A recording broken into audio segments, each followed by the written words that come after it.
That's cute. That's different. I got it planned in all different types of places. Good morning, everyone. Did everybody have a great weekend? And excited for a week of drama? I think it's going to be a week of drama. I don't know what you guys think. Hey, Baka. Hey, Rachel. Hey, Jason. Hey, OnlyFan, my OnlyFan. Hey, Kelly. Good morning. Good morning, everyone. Good morning to all the new subscribers. We got a lot of subs over the weekend, which was awesome, right? Nice. We're growing. So welcome anybody that is your first time coming over. We definitely appreciate you. I know I do. No, my coffee. I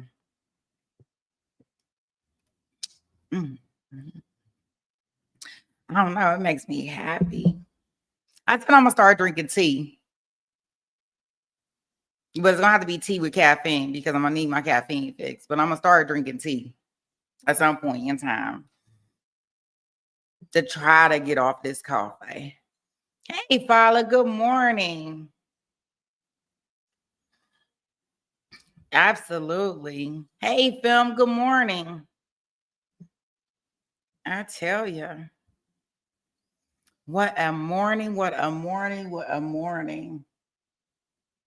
So last night I did because I'm not sure if they are going to go into it or not.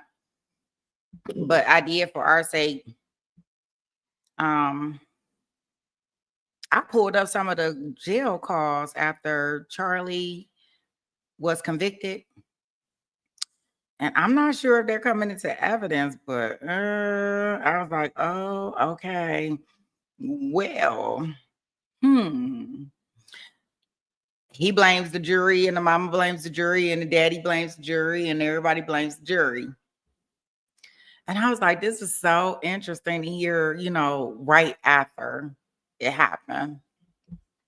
Just his conditions and everything like that when he went back there. And I was like, wow. So just to kind of recap, hey, pretty brown girl, just to kind of recap from what we heard on Friday. So Friday, they did do their opening statements, right? I think that the prosecution, of course, their opening statements laid the foundation from the beginning to the end with every little detail, laying out what they're going to show and how it's going to connect it to Donna, which is very important, right? Because a lot of people, when we're first looking at the evidence, if you don't know the background, you're like, well, how are they going to stick this on Donna, right?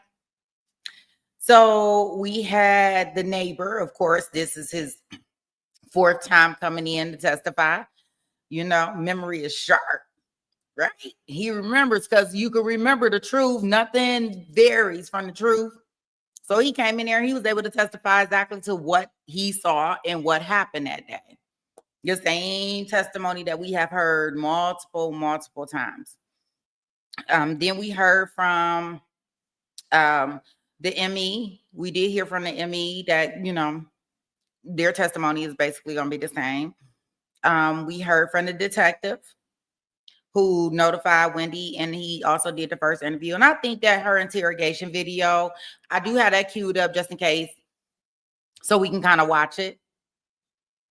I don't know if they'll bring it in her trial, in Donna's trial, because I know why they brought it in regards to Charlie's trial, because she mentioned Charlie in the interview, right? So we got a lot of letters and emails. We got the defense acting like they don't know what's going on. They objecting to all this stuff, stopping the trial, and judge like, whoa, wait a minute. Y'all go do your homework. Make sure you got your stuff right, because we're not going to be wasting the jury's time. Like, no, that's not what we're going to be doing. We handle all these pre-motions, all this preliminary stuff prior to the hearing ever happen, to the trial ever happening. So no. We're not doing that. Not on my watch, right? So we had that. And then we heard from our guy, our gangster guy, Tutu, Toto, Lewis. I don't know. The attorney, Jackie, she kept calling him by the wrong name, Mr. Garcia. And I'm like, oh my gosh. Okay, she keeps calling him by the wrong name. I'm gonna be calling him by the wrong name, but I'm just gonna call him Tutu, Toto, Tutu. I don't know. I'm just gonna call him something. But I know his last name is Riviera, right? So he gets up on the stand. He testifies to, how they drove up there 2 times. They followed Dan all around in order to unalive him, right? But what I found interesting is when on cross, the defense, Jackie, she did the cross. She was able to bring out of him that Wendy wanted Dan to be unalived. It was clear. I heard it.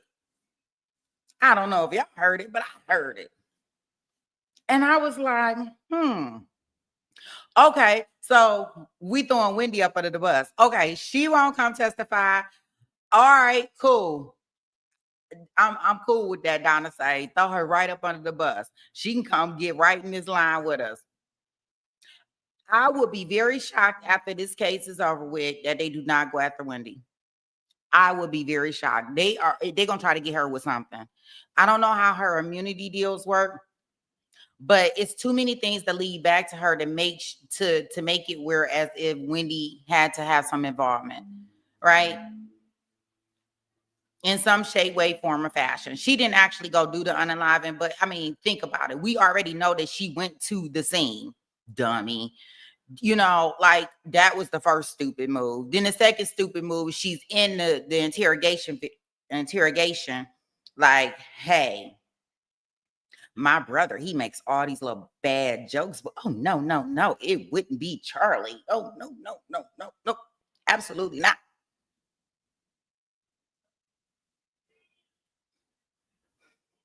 Then she goes and changed the boy's name. She just moved on with her life. Like, ain't nothing happened, then went on about her business, right? No. Oh,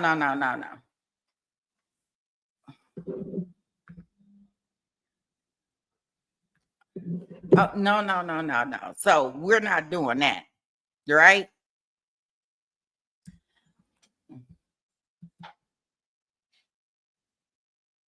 So we have all of these different factors. I'm looking from the outside in, right? Even though I know a lot of I know a lot of details. Can Donna wiggle her way out of this? Is what everybody is trying to figure out. In some ways, I think she can. I mean, y'all just think about it. I think she can. If we throw Wendy up under the bus, right? I just wanted to see my grandkids. Like, yeah, I talked about him. What mother-in-law doesn't talk about their son-in-law? Like, so I didn't want him to be with him. Who, and I didn't want them to be together. But to go as far as to say that I wanted to unalive the grandkid's dad, that's a far fetch. I didn't have anything to gain or benefit out of this. Right? I have full access to the kids when I wanted them. Wendy is the one that got in touch with Charlie, and they came up with this elaborate thing in a roundabout way. A mama's job is never done, even if it is turning on your child. Because I'm telling you, after them jail calls, I was like, oh, we gonna listen to them because I don't know if they're gonna play them, but I was like, okay, yeah, Wendy going down with these ones, right?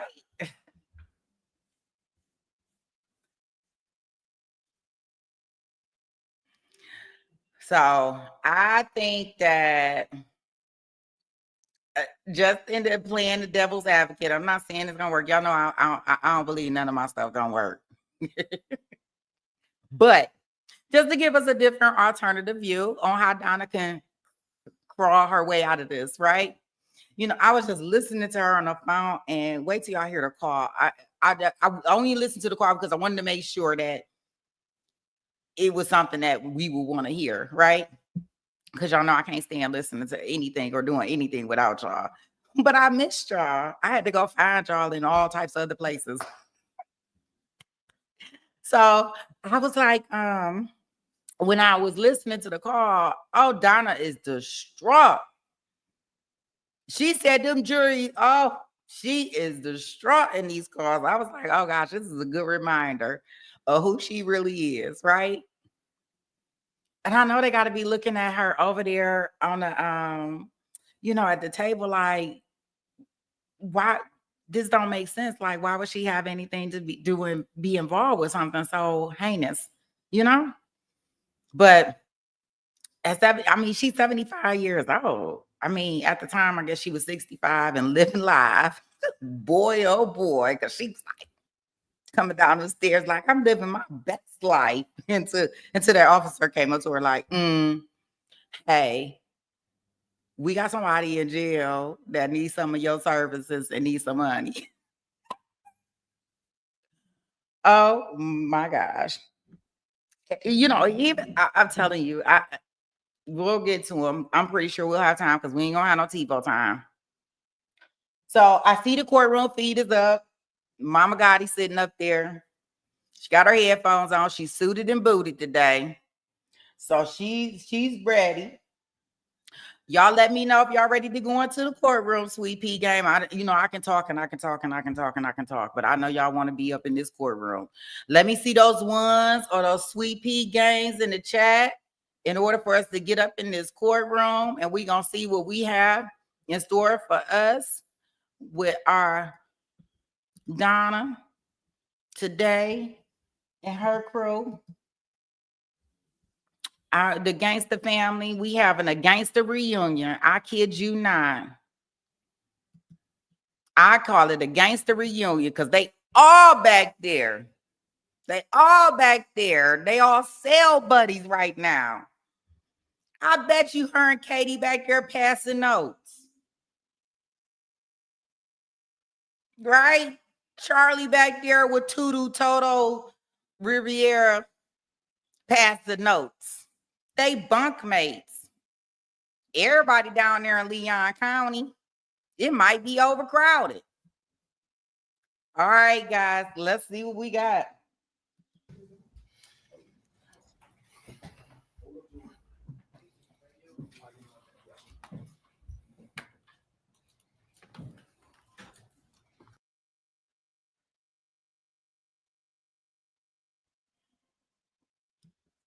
Oh.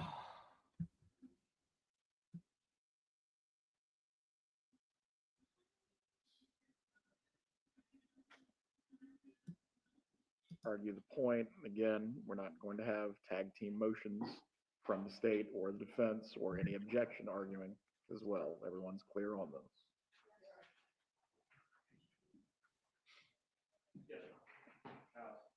I am not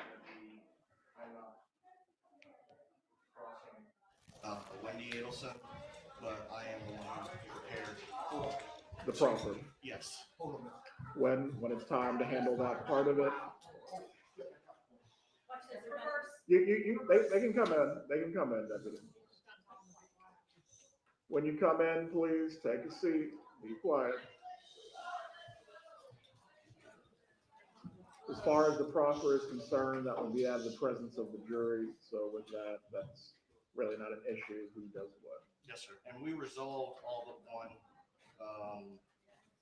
There was a state provided us with materials.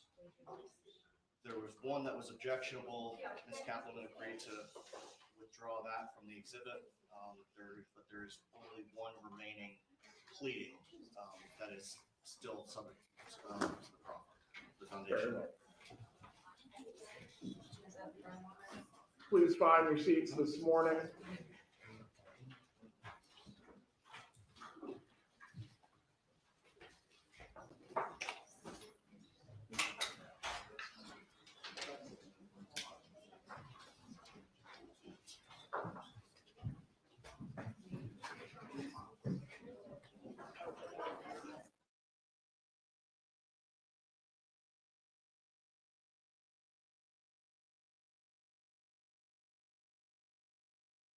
You need to silence your cell phones or go ahead and turn them off entirely. Also as well for the witnesses, no cell phones are pointed at the witnesses or the members of the jury. If you need to step out while the witness is testifying today, please. Well, dang, that's the first. The judge then got off the bench addressing the gallery. No cell phones, none of this stuff. Turn this stuff off. Let me tell y'all how this is going to work when these witnesses is up here. Wow. Get it, Judge. Remain outside until that witness has finished with the objection. Do we have any questions at all concerning conduct at the gallery while the trial is going on? This is pretty simple, that's all evident, but there are no bad questions. If you have questions, please let us know. All right, if there being no questions also as well, if you need to speak with each other, please step outside into the hallway, so that way there's no disruption or disturbances for the jury. Also, while the testimony is going on, not to be in head nodding or in gesturing or in motion that would indicate you're either agreeing with or disagreeing with what the witnesses are saying. If you have an issue with controlling your ability to do this, please step outside as well.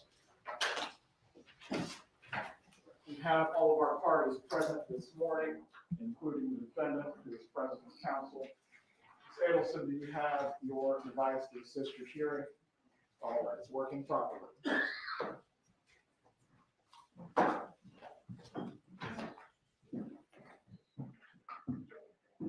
Mr. Kappelman, the issue that we need to work through concerning the foundation, do you have the witness available to do this proper? Yes, Your Honor. Judge, you have a copy, that is actually the copy of State's Exhibit 60 on the bench. I provided a copy to the defense as well. This contains all of the divorce documents that the defense objected to last week with Detective Isom. It includes one additional pleading, the grandma motion, as it's been referenced previously. That's tab JJ in your book there. So each tab represents a divorce filing, and behind the divorce filing in each tab is the supporting documentation for that document to show that Donna Adelson was aware of that particular pleading. So the state is going to be seeking to introduce this exhibit. My understanding is the only issue in contention at this time is the JJ tab. So we will call Investigator Nulan at this time to address that issue. Investigator Nulan, if you can come up and take a stand.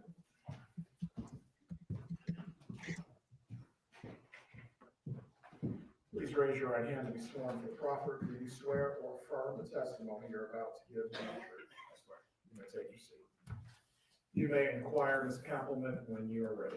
Thank you, Judge. I just need about 30 seconds.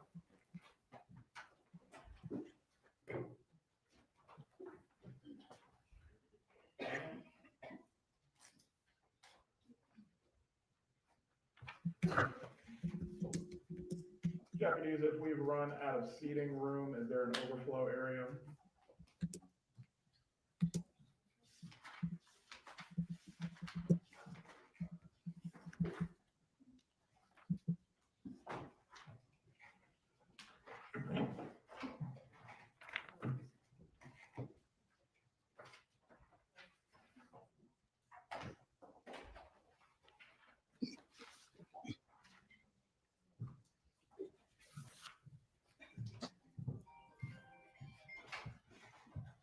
Turn those phones off, please. Sir, please introduce yourself and spell your name. My name is Jason Nulan, JASON, How are you employed, sir? I'm an investigator with the State Attorney's Office here in Tallahassee. Were you asked to assist in assembling the notebook that's known as State's Exhibit 60? Yes, And does State's Exhibit 60 contain each of the divorce filings that we were able to directly link to Donna Adelson, meaning show that through some other means that she had knowledge of those pleadings? Yes, And is the book organized such that each tab has the pleading, and then right behind that tab will be the supporting documentation associated with that tab? that's correct. All right, I want to draw your attention to tab JJ, which specifically contains page 441 through 456 of Dan Markel and Wendy Adelson's divorce pleadings. This is a pleading entitled what? Former husband's counter motion for enforcement of MSA on parenting issues and motion for contempt and sanctions. And is this the motion that we have referred to throughout preparation for this trial as the grandma motion? Yes, Is that because this is the motion in which Dan Markel is seeking to limit or restrict Donna Adelson's contact with his children? yes, it is. Okay, so the language, grandma says that the kids are reporting to him, grandma says, you're stupid, that sort of thing, that's what's in this motion. That's correct. Okay.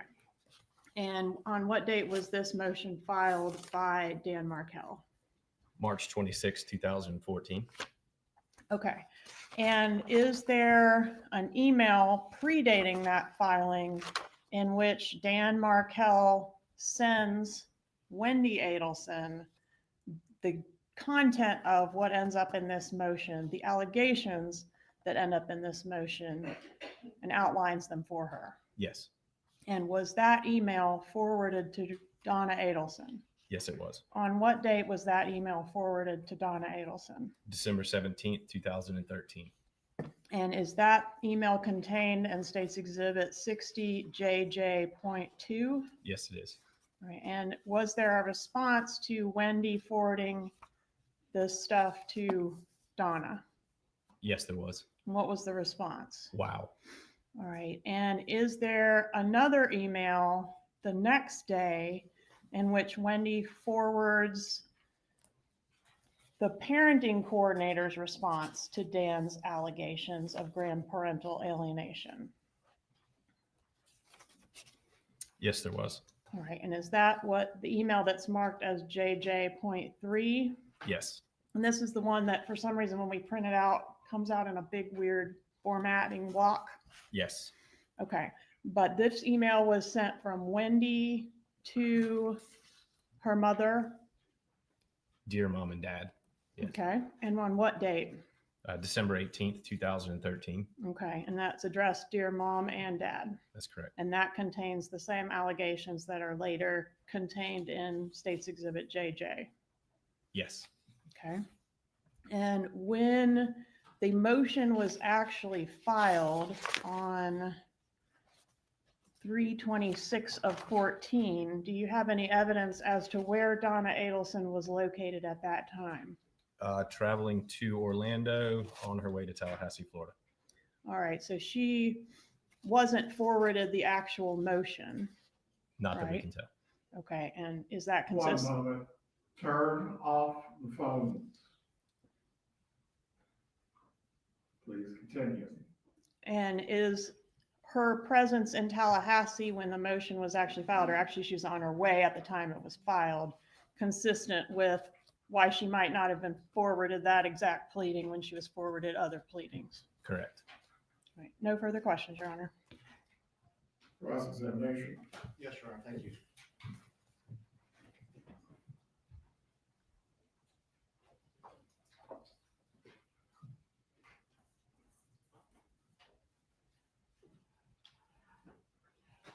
Good morning.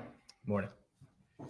The email JJ2 that is dated December 18th of 2013, that was sent to an email address shared by Donna Adelson and Harvey Adelson, correct? Correct. You don't know who responded wow, do you? I do not.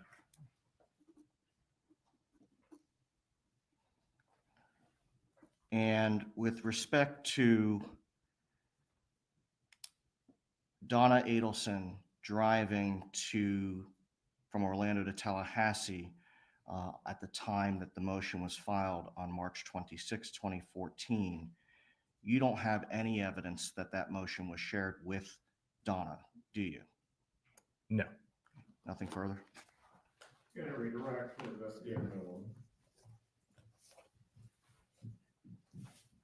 In the research you did on all the filings preceding JJ, were many of those sent to the shared email address, donnaharvey@gmail.com? Most of them, yes. Okay. And in many of those, does Donna respond in a way that we can confirm that it's Donna Adelson responding as opposed to Harvey Adelson? Wow was a common response from many emails signed Love Mom. Right, but my question is, in a lot of them, do we have a pattern of Donna responding to those emails? Yes, And we have a pattern of her doing so such that we can say this one is Donna, not potentially Harvey. that's correct. Objection calls for speculation. Overruled, but if he is aware of the pattern for his investigation, he may testify confidently on this point. Meaning they're signed mom, Yes, or they say dad and I, whatever, with context indicating Donna's the author as opposed to Harvey. that's correct. Nothing further, Judge. You may step down, investigator. Any other witnesses or evidence to offer concerning the issue of fraud? No, Your Honor, not all I'm about is that tab. Mr. Zeldin, you may make any final argument concerning JJ of State 60. Thank you, Your Honor. Your Honor, it's the defense position that the state's argument is entirely speculative. In Investigator Nulan's testimony, he indicated that the pattern indicated that when Donna was responding to these emails with pleadings, she would sign it with her name, or she would indicate dad and I. This response, JJ2, just says wow, exclamation point. As a result, Your Honor, it's our position that the state cannot establish a foundation for admission of JJ1, which is the March 26, 2014 counter motion that the state has nicknamed the grandmother motion. Scott Holman, you may briefly respond. Judge, the email was sent to a joint email that we can prove was routinely checked and responded to by Donna Adelson.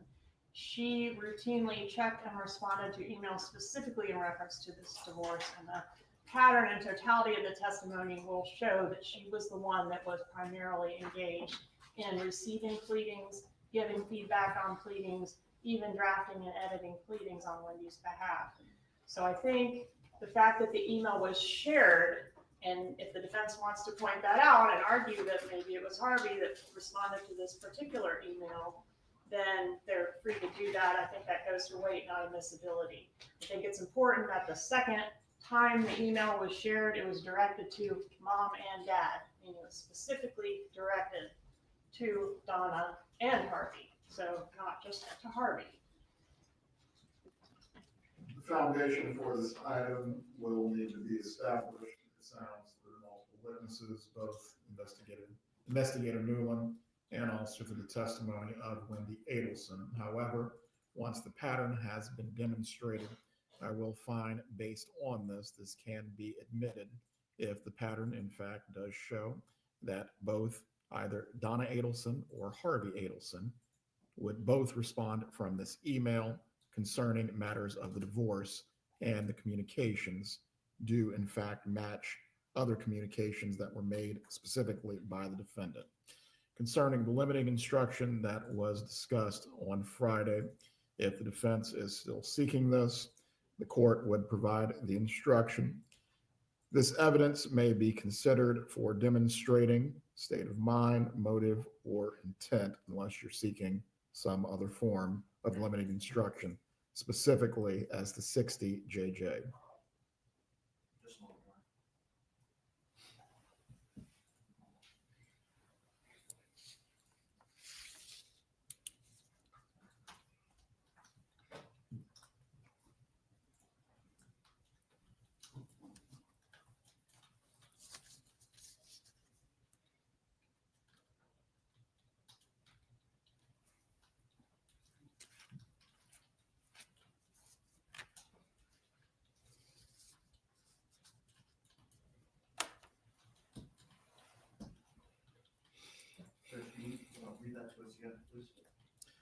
This evidence may be considered for demonstrating the defendant's state of mind, motive, or intent as far as any arguments that Donna Adelson is in fact not the person who sent the wow response because it was shared.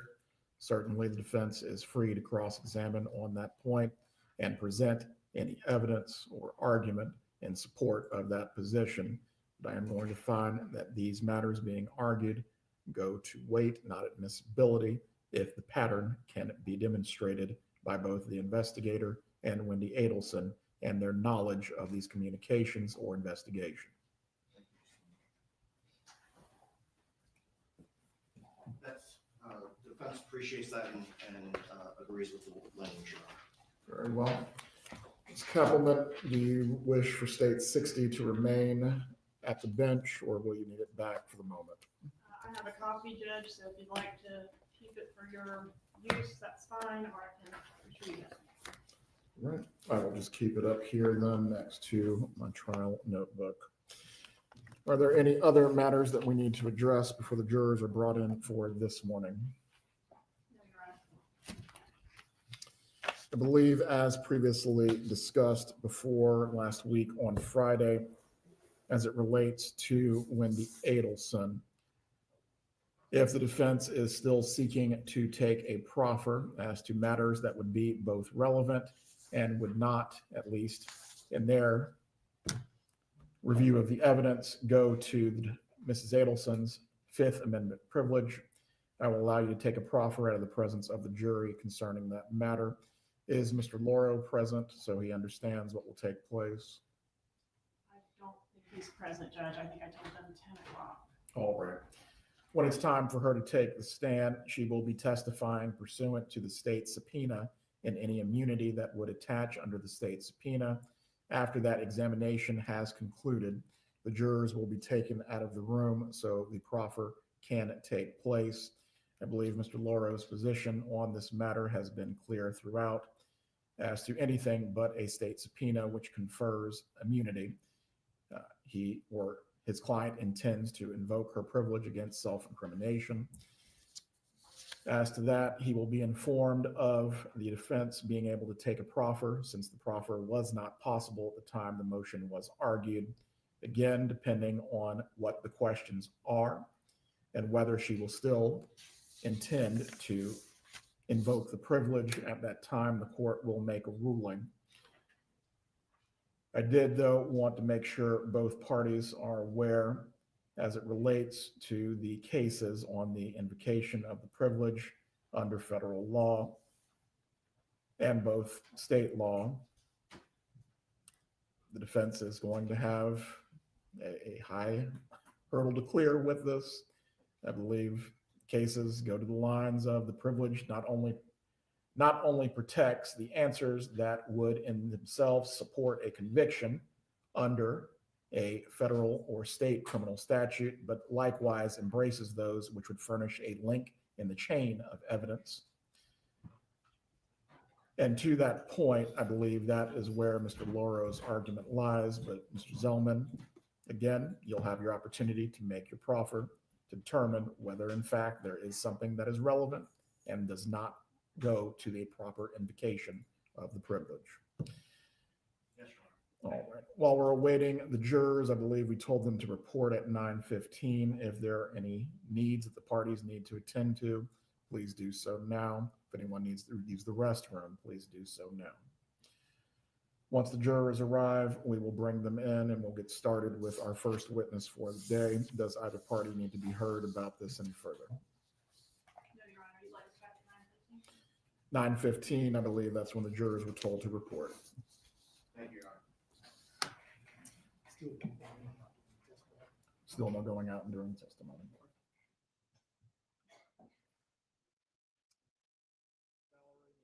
The restroom or move around, please do so now. This is the time.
You can bring the jurors in.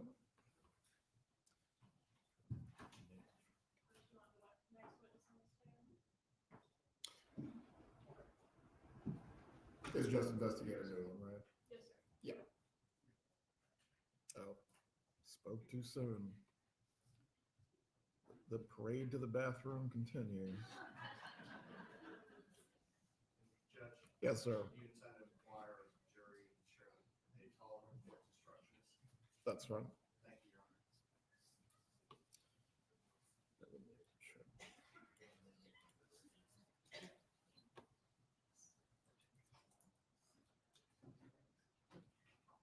Honor.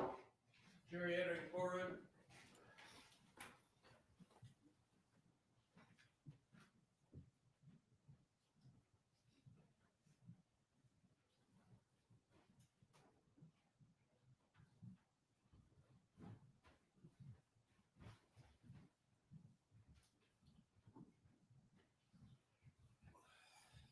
Everyone can be seated.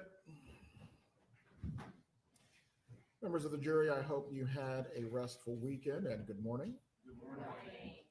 By a show of hands, I just want to confirm that everyone has in fact complied with the instruction not to seek out any information about this case, and also you've not spoken with anyone concerning this case. If this is true, please raise your hands. And for the record, all 14 jurors have raised their hands. At this time, we are going to continue with the state's case. Ms. Kappelman, you may call your next witness. Thank you, Judge. The state calls Investigator Nulan.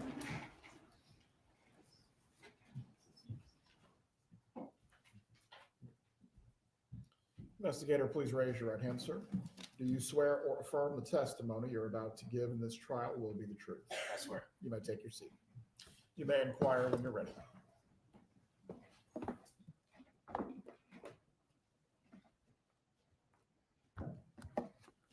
Sir, please introduce yourself and spell your name. My name is Jason Nulan, JASONNEWLIN. How are you employed? I'm an investigator with the state attorney's office here in Tallahassee. What are your duties at the state attorney's office? Primarily assist the prosecutors with preparation for trial. Okay, so that can include quite a long laundry list of tasks. It can. In this case, have you had an opportunity to review state's demonstrative A? Yes.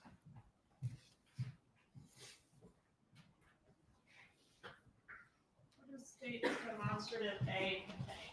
It's going to be the entire divorce filing of Dan Markel and Wendi Adelson. Okay, and what were you asked to do in reference to state's demonstrative A? Review it, find items of value for this case, but also review documentation that can corroborate this information was shared. All right, so were you asked to look for the foundation to support the fact that each of the filings in that document were known to or seen by Donna Adelson? Yes, it was. And what type of evidence did you find in regards to the divorce filings to indicate the defendant has seen these things? Emails primarily. There was a couple daily planner, documented daily planner agendas that we were able to use as well. And when you say emails, where were those emails collected from?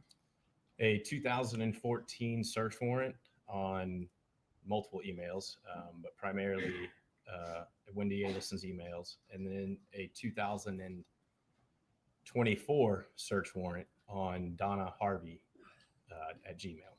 Okay. And based on the research that you conducted for these divorce filings, did you find foundation to support the fact that she had seen or was aware of quite a few of those documents? Yes, I did. And based on that, did you create a new exhibit, State's Exhibit 60? Yes. And how is State's Exhibit 60 organized? So each filing that we could validate would have been provided to Ms. Adelson is going to have a letter associated with it. And for example, A1, A2 would be a document validating the information passed along, whether that be an email or a planner. All right, so Page. each filing in state 60 now has a letter, and then behind it, the jury can find the foundation to support that filing. Correct. Okay, I'm gonna take demo A away from you, give you some space. You have a copy of state 60 in front of you? I do. Let's go to first page. And Judge, may I make use of a PowerPoint? You may. Did you assist with creating a PowerPoint to assist the jurors in understanding your testimony here today? I did. How is the PowerPoint set up? So on the left is going to be the divorce filing pages and excerpts from specific pages. And on the right will be the documentation saying the information was passed along to the defendant. Okay, so if we click, will we see this divorce filing? What was the first divorce filing? The first divorce filing was a petition for dissolution of marriage. Who filed that? Wendy Adelson. When was that filed? It was filed September 10th, 2012. All right, any evidence that Mrs. Donna Adelson was aware of this filing? Yes, there was a preceding email and an email following. So an email sent on September 9th, 2012, indicating Ms. Adelson would be filing for a divorce, and an email on September 19th indicating Ms. Adelson had filed for divorce. Excuse me, Judge, can you ask the witness to speak to the microphone, please? You can just adjust the microphone, investigator. All right, so she knew her daughter was getting divorced. She did.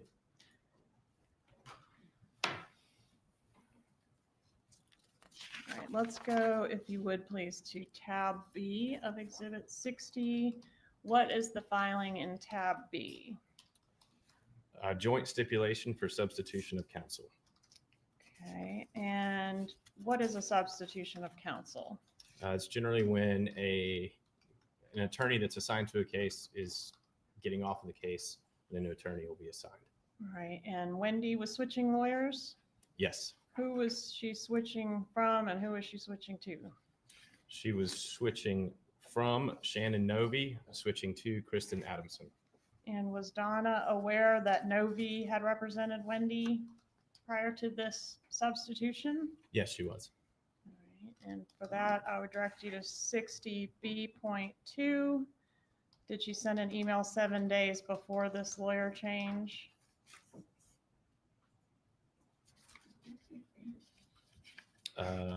Yes, All right, Well- that's the defendant sent an email indicating that Wendy's lawyer was Shannon Novi. Is that right? correct. Currently, her attorney is Shannon Novi of the Novi Law Firm. Okay, and then was there a second email directing you to 60.B3 sent on July 10th of 2013?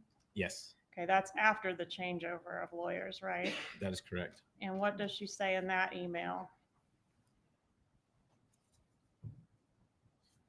This is going to be the July 10th B3. Gary Cohen told Wendy tonight that he thinks the offer should be made her attorney Kristen at mediation on the 18th of this month. Okay, and what about in the paragraph above that? Does she talk about why Wendy left the Novi law firm? She does. Okay, so acknowledging that the new lawyer is Kristen. Yes, Do you know who Kristen is? Kristen Adamson. Okay. And 60B.4, did she actually draft an email? And by she, I mean the defendant, draft an email including a portion in Wendy's voice for her to send to Kristen Adamson? Yes, And that email is dated what? October 18th, 2012. And what is the email entitled?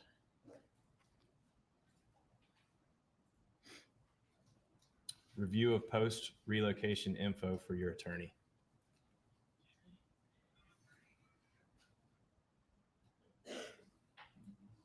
One more click, please. One more click. All right, and in that pleading, she says, I have been upset about this move since it happened in 2005, referring to having to live in Tallahassee, right? Yes. Okay, and that's the I in that sentence is Wendy, right? Correct. Okay, next.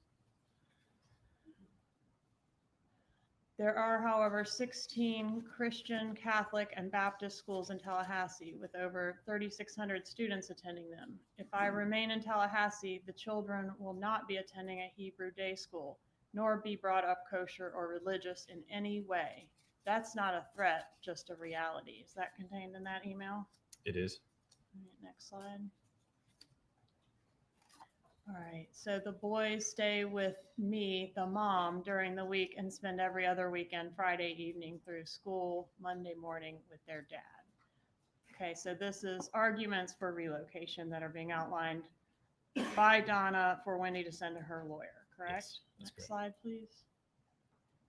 All right, so let's move on to tab C. What is the pleading addressed in tab C? Wife's answer to husband's counter petition for dissolution of marriage. Okay, and so now on what date? That was filed on December 5th, 2012. Okay, so we have Wendy filing another response, yes? Yes. And what is she asking for? Next slide, please. She's asking for, I'm sorry, bad question. Strike that. Was there any proof that the defendant saw this filing? Yes. The wife's answer. Okay. Yes. So we've got an email in here dated July 19th of 2013. It's marked as state 60.C2. What is that email? The subject is please forward 5 items, and there are 5 attachments to this email. It was on July 17th, Donna Adelson replied to an email, and then Wendy replied back. All right, so sometimes Wendy would just file a group of actual divorce filings and forward them to her mother. Correct. Okay, and in this case, she addresses the email, "Hi guys." Does that indicate she's sending it to both Harvey and Donna? Yes. Okay. Next. So that's where Donna is asking for the items and then Wendy responds and sends them, correct? Correct. Okay. Next slide. All right, let's go to tab D. What is tab D? Amended petition for dissolution of marriage and request to be allowed to relocate with the minor children. All right, what does this indicate, this petition? Does it indicate where she plans to go? It does. This is Wendy Adelson attempting to move the children to another part of the state. To Coral Springs, right? That is correct. To live with her parents. Correct. Okay. And States Exhibit 60D.2. Can you tell us about that email?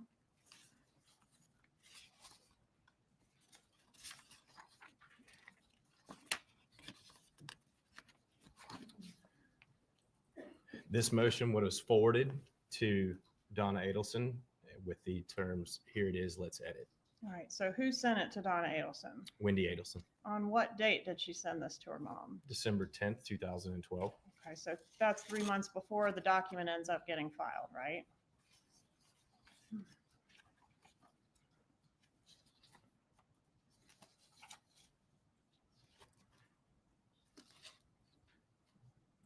A month.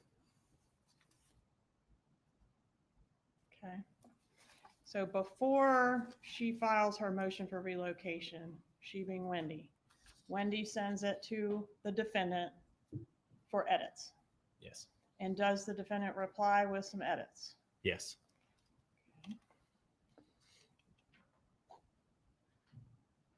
All right, and that's this email that starts, honey, on page 3, number 13, sorry, says that you and Danny have assets that are deemed non-marital assets, which are either titled in both or in each individual name, which will be kept separate, What non-marital assets are these? Does this refer to your 401k, his 401ks? If so, his 401ks, one for 75,000 and one for 25,000, if not set aside in a prenup, are deemed marital assets. So this is, am I correct? This is Donna responding to each, she kind of goes paragraph by paragraph and offers edits and questions for Wendy. That's correct. All right, and how do we know this is Donna and not Harvey? Signed, love you, Mom. All right, and then are Donna's questions and feedback forwarded by Wendy to Wendy's attorney? Yes, they are. And does Wendy cut and paste Mom's questions and then send them to the attorney as her own questions? She does. Okay. And then does she, upon getting a response from the lawyer, does Wendy send the lawyer's answer on to her mother? She does. Let's go to tab E, please. What is tab E? Motion for leave to amend petition for dissolution of marriage to add a complaint for relocation. We're going through everything we just talked about. Hold on.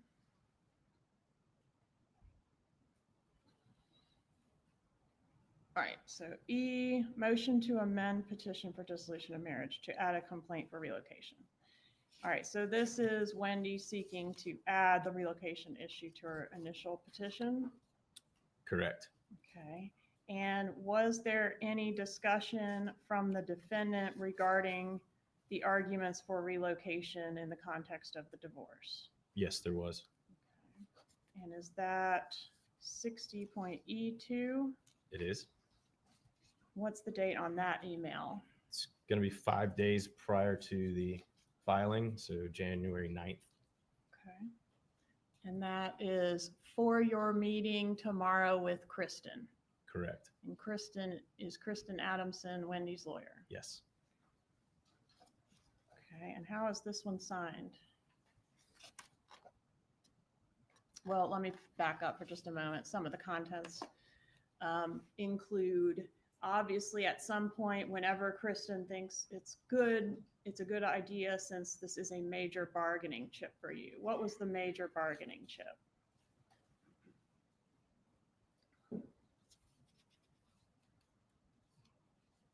Her employment. I That believe. she had better employment opportunities in Correct. South Florida. Yes. All right. He needs to know that there is no way in hell you're going to stay at FSU and that he's the reason you're leaving. Is that what she said? Yes. And that's Donna's the author of that. Correct. Okay. Let's go to tab G, please.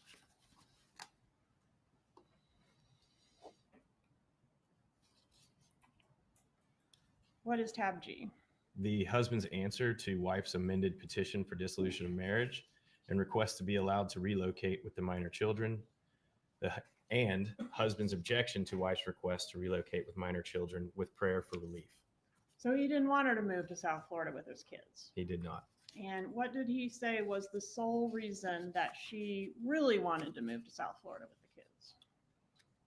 So she can be closer to her parents. Right. And did he say that she was misusing access to the children as pawns? Yes. Meaning Wendy was doing that. Correct. Okay.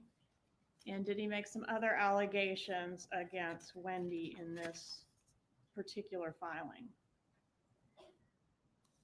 For example, the wife alleges that the husband wants to move from FSU, but that is false. So he's saying that Wendy is misstating his intentions in the pleadings. Is that right? Yes. Okay. Does he also say something about, here's the pawns, we can skip that. Right. The wife has on various occasions failed to allow the children to Skype with the husband. So as part of his allegation here, that the communication is lacking. Yes. And specifically that Wendy is failing to comport with the agreement that they've made about Skyping with the children. Yes. Unfortunately, the broken promises, communication withdrawal, and deceitful behavior indicate that the wife really cannot be trusted to consider the children's best interest. Did Dan Markel put this in his filing? He did. Because there are numerous false statements in the petition to relocate, and because the wife's behavior reveals deception, lack of integrity, and other instances of bad faith, this court should look at the wife as having unclean hands. Did he put that? He did. And this was sent to Donna Adelson, Correct. the wife who unilaterally helped herself to $400,000 of assets she barely contributed to. And then it goes on, this court should award decision-making authority over education, medical, and religious matters solely to the husband. He didn't even want to consult Wendy on those matters. He did not. And he was asking the court to grant him sole decision-making over those 3 areas of his kids' lives, right? That's correct.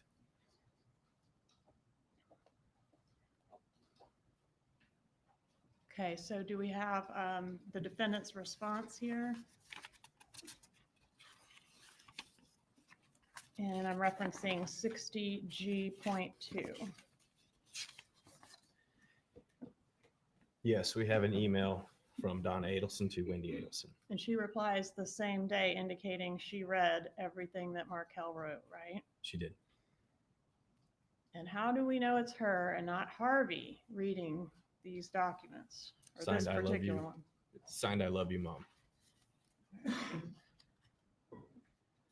And does she send any emails at this point indicating that she's working on Wendy's response to this filing that Markel, that we just went through in detail? Yes, she did. Tell us about that. On February 27th of 2013, she sent an email to a friend, Ronnie. Literally says, I'm sitting here at the kitchen table in Wendy's house working on her response to Danny's response to her relocation petition. All right, let's skip to tab M, please. What is tab M? Husband's memorandum of law in support of his answer to wife's amended petition for dissolution of marriage and objection to request to be allowed to relocate with the minor children, and husband's motion to dismiss wife's petition to relocate. All right, so we have a second filing, the gist of which is an objection of Dan Markel to these kids being relocated. Correct. You speak up, investigator. That's correct. All right, let's go to M2. Was this filing that Dan Markel did forwarded from Wendy to her mother? Yes, it was. Okay. And it was forwarded on what date? May 2nd, 2013. So the same day it was filed by Dan Markel, right? That's correct. Okay, and the next day, does the defendant offer a response to the email? She does. And what is that response entitled? Info regarding his memorandum of law. Email. And how does she refer to his memorandum of law? It was 23 pages It's 23 long, page right? rant. Yeah, okay. Obviously his 23 page rant was insufficient. So he's trying to push the court to deny hearing your petition. Okay, what does she say about the efforts that Mr. Markel is putting into this divorce? Gibbers has made his divorce a full-time job to attempt to get what he's always gotten, his way. And what does she say is the most important part of Wendy's divorce? The most important part of your divorce is relocation. I sincerely hope your attorney understands that this is your non-negotiable. Lots of things are negotiable. That's one thing that you cannot let her think, okay, well, if it doesn't happen, it doesn't happen. She needs to hear from you how serious you are about this and how it will benefit the children and close-knit family support system, as well as your significantly better paying job with hours much more flexible than your current job. Okay, and does she say anything to disparage Dan Markel in this email? She says, Danny thinks he's a very important person, and as always, he and his needs come first. Does she call him a narcissist? She does. Okay, I might have gotten ahead of you, but if you'll read what's up there, please. Only an idiot like him would write that. He should be the only one consulted for making decisions regarding the health, education, and religion of his children. Okay, keep going. Mr. Markel has become a religious zealot over the last few years since the birth of our first son. Skip forward. This is also to show the congregation what an attentive father he is. An attentive is in quotes, right? Yes, it is. She doesn't think he's an attentive father, does she? No. Okay, what does she say about the schooling opportunities for the boys in South Florida? He's indoctrinating them, not teaching them. If he truly cared about religious school for them, then clearly one of the 37 Hebrew day schools in Dade, Broward, and Palm Beach County would be a better choice for our boys. All right, next, please. Okay. Does she say the word bribe? Donna Adelson. Yes. Okay, what does she say about a bribe in this email? Another bribe to get him to allow relocation should be the offer of plane tickets, since he does have family that would allow him to use their homes to stay in. Okay, next, please. What does she say about the legal fees? And isn't he also supposed to pay some of your regular legal fees? This bastard has not paid 1 cent toward your bridge gap alimony. Loving, caring Loving, father that he is. yes. She doesn't think he's loving. No. Your Honor. What is the objection? Counsel's testifying. I'll withdraw. Stay, please. Tab O, please.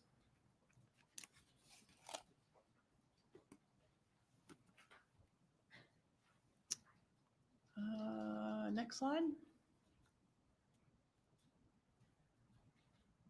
Okay. Okay, so here we've done something with the exhibit to avoid duplication. Can you explain that to the jury, please?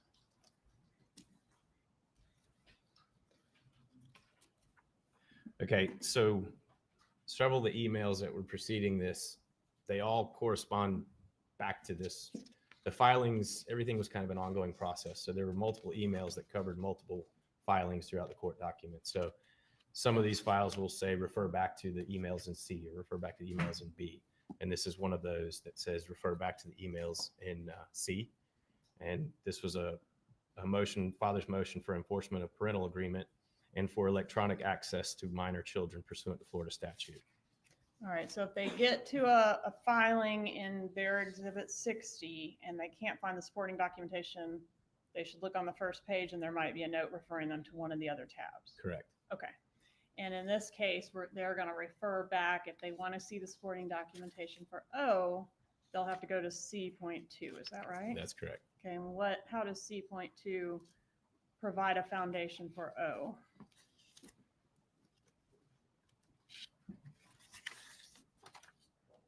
It is one of the petitions, it is one of the attachments that was forwarded in that email. All right, and that's the C2. It's not up there right now, but that we've seen where there was a batch of documents forwarded from Wendi Adelson to Donna Adelson. Correct. Tab P, please.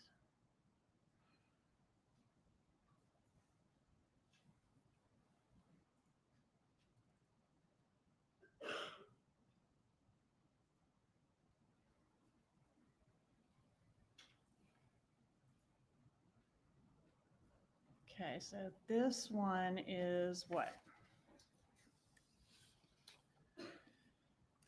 Notice of taking a deposition of Donna Sue Adelson. All right, so the defendant's deposition was being sought in Wendy's divorce. Correct. And was Donna aware of that? Yes. How do we know that? Emails. Okay. And the communication was back and forth between the two. All right. Did she author an email specifically talking about the service of the notice for the deposition? I'm referring to 60P.2. Yes. It was an email on May 21st. All right. And what does she say about the service, the notice of service for the depot? It says, wow, he is such a royal jackass. How smart are you to get rid of this piece of S? R, as in like a pirate. Okay.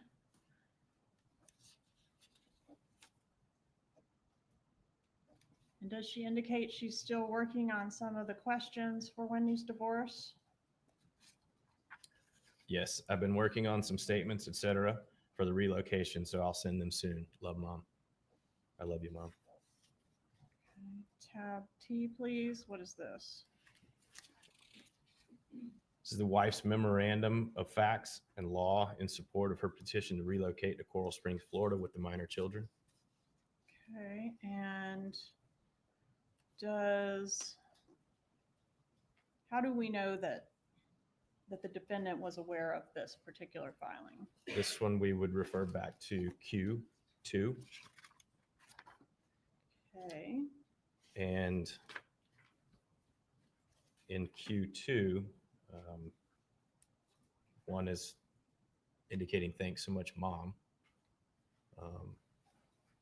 But in Q2, there's going to be an email on June 11th, 2013. Hi, honey. So here's the info I had for travel since Ben was born. And there is a list from 2009 travels, 2010 travels, 2011 travels, 2012 travels that Donna Adelson would have sent to Wendi Adelson, reference Dan Markel's travel. so what's the purpose of documenting Dan Markel's travel? Essentially to say he was absent most of the time. I'm going to object to the investigator offering his opinion. Overruled, the investigator may answer these questions based on his review of these documents and investigation in this matter. Was You may it continue.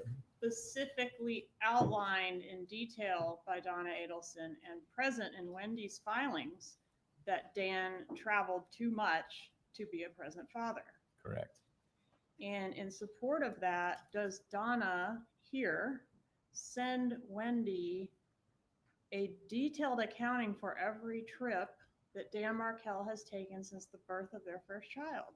It does. And we don't know how it is that she came to possess this information, or do we? She kept track of a lot of things. Okay.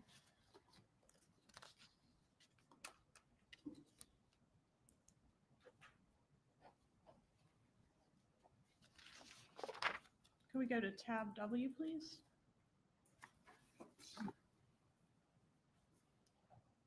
What is tab W? Husband's reply to wife's memorandum of law in support of her petition to relocate to Coral Springs, Florida with the minor children. And what does Dan say about the wife's pleadings?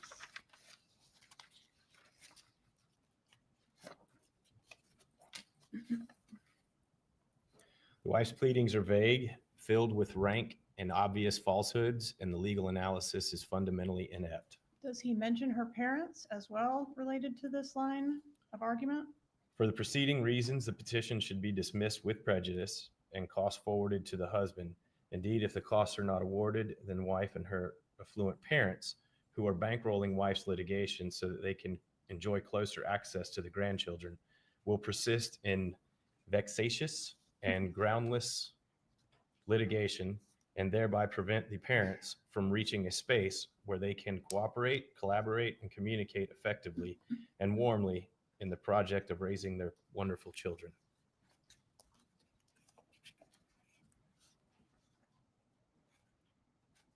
Okay, I think we can breeze through W3 and 4, please. Go on to tab Y. Tab Y, what is this?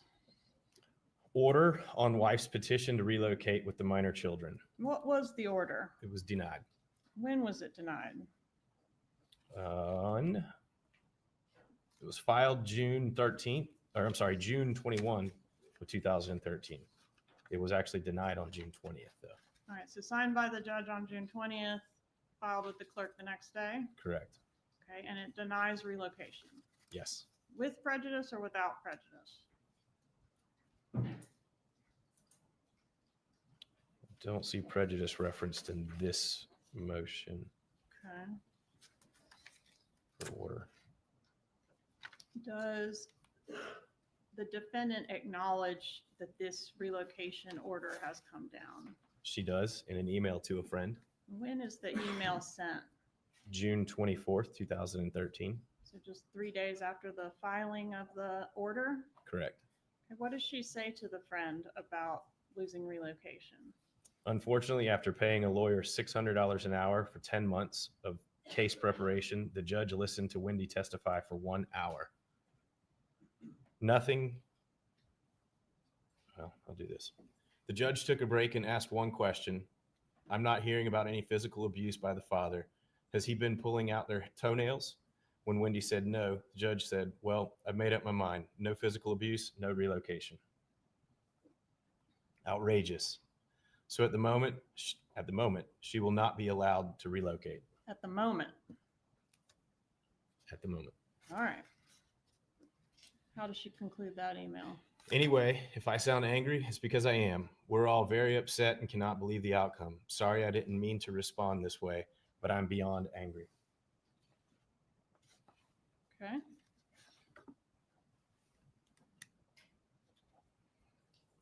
Tab Z.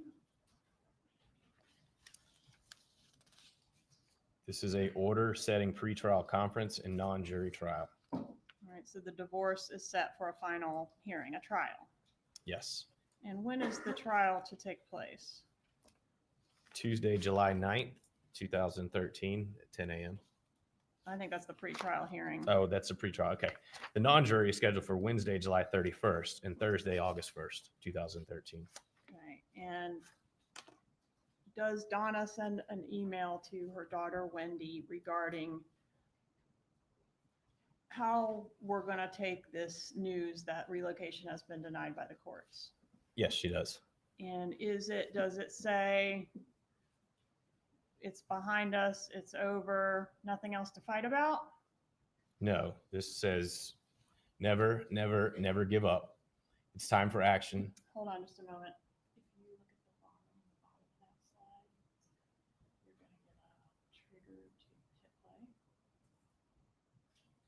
Yep. Go ahead, sir. It's time for action. It's time to take control of your life and not let Jibbers think he's just won anything by having you remain in Tallahassee, 8 hours away from the only family you have, and lose out on what will be a job that will afford you and your children advantages that they will never otherwise be able to enjoy. Let's show this F what will make him absolutely miserable. Fast forward, however, the rest of your life, and consequently Dad's, mine, and yes, even Charlie's, will be affected by how well you can perform or act before July 31st. You can be a good actress when you want to. I've seen you in action. You need to put on the performance of your life. Jibbers hasn't beaten the Adelson family yet. You have a very strong family behind you. Dad and I have done everything we can to try to help you for the last 10 months. Now it's time to help yourself. Fast forward. If you can put these actions before everything else this next month, and you know that you've only got the kids a limited number of days to do this, we believe that Jibbers will be saying, stop this. And you'll be telling him, you wanted me in Tallahassee. My children are going to fit in this Bible Belt. They're going to church every time I have them. I'm having them privately tutored at home to get them caught up for Sunday school classes. Tell him that you've got a new outlook on life and a new hope, and you'd like to go to heaven. Perhaps he would like to join you and the boys at church. Plan of action. 1, take photos of the boys dressed nicely, standing at the front door or by the sign of a Tallahassee church. Then change your Facebook status photo to this one so everyone will see this. Perhaps a line under the photo with new beginnings in Tallahassee might be nice. Then 2, make arrangements to get the boys caught up with a private tutor, a teenage Catholic church member who will come to the house to teach the young men about Jesus. If you don't have time to arrange for this to happen, I'll happily do it for you. 3, let Jibbers know that your children will be baptized in the Catholic Church. Let him know that the Catholic Church is a big part of your life now with the boys, and you'd like him to be part of it. As long as he wants you to remain in Tallahassee, the boys will be involved with you in church-related activities and ceremonies. Let him get used to it. I've already checked this out, and a baptism can be arranged within 2 weeks. 4, I'm looking into summer camp programs for the boys. We will pay for it. 5, register them for toddler classes at church. I've looked into this, and even if they don't go, we can show Jibbers that they are enrolled for the fall semester. And you cannot tell anyone this is an act. Take control from him, get to him psychologically. He's going to want you to stop this. We plan to make a financial offer to him to allow this relocation. You need to work this plan and we'll help you through it we'll help you through it so that it may affect how much we will offer him.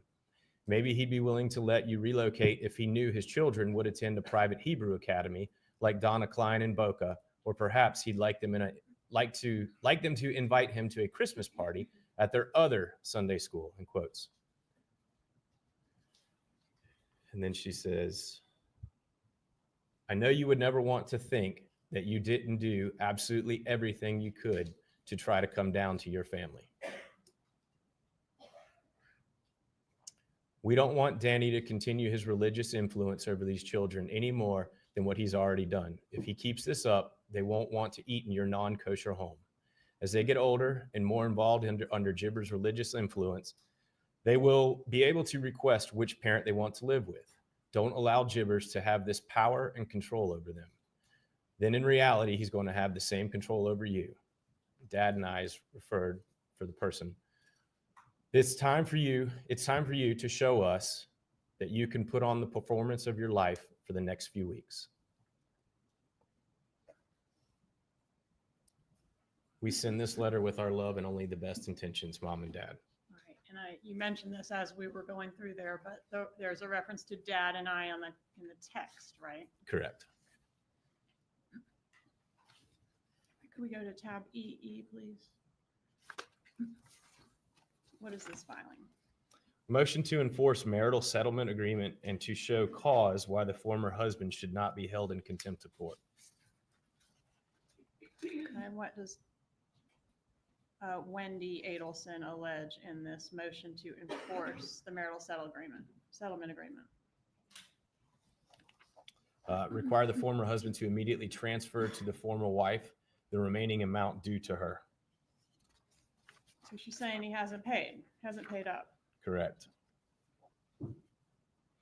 Okay, and is there an email prior to this filing indicating that Donna Adelson was aware of this upcoming deadline, or I guess the deadline had already passed at this time, but the deadline, the fact that he had not made payment, and the possibility of Wendy taking him back to court?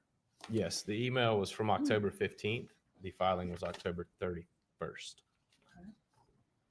Can we go to GG, please?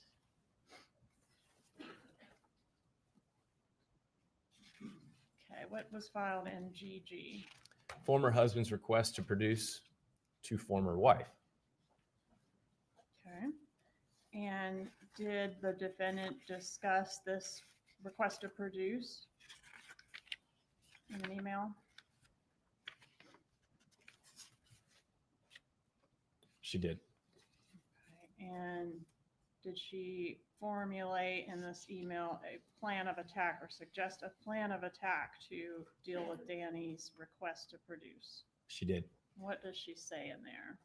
In the first paragraph, it's let's aggravate him the way he's trying to aggravate you and make him do the research and show statements from every month, from the date of your marriage to the date of the filing of the divorce.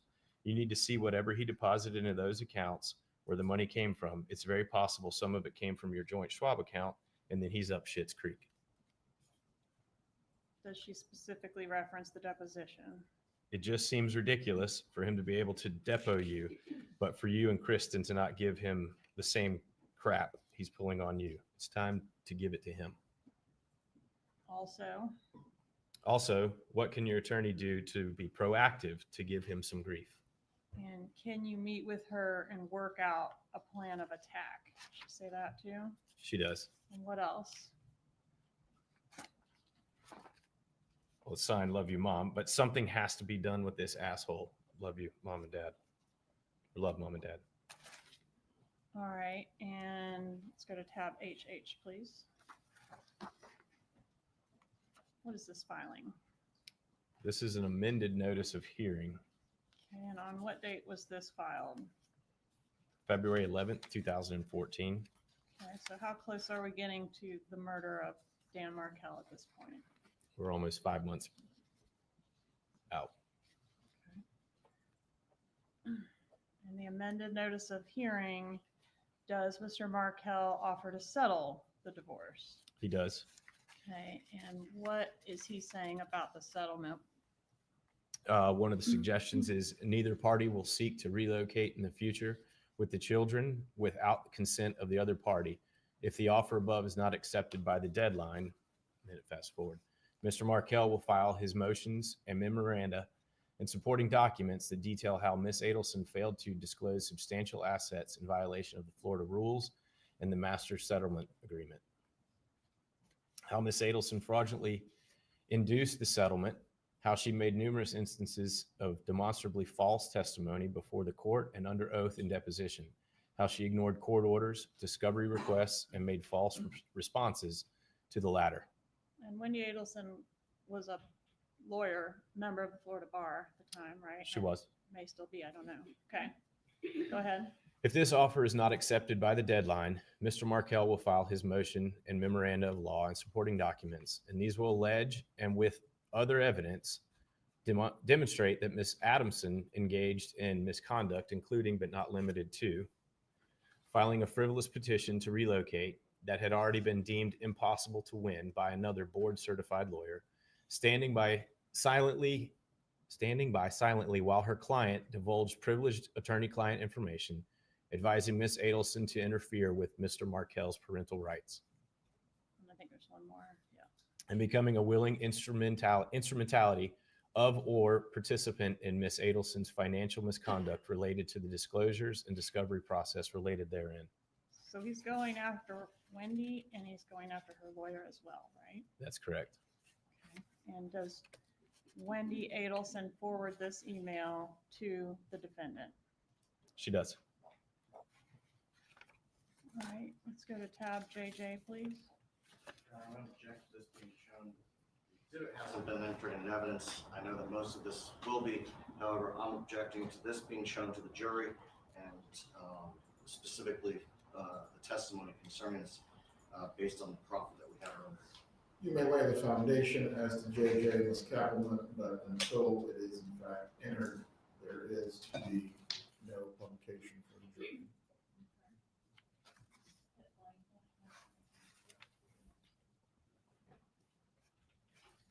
What is the document in JJ?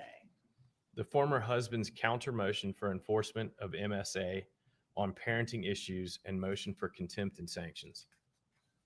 And is this the motion that includes the allegations, grandma says you're stupid? Please lay the foundation for the contents of the document. Ms. Kappelman, objection is sustained. Are you familiar with the contents of the motion? I am. Okay, and are the contents of that motion present in an email that was dated before the filing of the motion on 12/17/13? I'm referring to JJ.2. Yes, the email is a forwarded email. The original email is 12/16 and it was forwarded on 12/17. Okay, so who sent the email on 12/16? Dan Markel sent the email to Wendy Adelson and their parenting coordinator. Right, and then you say it was forwarded. Who It was was it forwarded to?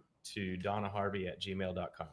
Okay, and that was on 12/17/13. That's correct. And did someone respond to the email? They did. And what did the person say? Wow, with an exclamation point. Okay, and the contents of JJ, that motion that was ultimately filed, were they also, you mentioned they were sent to the parenting coordinator. Did the parenting coordinator give a response to Dan Markel's allegations?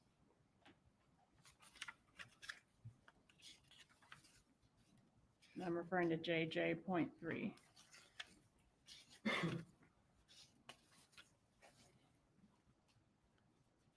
Yes, this is another one of those convoluted emails, but yes. Right, so the parenting coordinator, you mentioned that the original email was sent So To- 12/16, Dan Markel sent the email. 12/17, it was forwarded to Donna Adelson. 12/18, the parenting coordinator replied. All right, and the parenting coordinator's reply, was that then forwarded to the defendant as well? Yes.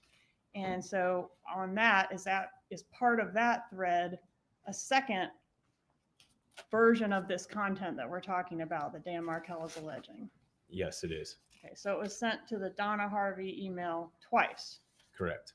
And the second time it was sent, the one that includes the parenting coordinator's response, how is that email addressed? Dear mom and dad, here's the Skype phone plan for the holidays. Please help me do this. It means less stress for me if you just follow it. Love me. Judge, at this time, I'd ask to move into evidence state 60. Interjection, state 60. We would object to JJ coming in with the attachments. State 60 is admitted except for JJ. Any remaining portions of the foundation as to JJ may be laid for additional witnesses. All right, the hearing on this motion that Dan Markel filed, was it ever conducted? This JJ motion?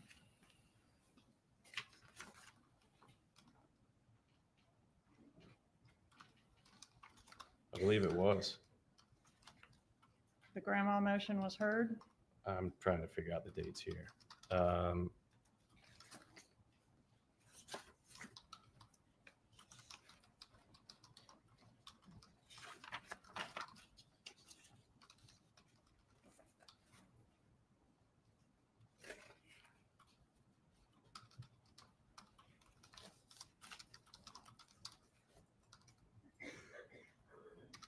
No, the hearings continue to get reset. Okay, and what prevented the hearing from occurring? Objection, Your Honor. Lack of personal knowledge and lack of foundation. Overrule if the witness, through his investigation, is aware, he may answer the question as his knowledge on that ground. Eventually, Mr. Markel was murdered. Before the hearing took place? Yes. One moment, please, Your Honor. Take your time.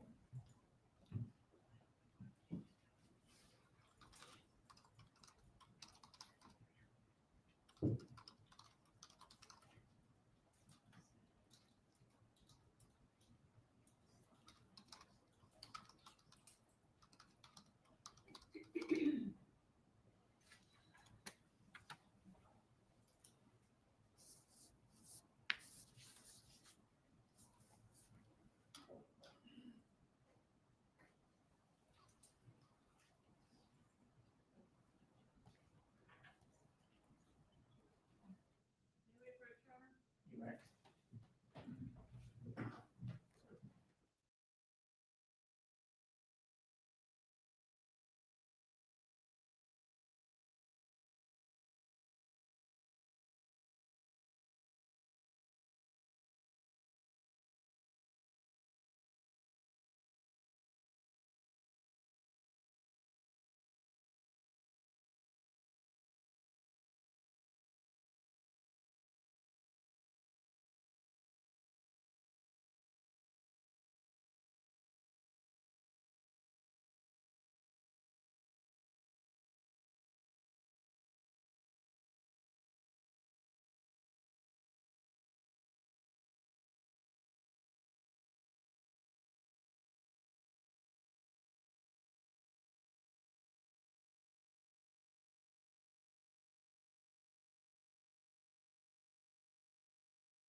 Cross-examination.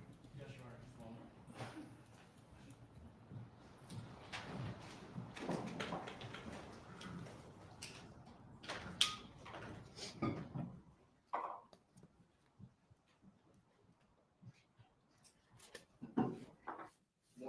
Morning. Okay, so I want you to turn to B, and I think it's point 4.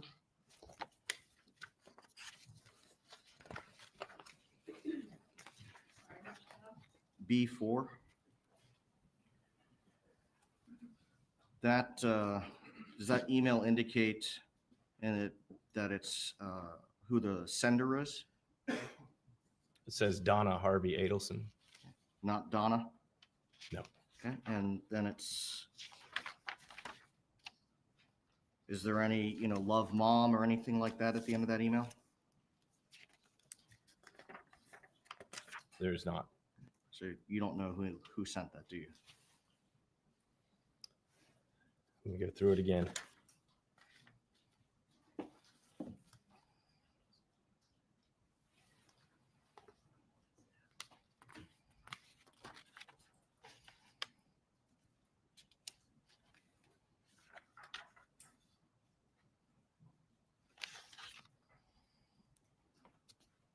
No.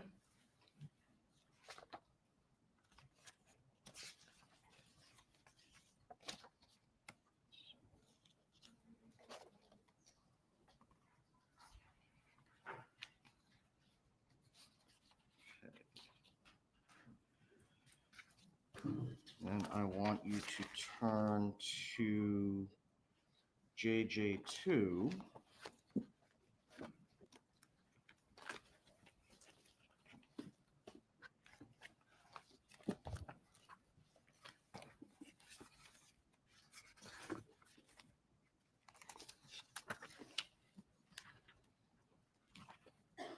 So that one-word response is from the shared email address of Donna Harvey, correct?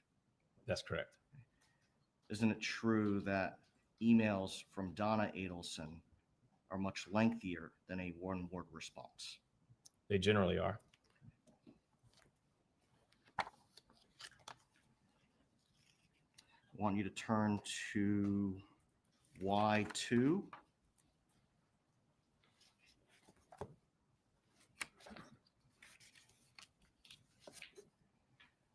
When Ms. Kappelman was questioning you about that, you testified that the email says, so at the moment she will not be allowed to relocate. You didn't finish the rest of what that email, the rest of that sentence. Isn't it true? It says, unless at some point in the future, Danny chooses to move. If he chooses to move, then Wendy can relocate. Yes.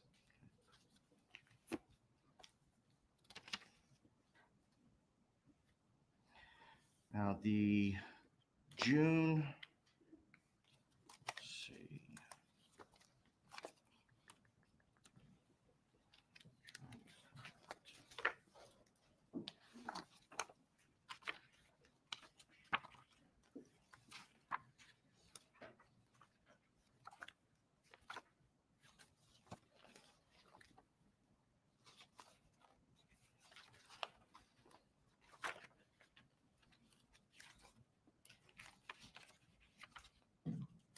Now, after the relocation was denied,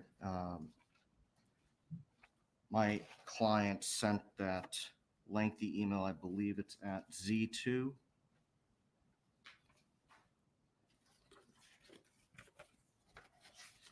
Yes. Isn't it true that although my client made these suggestions, that Wendy Adelson later responded and said, I'm not doing this? I do recall an email from Wendy saying, Mom, I'm not doing this. Just a moment, Your Honor.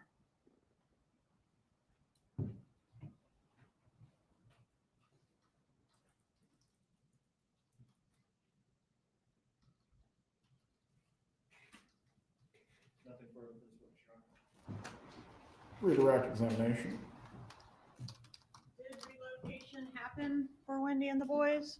After the murder, Where did they move after the murder? a couple blocks away from Donna and Harvey Adelson. Well, they And then- moved in with Donna and Harvey Adelson for about a year, and then permanently to a location a couple blocks away. No further questions. You may step down, Investigator Nulan. Will he be recalled again by the state or the defense? Potentially, Judge. You remain under subpoena. Members of the jury, does anyone need to take a restroom break before we proceed forward? Please raise your hands if you do. Very well, please call your next witness. State calls Wendy Adelson.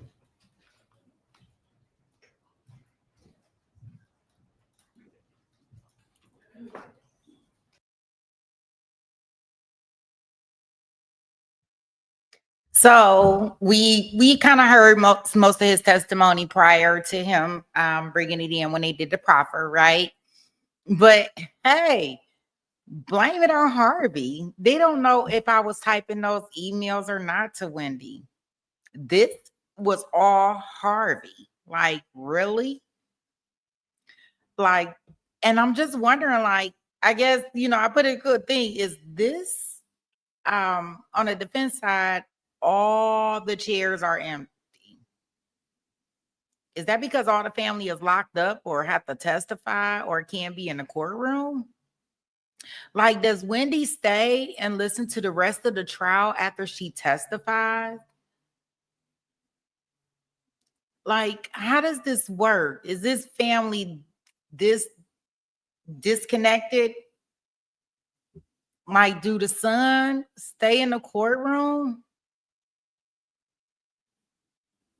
I'm blaming it on Harvey as the girl. It was all Harvey. Harvey not on trial. So we gonna blame him. It's better than blaming Jim. Now, at least Harvey is in an email. Right? We're not just making up a random person out of the thin air that you cannot connect not one dot to. So we're going to blame it on Harvey. At least he real. He's sitting right there. He can raise his hand and say, it was me. Please let my wife go. I am lost without her. And derail the whole trial. It was me. I sent those emails. Hey, just a thought. So much better than the gym. Look at my lady back here with the blue sunglasses on. Wow. What's that about? Dun, dun, dun, dun. Who walking through the door?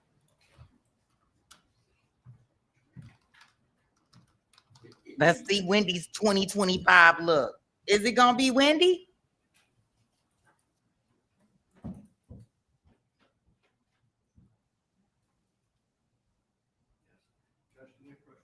You may.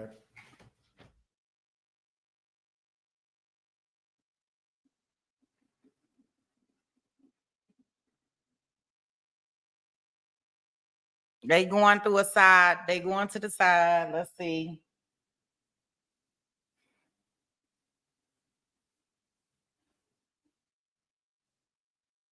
She look like she about to cry again. Oh boy.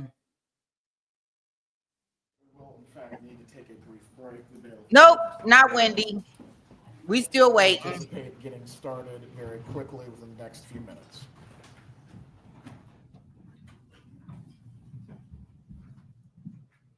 No, look like she brought somebody. Please rise when the jury enters and exits.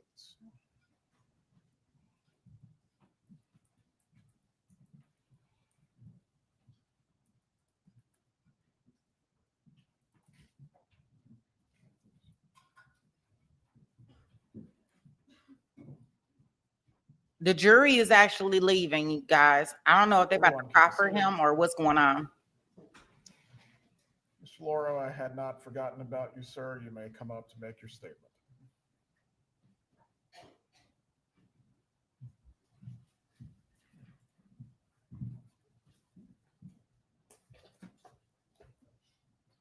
Good morning, Your Honor. Good morning. John Lauro on behalf of Wendy Adelson.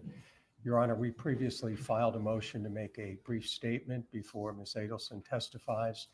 We'd like to make clear for the record that she is appearing pursuant to a state subpoena that by law furnishes her with use and derivative use immunity. But for this subpoena, she would assert her Fifth Amendment rights with respect to every question that the state would ask relevant to this matter. We also believe that the use and derivative use immunity covers cross-examination to the extent that it involves responsive and relevant questions as well. The court has previously ruled concerning this matter that the immunity that is being conferred by the state's subpoena does extend to cross-examination, and that she is appearing to answer questions under this immunity. One matter that had come up, Mr. Loro, after the conclusion of the hearing that we previously had, in making sure that there is a complete record as to your client's invocation of her right to not incriminate herself. She was not present during the hearing, therefore the defense could not take a proffer. Once the examination has occurred pursuant to the state subpoena, the defense is wanting to take a proffer. As to that, any questions in which she believes she needs to properly invoke, you may advise her to do so, and I will make a ruling from there whether there is, in fact, any proper basis that is both relevant and would not go to the right of self-incrimination. Ultimately, you may advise your client concerning these matters as it relates to the defendant's proffer out of the presence of the jury. Do you need to be heard in any way concerning this? No, Your Honor. We'll just need a brief moment to consult, obviously, after we hear the proffer questions. That's fine. Yeah, thank you, Your Honor. Does either party need to be heard further before the examination begins pursuant to the state's subpoena? Yes, sir. There you are. You may take your seat, Mr. Loro. You can bring back in the jurors when they're ready.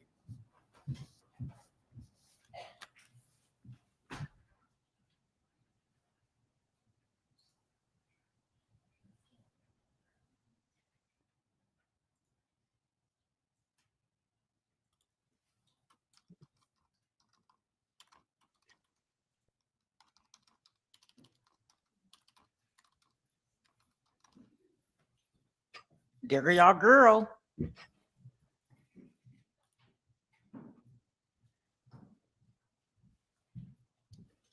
Good morning. If you can just take your seat for right now, I will swear you in when the jurors re-enter the room.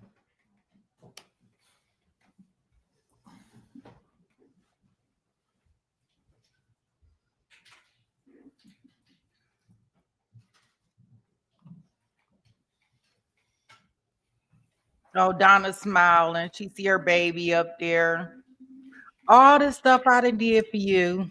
I believe even though the jurors indicated they did not have to go to the bathroom at this point, if we are once again Save dealing your with the mama. needs of 14 people, they might be in the bathroom. So wait for the knock.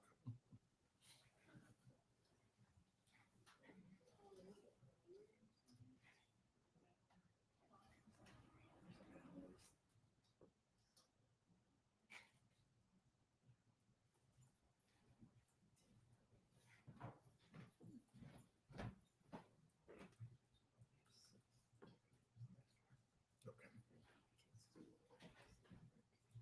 It's fun. I believe that we have a few jurors that do need to use the restroom. If anyone needs to stretch their legs or use the bathroom themselves, please take your opportunity now.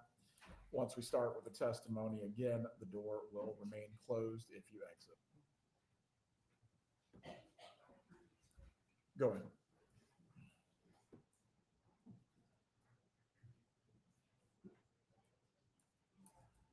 Oh, before you leave the room, Ms. Fulford, once again, Mrs. Adelson, I'm going to reiterate the instruction that I gave to you last Friday concerning any reactions that you may have to either the testimony or the evidence in the case.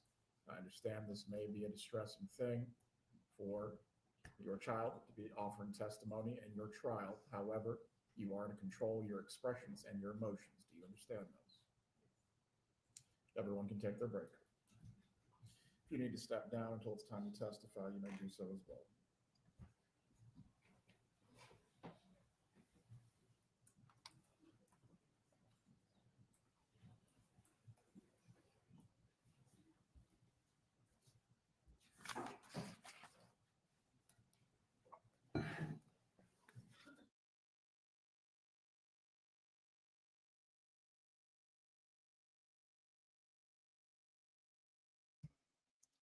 Wow, guys. I don't know if I don't know if Donna can keep it together. Let's see what our dear old Wendy is gonna say. She look like she's stressed out. I mean, gosh, you gotta testify against your brother, then you gotta come and testify against your mama. And she know the mama was only doing it to her.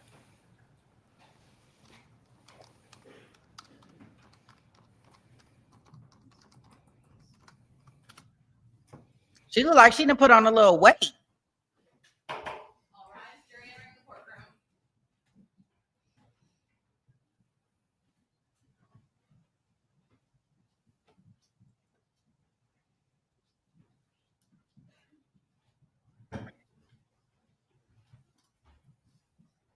Rachel said she been out here hitting those weights. She getting buff for this trial, just in case she got to go and be in custody. Seated. Please raise your right hand to be sworn. Do you swear or affirm the testimony you will give today in this trial will be the truth? You may be seated. Please adjust the microphone as you need to so you can be clearly heard. Ms. Kappelman, you may examine. Please state your name and spell your name. Wendi Adelson, Wendiadelson. Ms. Adelson, where are you from? I'm from Coral Springs, Florida. And you live in another state now currently, right? I do, yes, ma'am. All right. How are you employed? I'm an immigration attorney How long have you been an attorney? since 2006. And you're here pursuant to a state subpoena, is that correct? Yes, And that subpoena confers a type of immunity on you. Do you understand that? I do. Okay. Which means that nothing you say here in court pursuant to that subpoena can be used against you at a later time. Do you understand that? I do. Okay, but it doesn't necessarily mean you could never be prosecuted. It just means that what you say in court could not be used in any future prosecution. Do you understand that? Yes. Right. I want to ask you about your ex-husband, Daniel Markel. Is that a fair and accurate photo of Mr. Markel? Yes. When did you meet him? We met originally online.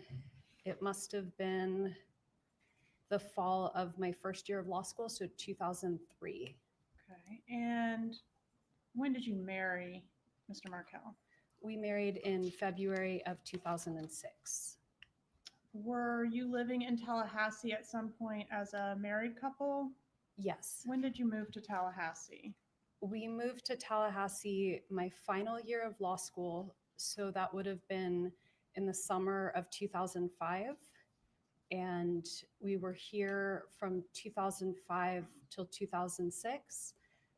We spent a year at the University of Miami from 2006 to 2007, and then came back to Tallahassee from 2007 until 2014.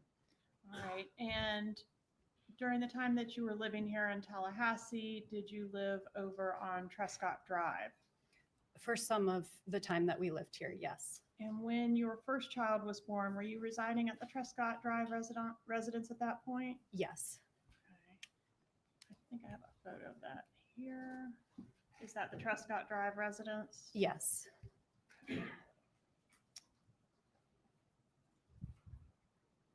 And how many children did you have with Mr. Markel? We have 2 children. What were their ages at the time of their father's death? It was 10 days before my older son's 5th birthday. So he was 4 turning 5. And our younger son was 3.5. The boys are 14 months apart. And did there come a time when you and Mr. Markel separated? Yes. When was the separation? It was in the fall of 2012. Whose decision was it to separate? It was mine. How did your ex take that news? Well, we talked about it many times before it actually happened, but when the separation became official, he was very upset. And even though there were problems and issues and discussions, it was a surprise to him when it actually happened, right? It was. Okay. And was part of the reason for the separation your differing views on how to raise the kids pursuant to the Jewish faith? I'd say it was a very small part, but it was a part. Did you consider your ex to be a religious zealot? No, I didn't think he was a religious zealot, but I did think he was using religion as a way of controlling me. Okay, did you think he was more devout in his faith than you were? I don't know that, I feel like devoutness has to do with maybe a relationship with God, and I don't know that his was more strong than mine, but he was more observant of kosher rules than I was. Okay, can you explain for the jury what those imply? For those of us Sure. that don't know? So keeping kosher has to do with separating milk from meat, something like you can't eat a cheeseburger. And it has to do with the ritual way that animals are killed. So certain meats would be considered kosher or non-kosher. And then things like shellfish are not allowed, or pork would not be allowed. And so his beliefs changed over time. We used to have bacon, and then bacon became a no later on. All right, and those rules were something that he was wanting to impose on the children, correct? Yes, Okay, and you were less interested in those kosher rules? it was less important to me. All right, were both you and Mr. Markel raised within the Jewish faith? We were, yes. When you separated from Mr. Markel, did you move out of the marital home while he was on a business trip? I did, yes. Where did you go when you left the marital home? I went to another property that I had rented for the boys and me. Was that at 3303 Aqua Ridge Way? Yes, Was that located in Leon County? yes. What was the custody arrangement? Broad terms are fine for this time frame during the separation. I think we were just trying to figure out how to make it work. We didn't have any formal custody arrangement at that time. I remember his parents came to town that weekend, and I made sure that he had the boys that weekend. We were just trying to figure out how to make it work until we had something formal. Was the arrangement roughly 50-50 or something else? It would have been roughly 50-50. Okay, and were you mixing it up during the week, or was it a week on, week off situation? It wasn't week on, week off. We didn't settle into that until the first summer, or maybe the second summer. I don't remember. That was more of a summer arrangement. But it was 50-50 and definitely a mix during the week. Okay. I'm gonna publish what's been introduced into evidence as State's Exhibit 60. Your petition. Was your mom, Donna Adelson, involved at all in drafting your divorce documents? No, Did she ever make any edits to any of the filings that you made pursuant to your divorce? I think she made suggestions, but I had an attorney, a very good attorney, helping me through the process. So she wasn't editing legal documents. Did you ever forward any of your mom's suggestions to your lawyer? I probably did. And when you did that, would you attribute them to your mom, or would you just forward them along without noting whether they were your questions or your mom's questions? I honestly don't remember. Was this a contentious divorce? It was. As part of your divorce, did you file a petition to ask the court for permission to relocate to South Florida? I did. And I think that was your amended petition. Not sure if we can see that very well. Here we go. It says the wife also desires to relocate to South Florida in order to provide a better quality of life for the children by increasing their access to close family and providing more stability and consistency. Who was the close family that was available in South Florida for the boys? My mom, my dad, and my brother.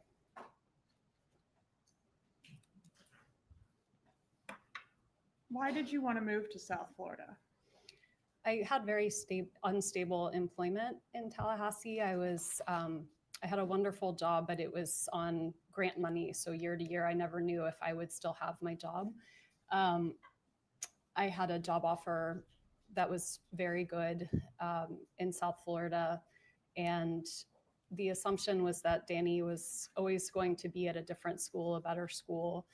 He used to joke that he would take one bar exam for every 2 bar exams that I had to take while we moved around the country. And so it seemed like a way of having stability while he was climbing up the law professor ladder to be ultimately at Harvard or Yale. And was relocation important to you? It was, in terms of having a safe and stable place for my kids. Did you consider having to live here in Tallahassee being stuck? Or had you referred to it previously as being stuck in Tallahassee? I mean, I may have. The idea of being stuck is if you don't have permission to live anywhere you want to live. But I had a nice quality of life here. Did you consider the worst case scenario to be that you would end up stuck here in Tallahassee if your petition was denied?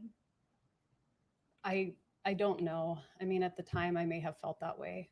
Okay. Might you have sent an email to a friend on March 24th of 2013 indicating, quote, "I do fear that the worst case scenario that could happen is that I will be stuck here in Tallahassee"? It's possible that I sent that. Would it refresh your recollection to review that item? I'm happy to. It's on tab 6 on one of those binders in front of you. Let me see which one it is. It's going to be this one. This one.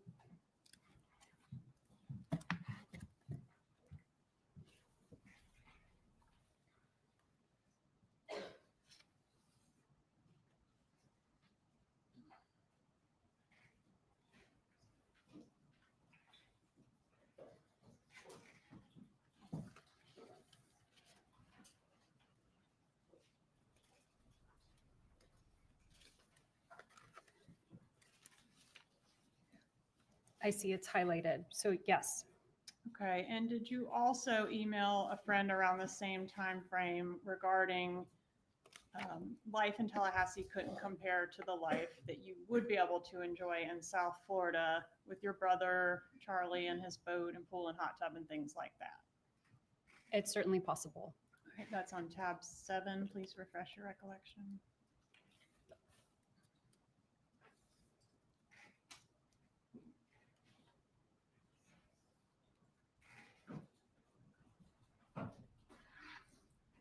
Yes. And in fact, didn't you use the word stuck in your actual motion for relocation?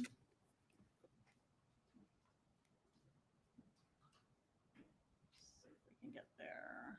Here, the wife is merely stuck in Tallahassee until the husband decides that the time is right for him to leave. So my attorney did write that, and that sounds right. Did Tallahassee feel claustrophobic to you? Well, at this point in time, Danny was making lots of unplanned announcements to my office where we worked together. So I would see him at work. I never knew when he was showing up. So I'm sure, this is 12 years ago that's how I felt at that time. Okay. But outside of the context of your relationship with Dan Markel, did you ever express that just the smallness and slowness of Tallahassee made you feel claustrophobic? I don't remember saying that. Please refer to tab 8 to refresh your recollection. Your Honor, if I may at this time, does they tell us you're just saying the CAD number, so we're not sure what documents you're referring to? Yes, The I can. binder is up on the witness stand. Ms. Kettleman is the defense, have a copy of the same binder. No, Your Honor. I'll show them the tab. Please do.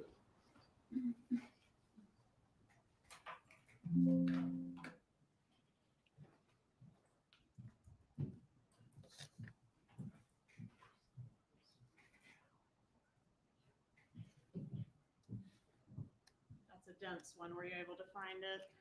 I did. I found it's part of a sentence. Can I read the whole sentence? Sure. Tallahassee feels claustrophobic at times, given its smallness and slowness, and the fact that my friends cycle through here with transient regularity. So yes, at that moment in time, that's how I was feeling in 2013. And relocation was pending at the time that you were feeling that way in that moment, right? Yes, ma'am. Okay, and relocation was also very important to your mother, wasn't it? Yes.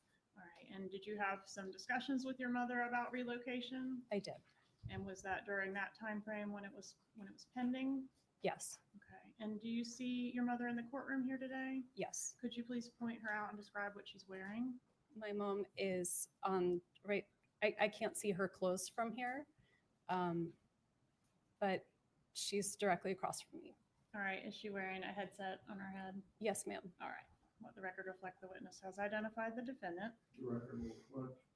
Your mom didn't want you to be stuck in Tallahassee either, did she? She did not. She wanted the best for you, right? She saw the best for me as not being in Tallahassee. Yes. That's right. She referred to being in Tallahassee that you were a hostage and a prisoner, right? Yes, she did.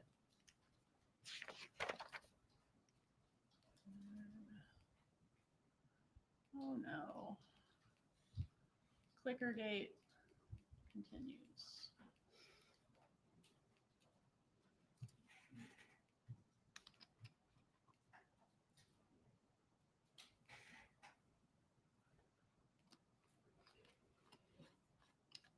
Prisoner.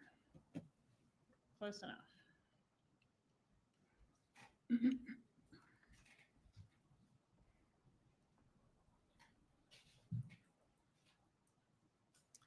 Did your mom express concerns that as a Tallahassee native, the judge presiding over your relocation motion would underestimate how much better it would be for you to live in South Florida? She did. All right, let me ask you a few questions about your parents. Your mom is Donna Adelson. Who's your dad? My dad is Harvey Adelson. All right. And where did your parents, I think you said they were in Coral Springs back in 2012? Yes, Is that ma'am. right? Okay. How long had they lived in the Coral Springs area? I was born there. So from, I think they started living there when my oldest brother was born. So since the early 70s. So fair to say they had deep roots there in that area. Yes. Can you describe the relationship that your mom had with your kids during the time frame we're talking about? So separation to murder time frame? It was very close. My mom taught my boys how to read. She taught them how to play chess. It was very close. Were your parents employed during that time frame? Yes. What kind of work did they do? My dad was a dentist and my mom was the office manager for the dental practice. All right. And what about your brother, Charlie? Did he have a role there as well? He was a periodontist. And so I believe at some point he purchased the practice. I don't remember what year that was. But he would sometimes work from my dad's office and sometimes work from other offices around South Florida. Was the dental practice, the family dental practice, a successful business? I believe it was. My family never discussed money or finances with me, but I believe it was doing well. Did you discuss your marital problems and resulting legal issues with your mom? I Talked did. about relocation, but in general, you did talk about your woes with your mom. I did. Okay. And I think you said you did send many of your divorce pleadings to her. Is that right? I did. What about your dad? What was his role in reference to your divorce pleadings? I don't remember exactly. My parents have a shared email. So when I send an email to one of them, I would send it. It was being sent to both, but I don't know who was reading what or at what time. Is it fair to say they were both welcome to read whatever you sent to that email address? Yes. And both welcome to reply as well? Yes. Who would reply more frequently, your mom or your dad, to those My mom types? would reply more frequently. Who took more of an interest in the day-to-day ins and outs of your litigation? Probably my mom. Okay. Is your mom overprotective of you? Yes.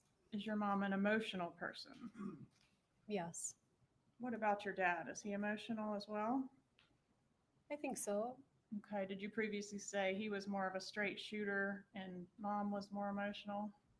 I think so, but I think women tend to be more emotional and men tend to be less emotional. Okay.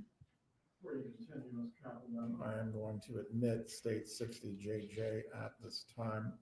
Is there any objection the defense wishes to raise? Yes, Your Honor, same objection. The court admits it over objection. For the record, you may continue. And I think that's the same exhibit that's in State 64AA, Judge. It's not necessary to have duplicates, but because of the way the evidence came out in this trial, that is present in State 64 as well. States 64AA is admitted. As far as the final record, if you wish to remove one, you may, but both are admitted for the record. Thank you, Judge. All right, is it fair to say that your mom, the defendant, is a controlling person? I don't think my mom is a controlling person. Did you say at one time back in 2013 that your mom operates with emotional subterfuge? I may have said that. Would you like to refresh your memory? I can. It's tab 45 in the binder in front of you.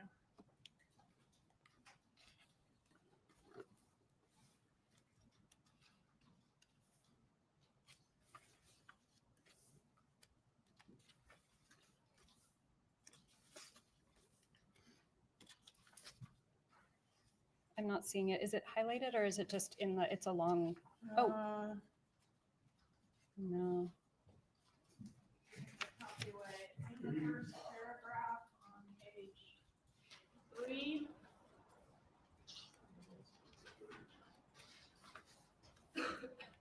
Kaplan, you can just walk up and show the witness the portion of what you wish for her to read to herself.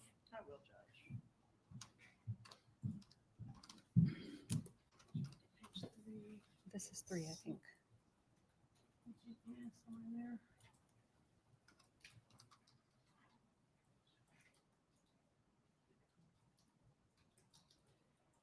Let me get the other copy. Sorry, I lost it again. Let me try it.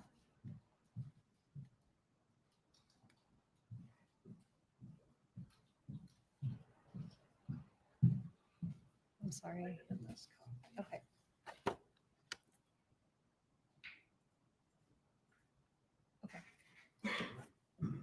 So the question was, did you previously say your mom operates with emotional subterfuge? Yes. What is meant by that?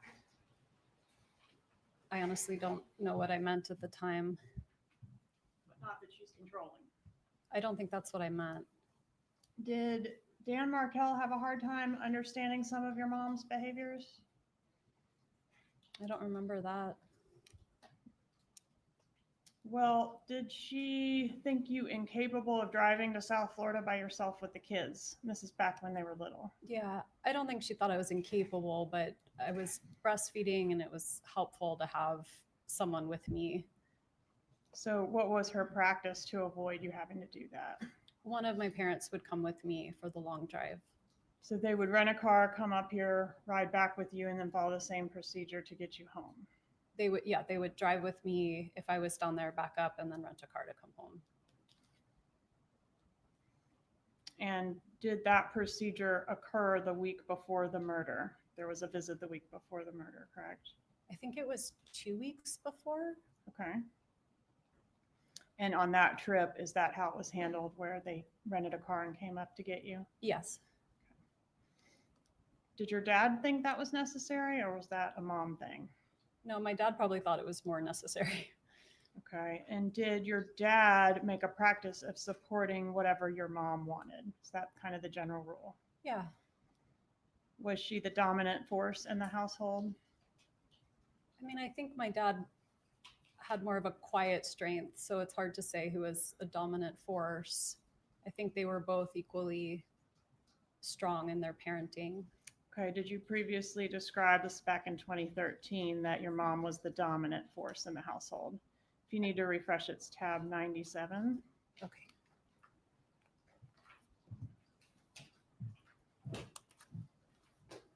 So this one goes up to 93. Is it? Check the very back. Got a few extras tucked in there. I'll just approach this copy. Oh, okay. Thank you.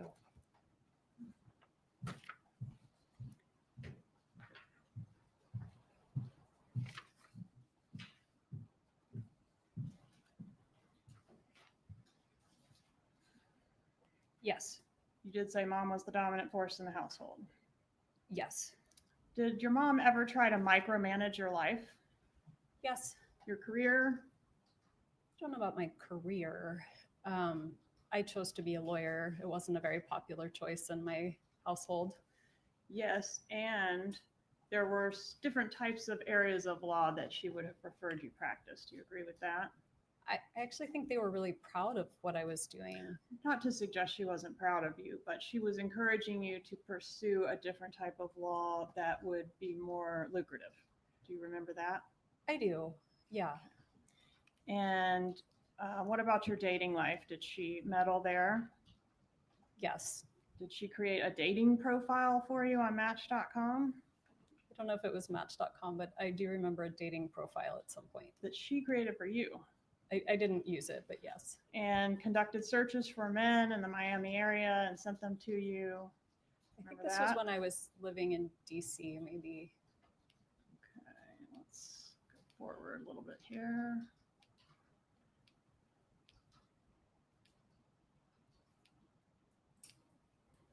Sorry, we'll get there.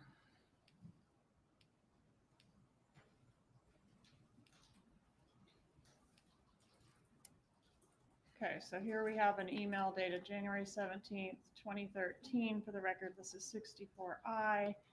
And it reads, so honey, so you think I'm nuts, but when you get a moment, check out some of these whom I've pre-screened for you. And these are guys in Miami, right? After all, you're going to be in Miami here and there. Why not see who's out there, right? Yes. Okay. And here's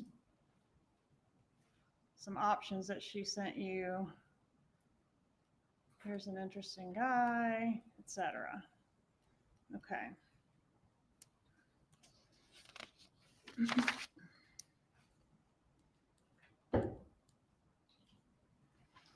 Did you ever feel like your mom was walking all over you? I don't remember feeling that way. Okay. What about specifically regarding this divorce? I don't. I mean, I had a really good attorney and I was making the decisions I wanted to make. Okay. And did you, back in April of 2013, tell a friend that you were trying to find a way to coexist with your mom that didn't feel like she was trampling your autonomy? I'm sure I said that in 2013. How did your mom feel about Dan Markel in this time frame, 2012 to 2016? And I think I think a lot changed between 2012 and 2016. So I think her feelings about him changed over time. Okay, and what about in 2016? Did she hate Dan Markel? No, not in 2016. What about 2014? Did she hate him then? No. Did you say do you remember giving a law enforcement interview in reference to this case? Yes, I remember. That was the same day that Mr. Markel was shot, correct? Yes. Okay, and did you say in that interview for court and counsel, I'm referring to page 288, lines 24 through 289, line 1, quote, my parents have more reason to dislike Danny than almost anyone else? At that point, I was sitting with law enforcement for 6 hours and had just been told that Danny had been shot. So I was in shock and I was trying to help the police think of anything I could possibly think of that would be helpful. And are you suggesting that after 6 hours you became fatigued to the point that you started saying things that weren't true? No, I didn't say anything that wasn't true. I just was in shock. I just kept talking and talking and talking. When your mom is really upset about something, does she talk about it a lot? Yes. And when she talks about it a lot, and I'm referring you back to this time frame, does she talk to your brother Charlie specifically a lot? My mom and Charlie have always talked a lot. Okay. And was Charlie kind of like your mom's problem solver? don't know about that. I kind of feel like it was where she would help him more throughout childhood and adulthood. She would help him solve problems, not really. She definitely did a lot for him, didn't she? She did. She helped him with his business. She helped him with his personal life, his finances, his bills, remember to pay the whatever. She was like still mothering him into adulthood, right? Yes. Okay. But as far as meddling in your life, did your mom feel that Charlie could make more progress with you than she could on items like who you were going to date? I would just be guessing about that. Okay. At the time of Dan Markel's murder, was the defendant, your mother, very angry at Dan Markel? Before he died? Yes, ma'am. Yes. And you hated him too, right? At certain points, I was very frustrated with him. Did you refer to him as an STD? I don't remember saying that. Tab 5.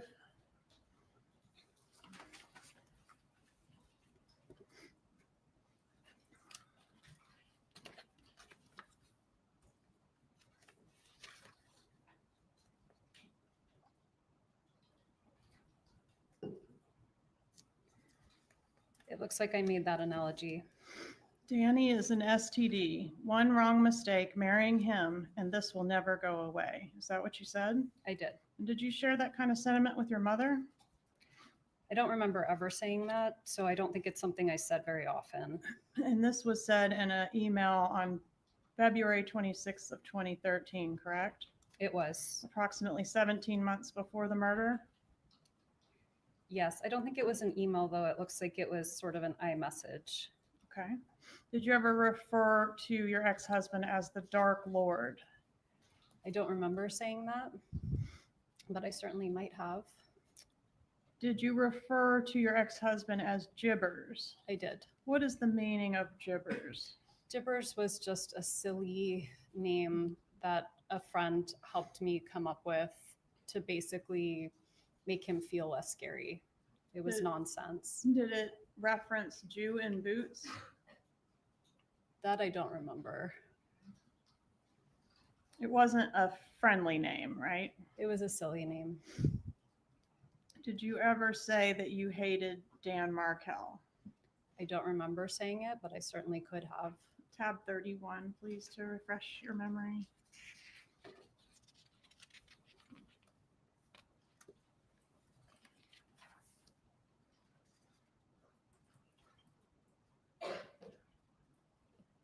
I said that I hate him in this moment. Okay, and did you say in that email, that same email, quote, I hate that I hate my children's dad? I did. And do you agree that email was sent approximately 15 months before Mr. Markel was murdered? It was in April of 2013. Yeah, I think that's right. Yes, ma'am. The approach with what I've marked as 56A, B, C, and 57. I asked you about the Jibbers nickname. Did you have that nickname stored in your cell phone as Dan Markel's contact name? I did. Approach and show you these exhibits and ask if they're fair and accurate. Contacts, 56A. Who is that a contact for? You know. It's my mom's phone number. So that would have been, it's a picture of Ben as a little guy and my mom. Okay, so fair and accurate contact Yes. from your phone for mom at that time. Yes. Okay, and then 56B, That's my dad. and that's his phone number. It is. Okay, 56C, That's my brother. Charlie. Yes. Okay, fair and accurate phone number for him at that time. Yes. And then 57, is that the contact you had in there for your ex-husband, Dan Markel? Yes. Judge, at this time, I'd ask to move into evidence 56 and 57. Any objection? No objection. States 56 and 57 are admitted at this time.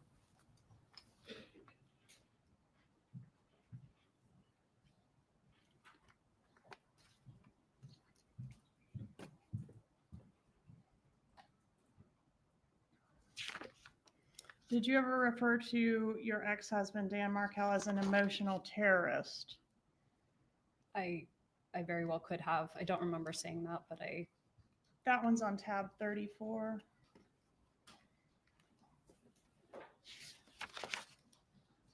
I'm so sorry. Is that? Yes, I believe it is 34. it is. I see it. I said it in December of 2013. Approximately 7 months before his murder.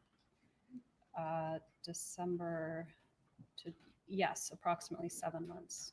And tab 35 in June of 2014, did you say of your ex-husband, I hate him so?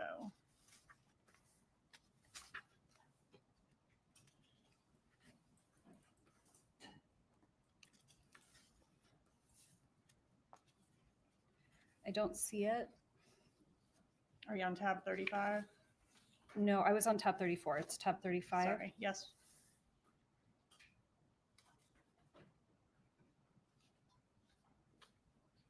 I did write that. And that was approximately 3 weeks before Mr. Markel was murdered, correct? Yes. Okay. Lost my clicker.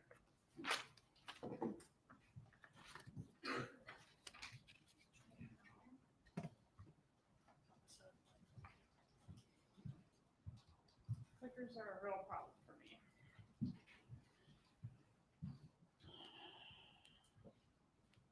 All right, next I want to ask you about Mr. Markel's response to your petition to relocate. Is it fair to say he was adamantly opposed to that motion? Yes. All right, and you all fought over things large, of course, but also very small, like in this pleading, a tennis racket is mentioned, right? Yes. And, oh, jumped ahead on us. Okay, let's go back. In Mr. Markel's response, and for court and counsel, this is page 82 of Exhibit 60. He indicates the husband affirmatively alleges that the wife helped herself to non-marital assets, including money and stocks owned prior to marriage, as well as numerous personal non-marital belongings of the husband, such as luggage, bicycle, tennis racket, and family heirlooms. Did you take those things when you vacated the property? I did remember taking his tennis racket by accident and I returned that, but otherwise I didn't take his belongings. Did you strategize to leave him in a way that would cause or inflict maximum damage upon him? No. Is that something your mom ever said? I don't To your remember that. knowledge? Did you discuss with your mom how and when you would leave your marriage? I did.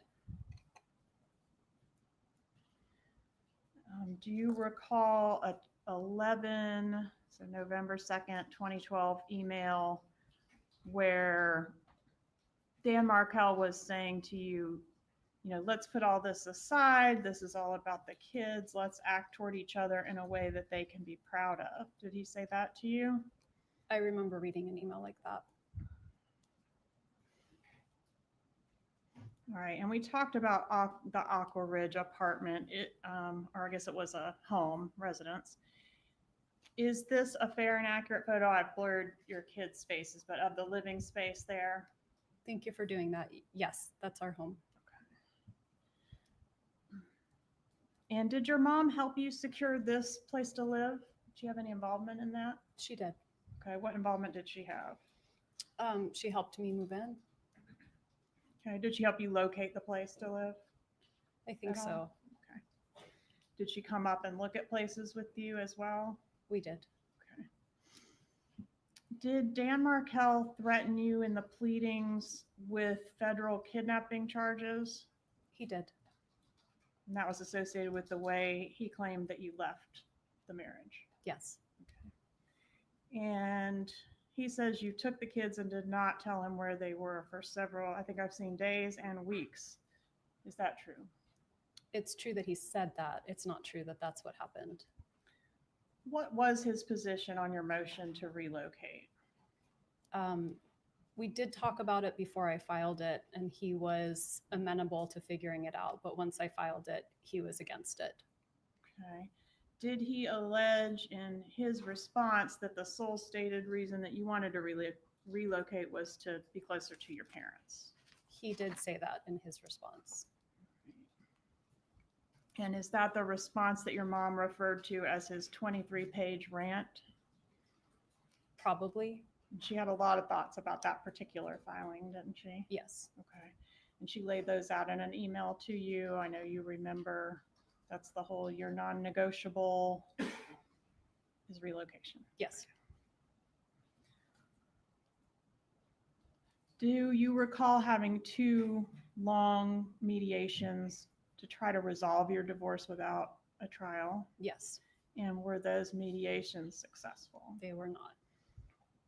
Was Mr. Markel seeking to depose your mother as part of the divorce proceedings? I don't remember that. What about your brother Charlie? Did he care about whether you moved to South Florida or not?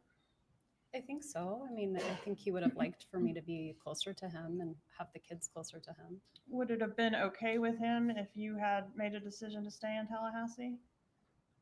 I would have imagined so, yes. And after the relocation motion was denied, you were kind of like, well, maybe I have to stay in Tallahassee. Wasn't there at least a moment of that for you? I mean, it wasn't maybe, that was the court's decision, and I respect the court's decision, and you know, I would make the best of it. What about Charlie? Was he outraged by the court's decision? I honestly don't remember him being outraged. But to your mom, it was a big deal. My mom was really upset. It was described by your mom in several places as like a life and death proposition. Do you agree with that? Yeah, I think my mom thought my life in Tallahassee wasn't good.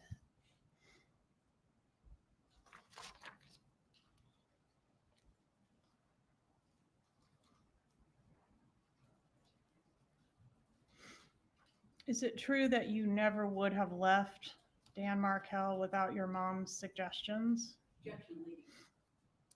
Overruled, she may answer the question based on her own knowledge. I would have left Danny regardless of anyone else's input. I was very unhappy. Did you ever write that you would have never left him without your mom's suggestions? I don't remember saying that. Please refer to tab 41 and see if it refreshes your memory.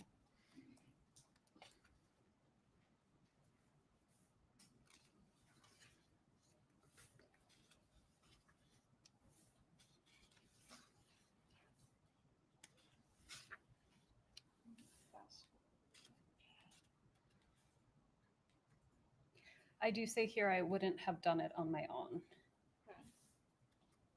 Did you specifically reference your mom? I say my parents and brothers' suggestions and support. Okay.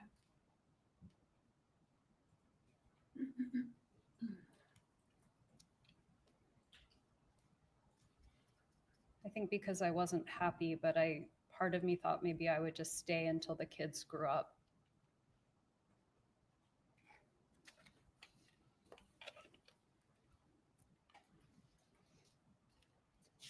Just one moment, I've lost my place a little bit.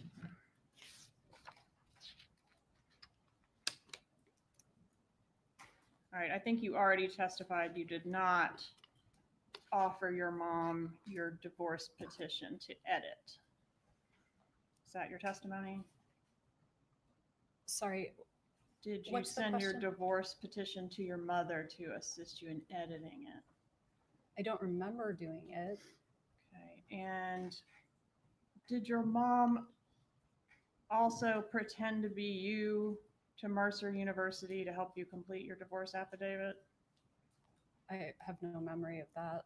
Got a little pop out here of this email from your mom. Obviously, I pretended to be you contacting these financial institutions. Is that something that she would normally do on your behalf?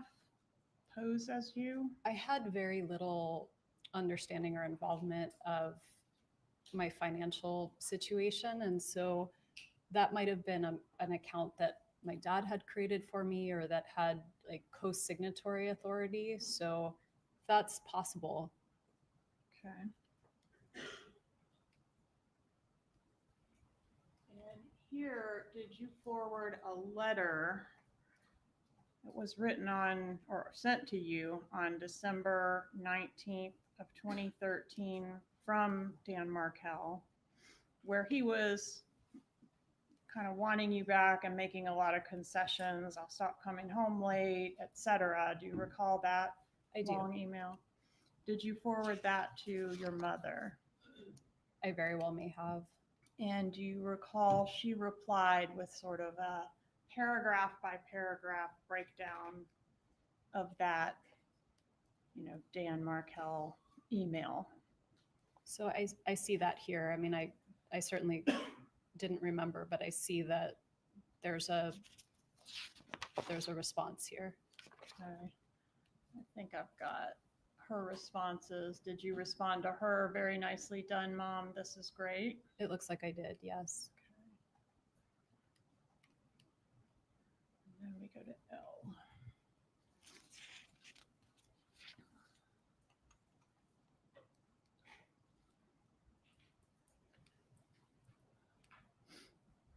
In her responses, I guess they've got a joint email. So how do we know it's mom and not dad? Do we? I don't. Does dad send responses like these? This is all the response. Would Harvey detail like that in a response? No, but it could be that my dad and mom were talking and that she was the scribe, right? That they were, that it reflects both of their thoughts and that my mom's the one writing it. And many of the emails are signed mom and dad, or they reference dad and I feel this way. Was it common for your mom to express for the two of them a certain position? Yes.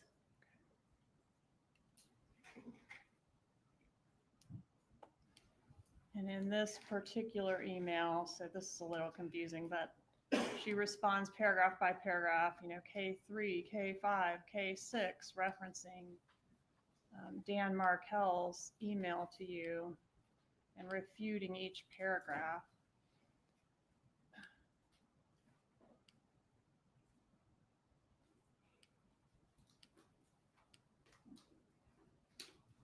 And she felt that his position was outrageous, right?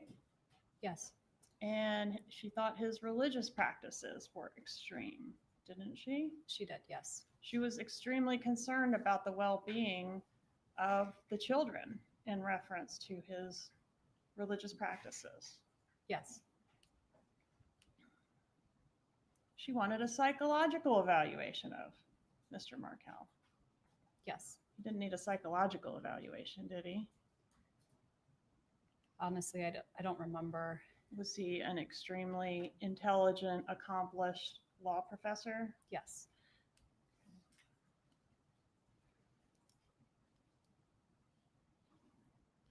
Did your mom ever call Dan Markel any disparaging names around this time frame? She did. Okay, including piece of shit? Yes.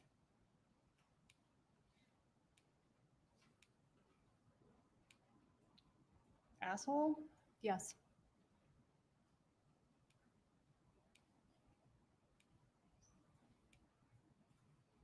A narcissist?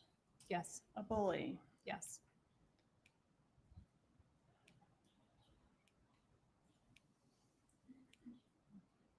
A bastard? Yes.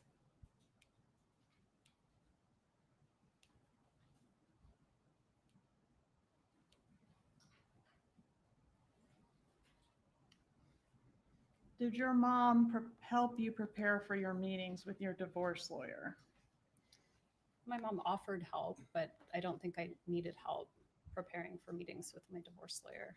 Who was your divorce lawyer? Kristen Adamson. Your mom, in an email dated January 9th, 2013, indicates that she thinks the job opportunities that you had in South Florida was a major bargaining chip in your divorce. Did you agree with that? Did I agree with it at the time? Yes. I don't remember. And she did a lot of work sort of making arguments to that point, didn't she? I believe so. And did you forward your correspondence with your lawyer to your mother? I did. Publishing 64. I'm going to skip to J. She wanted to be kept informed, right? Yes.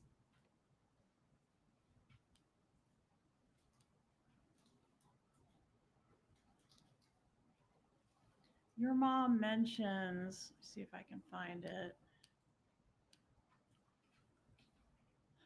This is 64G, your South Florida legal team. She will try to remember to discuss things with your South Florida legal team. Who was that? I think she was jokingly referring to herself. Oh, she's the South Florida legal team. I don't know who else it would have been. I think that's why there's a smiley face. I think it was a joke. Okay.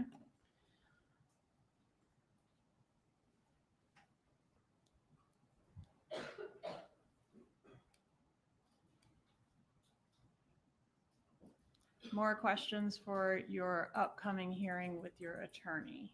Did you forward your mom's questions or ask your mom's questions when you met with your attorney? Probably not all of them, but if there was something that I thought was useful, I probably forwarded it or had a conversation about it. And here you can see in paragraph 2, your mom referred to Dan Markel as Gibbers as well, right? It was a silly name. Yeah.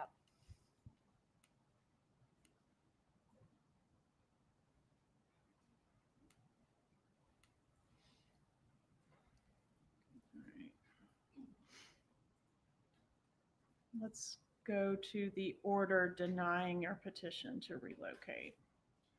Was your mom aware that the order was filed? Yes. Okay. And this is language from the order denied with prejudice, meaning you can't re-raise it, right? Right. You can't refile.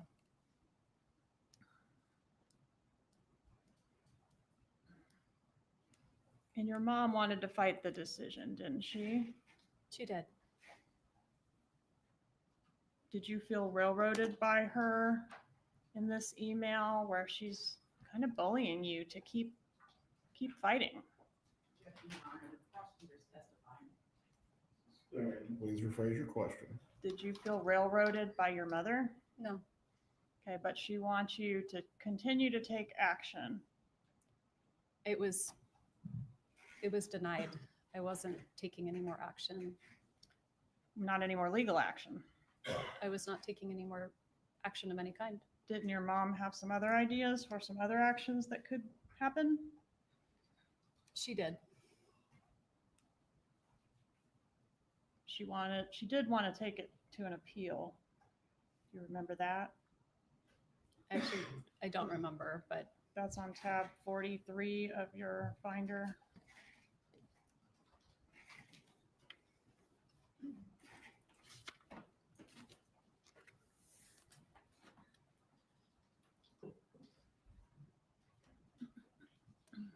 yes, I see.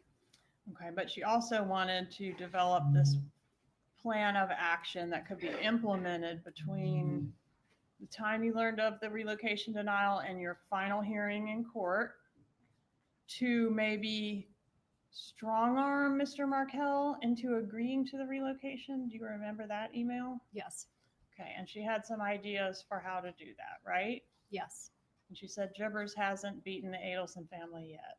Yeah. Yes. Okay. So what was her plan of action?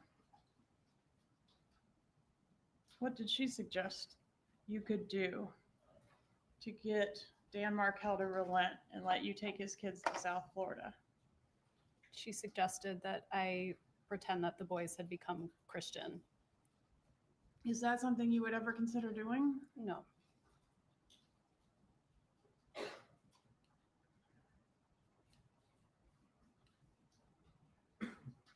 She was going to pay for them to get instruction on the Christian faith, right?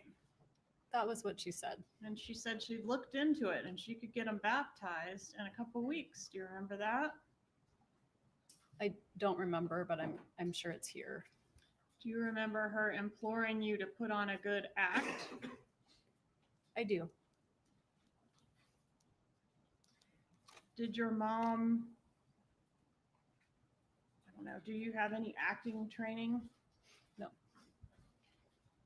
Do you know why your mom would Google how to teach an actress emotion?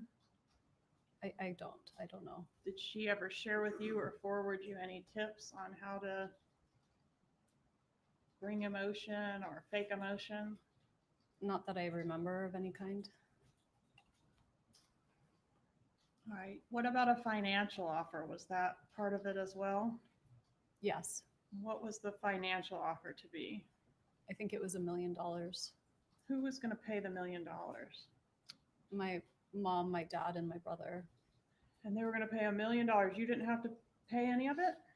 I don't remember having to pay any of it. Okay. And they were going to give Dan Markel $1 million for what? So that I could relocate. Okay. Did you ever make that offer to Dan Markel? No, To your knowledge, did anyone make it to him? I don't think so. Would it have worked? I don't think so.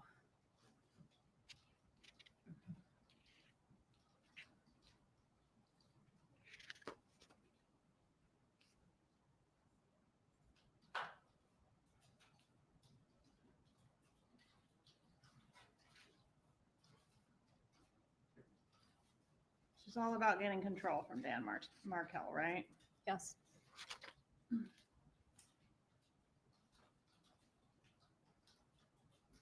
And you told her these ideas were crazy, didn't you? I did. I will not be introducing my children to Christianity. I truly believe it will backfire. Again, Your Honor, the prosecutors testifying and As the counsel testifying, sustain, please make sure you're asking open-ended questions to the witness. Ms. Kaplan, I'm reading from State's Exhibit 64V, which is in evidence. please proceed. Did you say it would backfire? Yes, those are my words. And what did you mean by backfire? I don't remember, but I can read there below what I was saying. Did it have to do with this will give him ammunition to pursue things in court? I might have meant that at the time. Did your mom respect your decision not to use her suggestions?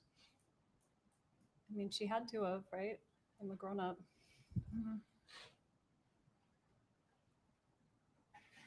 She kept pushing though, didn't she? She was suggesting other ideas. Okay, January 27th, 2013 email 64W. Charlie brought up a good point when he said that Americans were dropped behind enemy lines during World War II wearing Nazi uniforms to get what they wanted. They had a job to get done, and they did what they needed to do to accomplish it. You have a job to get done and a very short time frame to accomplish it. If you dressed your kids up in Hitler Youth uniforms and brought them down here, I could care less if it was an act of defiance and would show gibbers that he's not in control. Did she suggest that to you? Yes.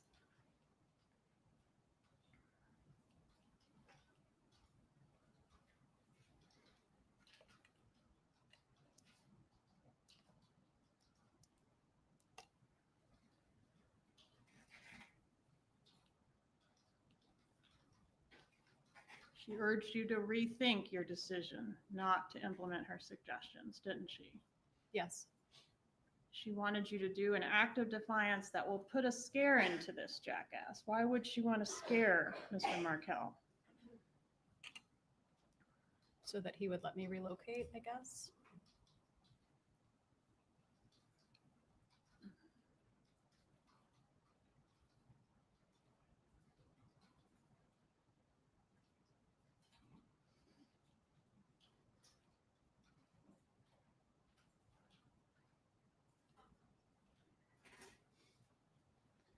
She says here, and I'm still on 64W, I don't know how much of the big picture you're seeing, honey. I don't know if you can realize that not only what you can provide for your boy's life, but for your own life, all depends on this change. This is a once in a lifetime opportunity. So she did view this as a very serious matter, right? Yes. And she's sending all of this after the relocation is denied, right? Yes. Everyone has a price. Fight for yourself.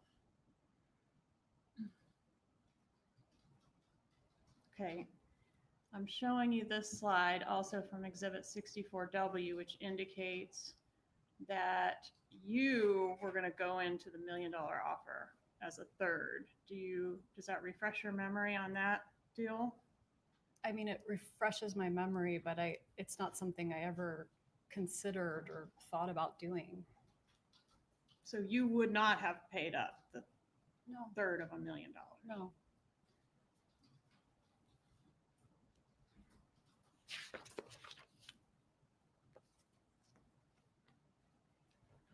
Moving on to 64X.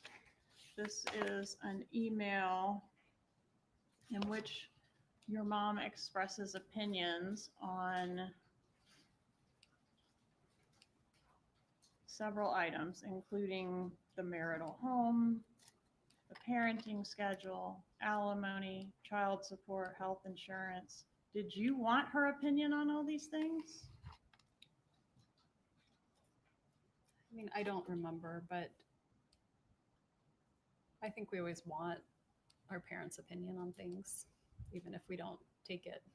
Sorry, Your Honor, I can't hear it. Please restate your answer.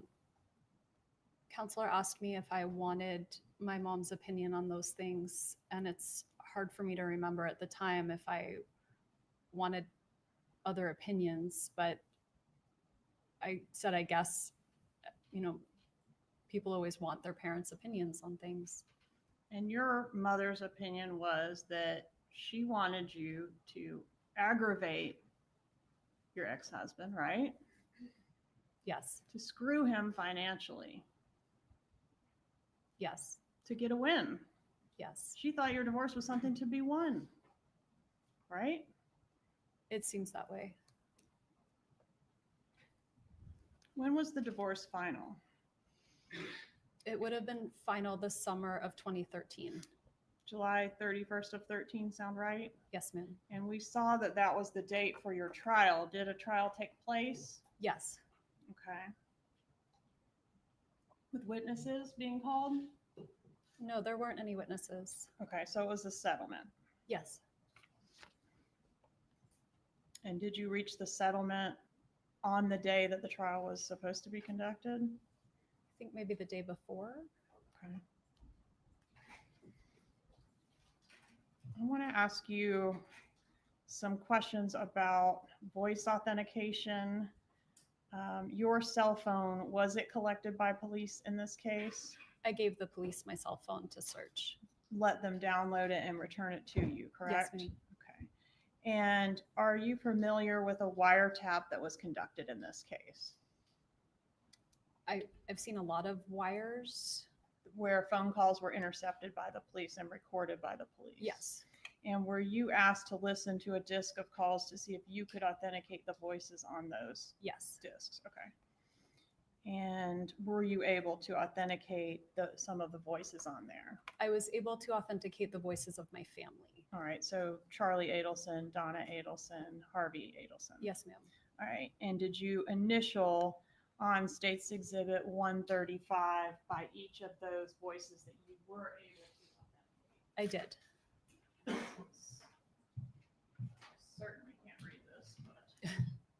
very small. See if that's, Yes. Mhm. that's where you initialed, okay. I did. This time I'd ask to introduce State's Exhibit 135. Any objection? Has it been entered?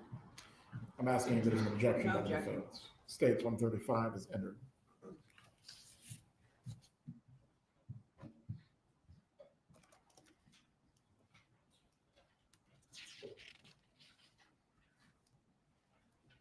After the divorce was final, was there any more litigation between you and Dan Markel? There was. All right, and who was the first one to file something after the divorce was final? I don't remember who was first to file. Because you both filed some things afterwards, right? Well, Danny was supposed to pay me for the deal with our settlement was I was supposed to take my name off the title to the house and he was supposed to pay me half the value of the house. So I went that first week and took my name off the title and then just waited. And when I reached out, when it was time for him to pay what he owed, he said, I'm not going to pay it. And I asked why, and he said, I have my reasons. And so my attorney had to file to enforce the settlement agreement because otherwise he was going to be held in contempt of court. The court had given him a deadline to make the payment and he didn't make it. He didn't make it. So you filed a motion to enforce The settlement agreement. and he filed a counter motion saying, well, I'm not paying because she's in violation for all these different things. Remember that? I do. And then he accused my attorney of committing fraud. Right. One of his big complaints was failure to facilitate the communication agreement, where I guess you all had some type of agreement to provide Skype calls with the kids to each other when you didn't have the children. Do you remember him complaining about that? I do. I remember if I was 1 minute late, he would contact the parenting coordinator and complain that I was in violation. That was a pretty regular complaint of his in this era of these filings, wasn't it? Yes. And when he sent an email, for example, 64N, let's see if we have that.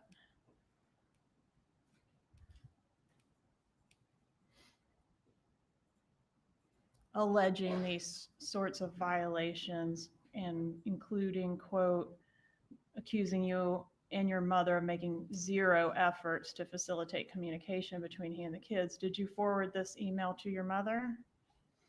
I don't remember if I did or not.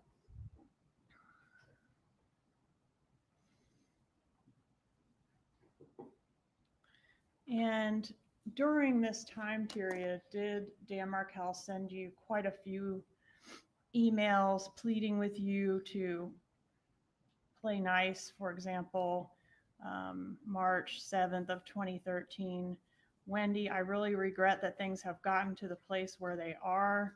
Do you think we could try to resolve more issues directly with each other to prevent so much of the unnecessary tension and cost? Things like that. Yes. Okay. But then you didn't seem to be able to actually play nice with each other, even though it seems like maybe that's both what you wanted, at least at certain points. I was always trying to play nice. Well, you were threatening to hold him in contempt of court. I wasn't threatening to hold him in contempt. That's what my lawyer filed. That's what happens Well, when your you... lawyer represents you, doesn't she, Mrs. Adelson? She does, but I wasn't threatening him.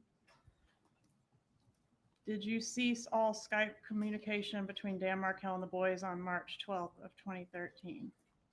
I don't remember that, no. Tab 54, please.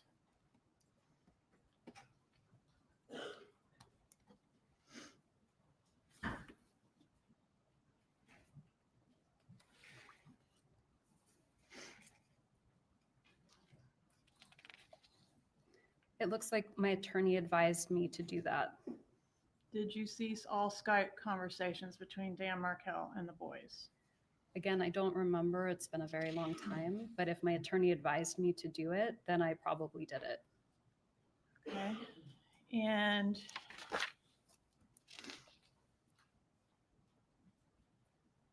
the day that you filed that motion to enforce the marital settlement agreement and hold Dan Markel in contempt, see if I can find that. What was the date of that filing? It looks like it was October 31st, 2013. Was that the same date that you backed out of the contract to buy a house here in Tallahassee? I don't remember if it was the same date, but at that point, I didn't have the money I needed to buy the house because Danny didn't pay what he was supposed to. Okay, but you don't remember which day you backed out of buying the house. I don't. Could it have been the same day that this was filed? Halloween of 13. It may have been. Okay, and was it Charlie, your brother, who talked you out of buying the house? No, I didn't have the money to buy the house. So you don't remember him discussing that with you? No. Okay. And did your mom have a position one way or the other on whether you would buy the house? I don't remember.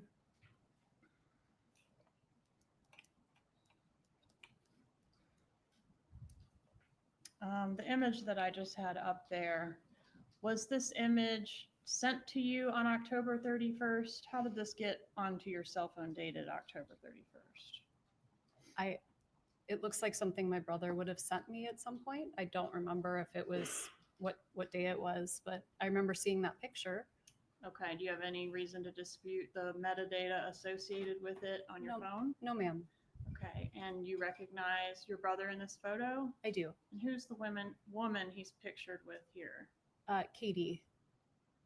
Is that Catherine McBanoa? Yes.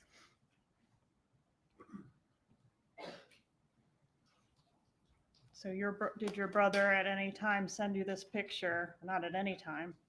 Did your brother on October 31st send you this picture and basically tell you not to buy the house because you weren't going to be living in Tallahassee much longer? I don't remember him ever telling me not to buy the house or that I wasn't going to be living in Tallahassee. I really wanted to buy that house.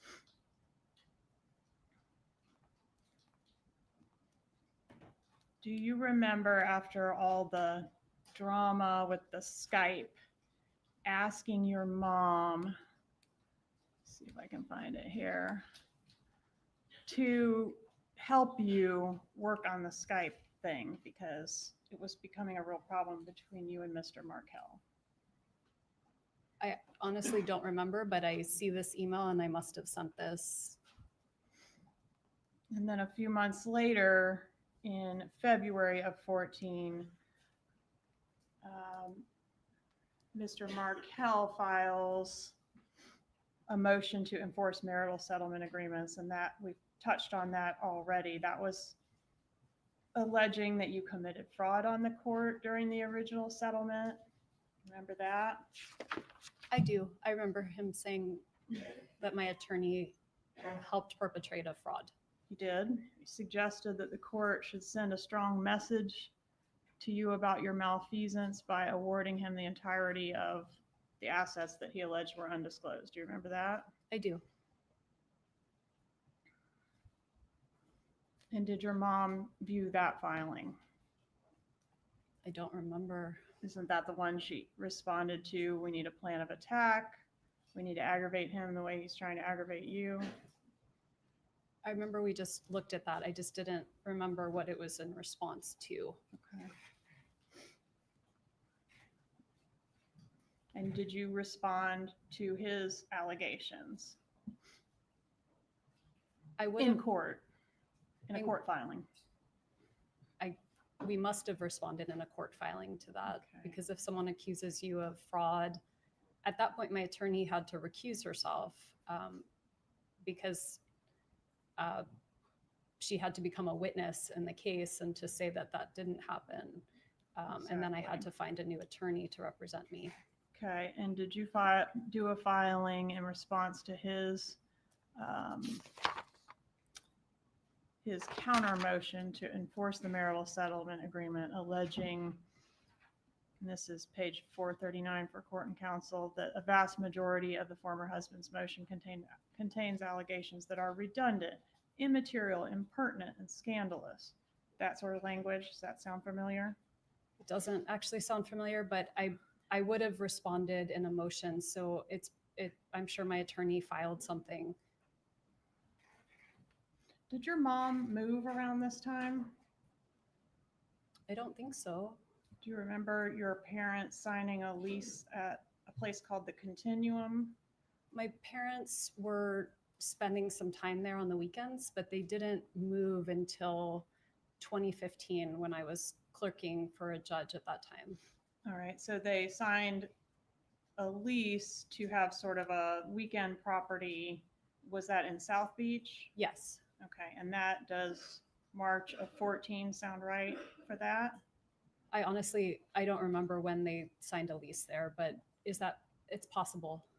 Well, when you ultimately left Tallahassee, which we'll get to, did you go to live at the Continuum or at Coral Springs or somewhere else? In Miami at the Continuum. And do you know why they chose to move into the Continuum? I mean, this is about 3-4 months before the murder. My brother had a girlfriend that lived there and he really liked the property and he thought maybe my parents might like to retire there. So he was suggesting that they start trying someplace other than Coral Springs to retire. And did your mom add you as a resident to the Continuum on May 16th of 2014? I don't remember that, but to the Continuum, the apartment complex had very high security. Mhm. And so it may have been that if you wanted someone to come and not be considered a guest, they had to be considered a resident. Okay, tab 95, please. And the question is, would you have been considered a resident as of May 16th of 2014? And I don't know. So you want me to see whether on this document I was added as a resident? Yes, ma'am.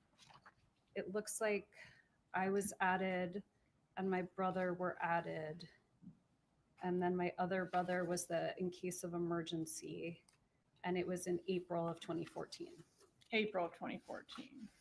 Okay, so about 3 months before the murder? Yes, And that was just so that you could come and go whenever you were visiting. that was my understanding. Do you recall a motion being filed by Dan Markel that we've referred to as the grandma motion? No, Did Dan Markel in March 26th of 2014 file a motion seeking to preclude your mother from having unsupervised contact with your kids?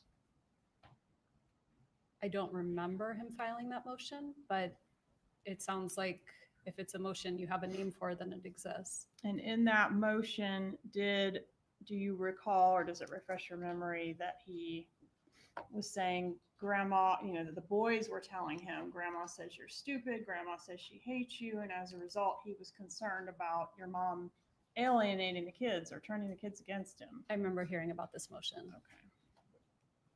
And that is a motion that was never got to be heard, right? That was part of the motion to enforce the settlement agreement, But which was never heard which was never heard because he was killed. because, yes.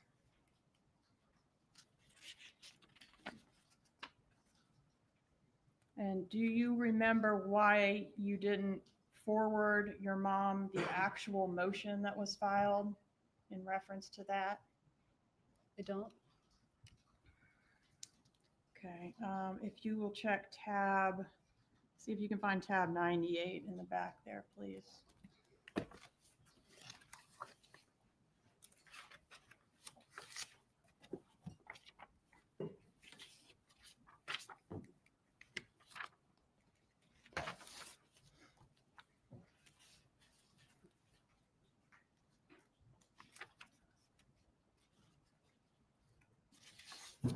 I have tab 98.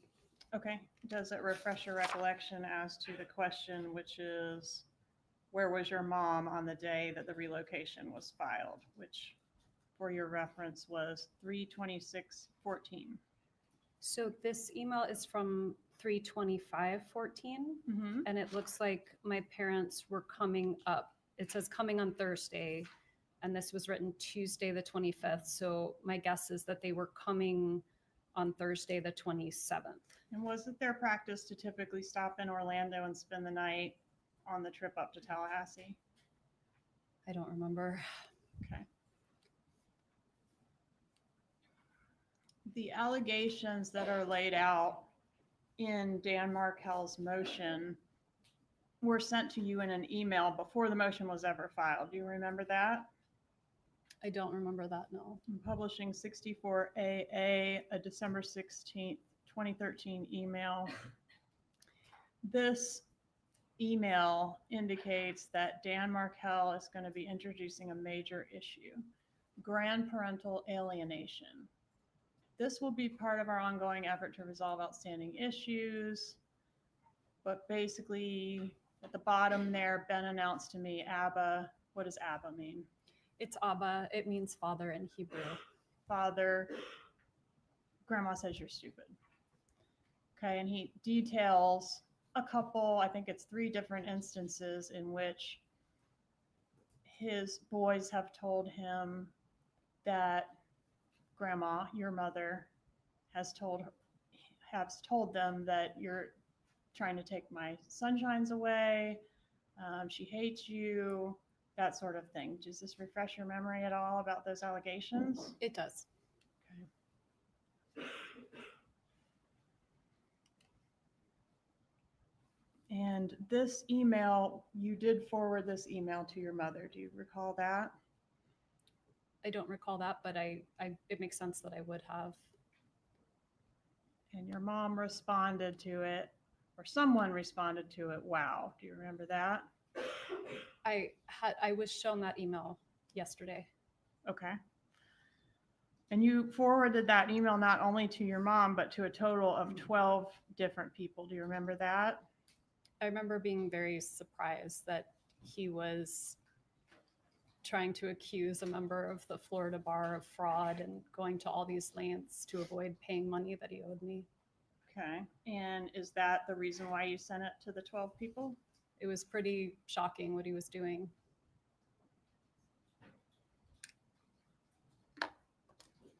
Did your mom respond at all to that allegation regarding her alienating the kids? I don't remember a response other than the one I was shown that said, wow, but I don't know if that was my dad responding or my mom responding. But the allegation was in reference to your mom, right? The allegation was in reference to my mom. Okay. And in fact, the next day, because the parenting coordinator was in on the original thread, you forwarded the email a second time to your mom, didn't you, with the parenting coordinator's response? Do you remember that? I don't remember that, but it makes sense that I would have forwarded it. Do you remember just, let's see, a couple months before the death of Dan Markel, saying to a friend of yours, I think her name is Jane, does that sound familiar? I had a friend named Jane. Telling Jane, quote, Danny is a monster.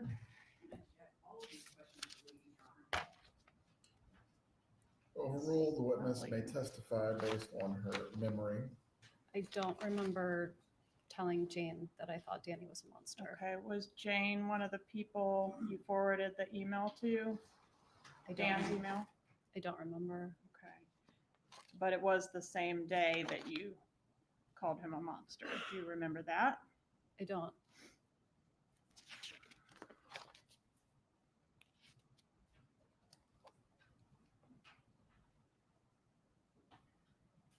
I want to talk a little bit about your brother, Charlie.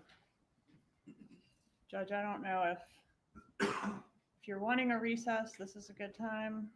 It's getting a little tedious, I'm sure.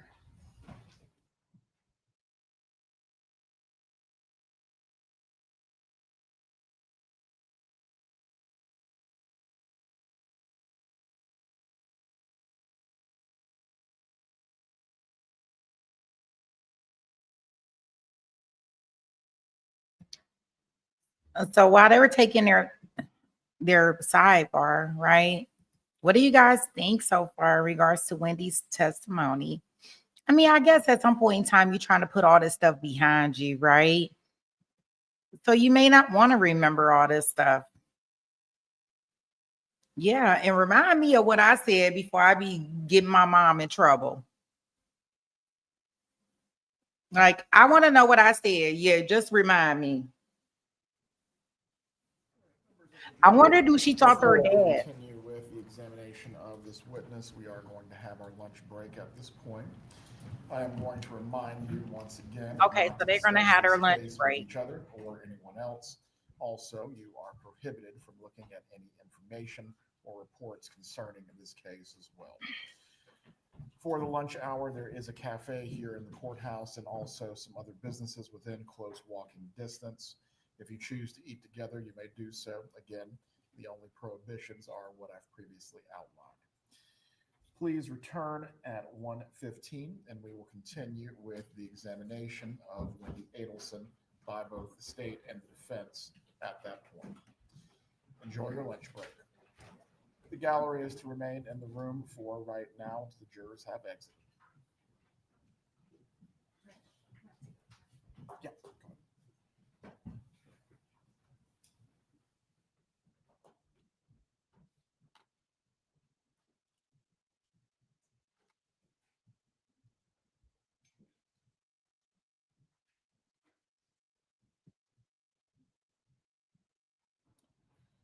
Everyone can be seated.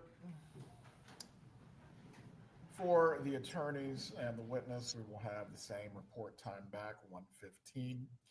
Do any matters need to be heard before we go into the break? No, Judge. Nothing to say. Very well. Enjoy your break.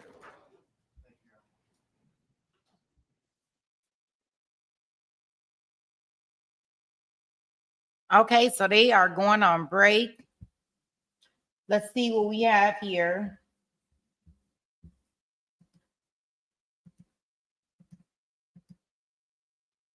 I mean, I got some good old TiVo time, but I think what we'll do, I do want y'all to hear these calls. So if it's okay with y'all, I just want to put these calls into play so we can listen to them. Give me 1 second here.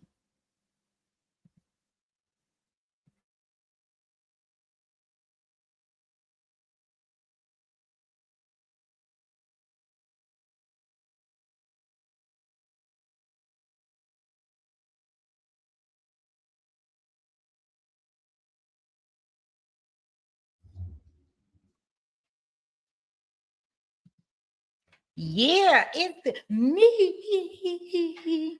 What do you guys think? I don't know. I'm okay with her talk about she don't remember. She want to make sure that whatever you gonna have on me, you better have on me. You better tell me what I said. Tell me what I said. That way I can agree or try to flip this around. No, I'm not giving up any information. Right? I don't remember. It was 10 years ago. I have no clue what me and this dude was doing. Nor what my mama was saying. My mama was just trying to encourage me. Yeah, don't stop fighting. He won't beat you. What parent wouldn't? Right? Especially if they don't want to, they don't want you to be with that person, right? You know, one thing for sure is it's not really often where a person dates or gets with somebody that they parent totally isn't in love with, right? They never think anybody is out here good enough for you. And that can sometimes go with sister and brother relationships, right? So, with that being said, you know, yeah, she was on her daughter's side. So maybe her daughter wasn't going to be able to say all the things that she wanted to say about hating or not liking Dan. But hey, she can say them.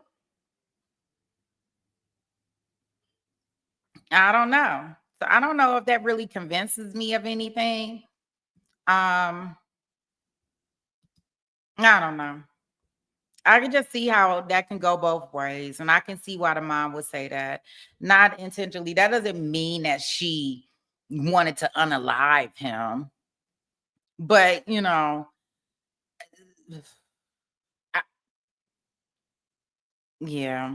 I don't think they're gonna be able to get around it because of certain fact that somehow it then came back to her. Um, let's see here.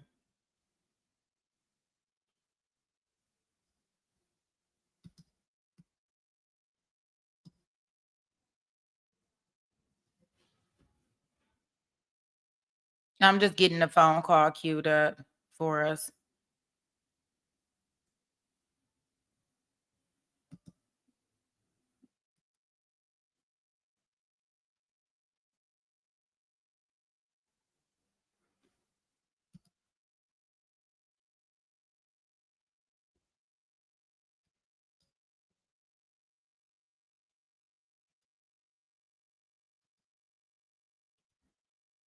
Okay.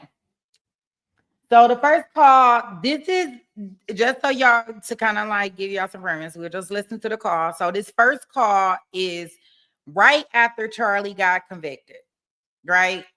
He got convicted. He ran back there, and you know the first person that he had to call, right? And it's so funny that the attorney, his attorney's name was Dan. I was like, that's different. But so let's listen to this first call. Oh my gosh. Don't even say anything. Don't even say anything. It is what it is. They didn't give you a chance.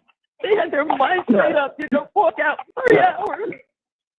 No, trust me, it is.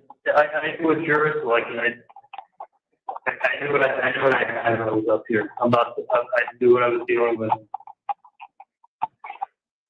It looks like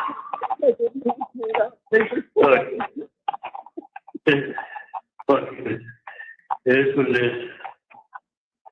Have you spoken to Dan since he left? No, I called you. Okay. Yeah, there's something that he told us. You need to talk to him. You need to ask him what you tell my parents. Yeah, no. I'm going to talk to him, but I'll call you in a little bit. But take it there, relax. Not getting upset, not going to change anything. That's all I'm going to give you a check. All right, call Dan, ask him to tell you what he told us, okay? Listen, I'm fine. Just take something to relax, okay? All right, we're going to be okay, Charlie. Just please give Dan a call and call us back later, okay? Yeah, tell Mom to take something to relax. I will. I know what I was dealing with. You can take something, you don't go crazy and get upset. Okay. I love you. We talk a little bit later, okay? I got full power on my phone, but I'll call you guys in a little bit tonight. And that's, all right, just call Dan first, okay? I'm going to call her in a little bit, but I'm calling Dan first, okay? Okay. Right, love you guys. Love you, Charlie. The caller has hung up.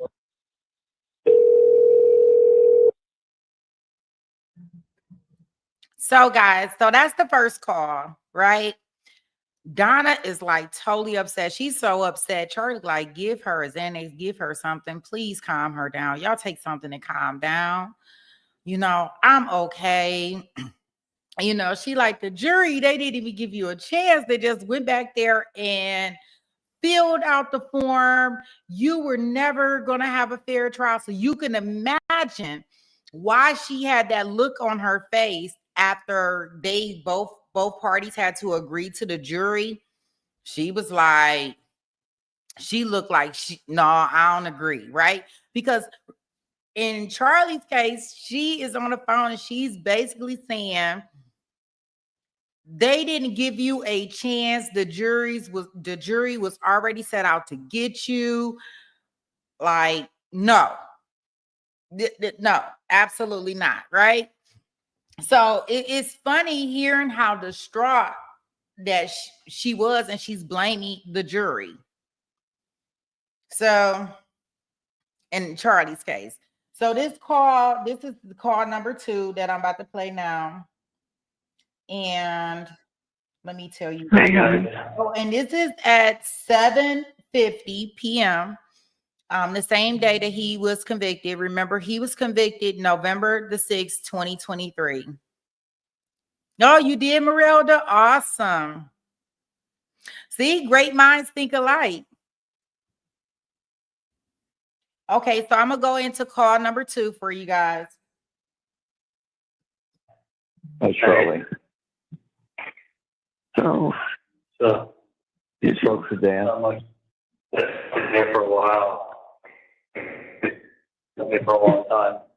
He was okay trying to go eat to get out of the road. He stayed on it for a long time. He said he was going to call you guys when I got off the phone and I was going to call in a little bit. Yeah, he did. He did. He did. We were able to get through the brief. I took the break. Roland had like fallen asleep in her lap. Okay. She's like, when I was in a Roland, I'm like, just don't say anything to him yet. There's no reason to. No. Yeah, I can't handle that. That's the honestly the only thing. No. I know.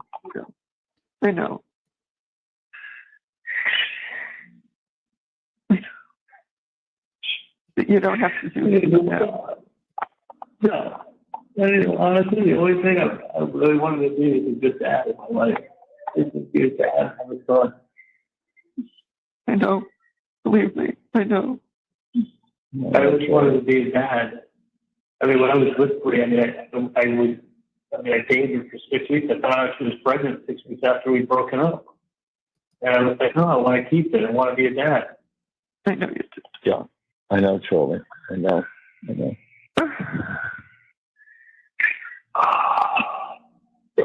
Take a breath, Charlie. Take a deep breath, Charlie, please. Mm-hmm. But honestly, I'm like, I don't know if I'm in a state of shock. Yeah, you're in shock. We're all in shock. Yeah.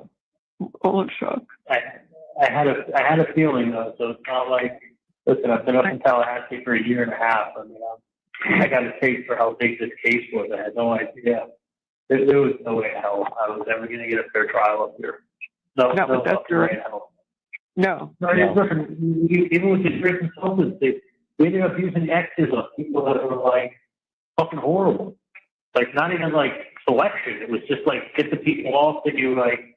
I mean, honestly, I sat there and like the same people that I said let's X off our jury. To be honest with you, were the same people the jury consultants were like, yeah, you can't have these people on your jury.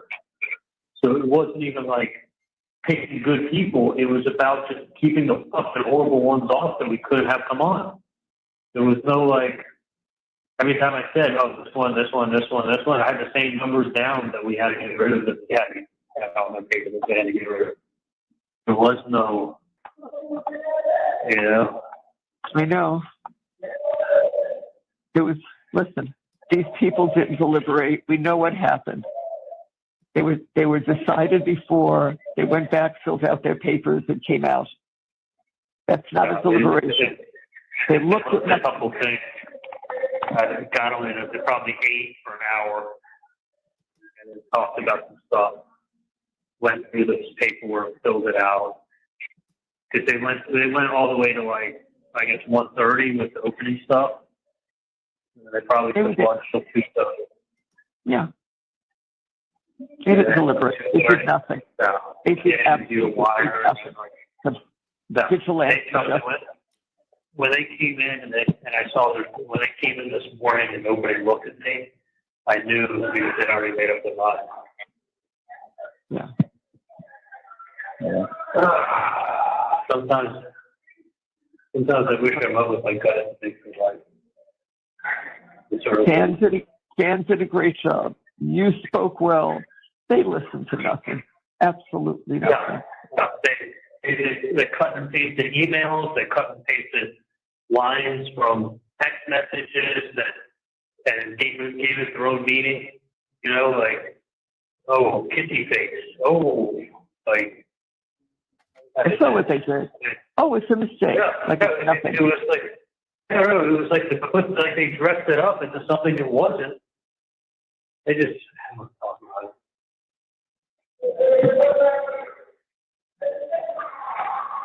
I'm in shock. I'm partly in shock, partly not surprised, partly just certain things that I don't want to go into, but I just wish I went with my gut instinct. My gut instinct was not. I wish I would have gone with my gut more in life. What it's about, right? You guys take care of yourself. I mean, not saying I needed you guys getting sick out there. One more thing on my head. Yeah, no. Yes, I don't have much. You know, I don't really have much in life anymore. So it was something happened to you guys. Yeah, well, we'll be fine. We'll stay tough for you, Charlie. We'll stay tough. You know, like, come see me. You know, I can. Kind of know what it's going to be like. But I did ask Dan if they put me in, if they maybe get me in some it's called protective management. Where people are like, that I guess have high profile cases, or people that are like police officers, when they go into custody, they put them in certain areas, but they can't put them in general population. I heard there's camps that are like that. I'm in shock. He said they're going to work on that. They're going to work on the appeal.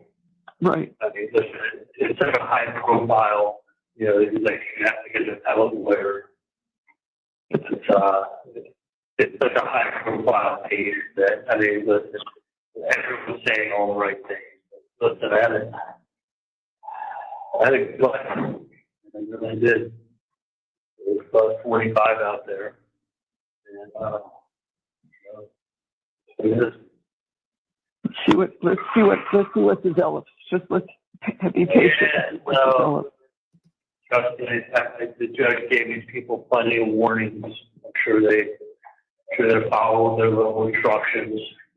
I'm sure they did. Yeah. So listen, these are people who took the Appleman. These are all people from Tallahassee. There's no way there's no way if Mr. Clinton's under a rock. There's no way you don't know about this case.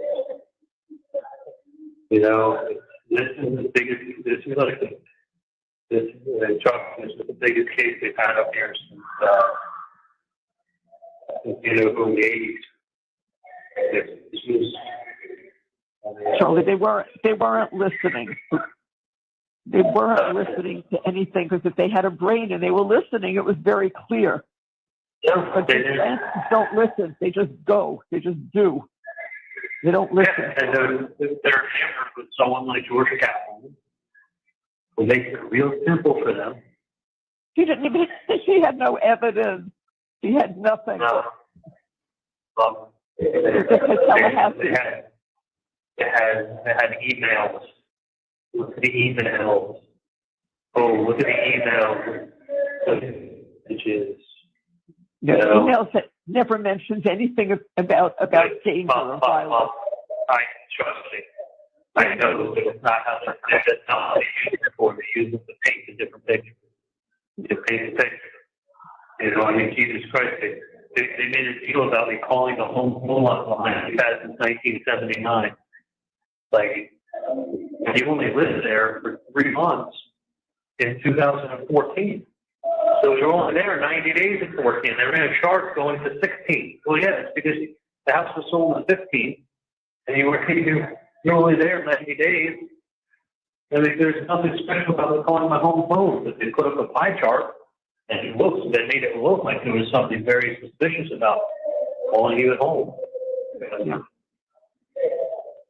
It's just they painted a picture without evidence. That's what they did. Yeah, they literally they had a theory. I don't know what to talk about anymore. Yeah, there's no point. There's no point right now. No, I can't really talk on it. Even though this is calling on a landline. Yeah. Right. I know. Right. All right. So it's only for the night that they moved me over to E1 because when you get convicted, they know your sentences like this. They I'm not say that again. They're moving you? No, they already did it. When I came back to the jail, they had to roll up my stuff and they moved me to E1. And what is that? They let me keep my clothes. I'm not in my regular cell anymore. They have me in a suicide cell. Is it your own cell? Yeah, it's my own cell, but it's got a hole in the wall and shit on the ceiling. I can't see the glass. It's got a video camera. People fucking screaming. I know, I hear 'em. And I'm just like in my little cell, like a solitary green cell with lights on. I can't see out. Like I said to the officer, put me in here. I'm like, listen, I'm not suicidal. But I guess whenever you're convicted and stuff, they put them in one of these for observation. The chief of the prison can come talk to me tomorrow. They have a therapist come talk to me tomorrow.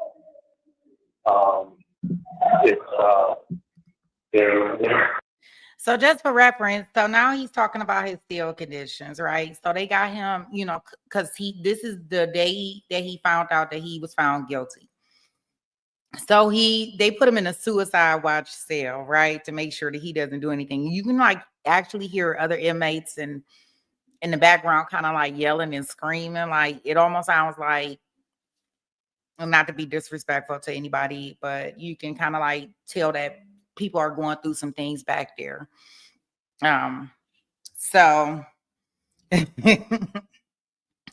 yeah, Donna probably need a drink. Yeah, she blames everything on the jury. He blames everything on the jury. The dad blames everything on the jury. It's all the jury's fault, right? Okay. All right. You can't leave me in here that long. You agree with me, so they know they can talk to you in the morning. They get moved. I'll probably get moved back to my pod and back to my cell. It's a precautionary thing. Yeah. Oh, God. That's what they sometimes, right? Not even believable. Unbelievable. I don't want to say no way, but I know the fellow lawyer. This case is so big. It is so publicized. So this isn't some guy trying to get an appeal on the case. This was like what had these people up here. They had live coverage.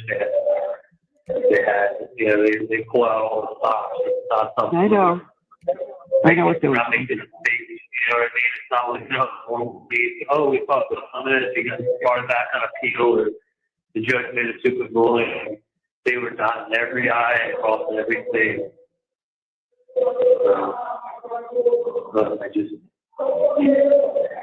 I love you guys. I love you, Charlie. I love you, Charlie. I love you.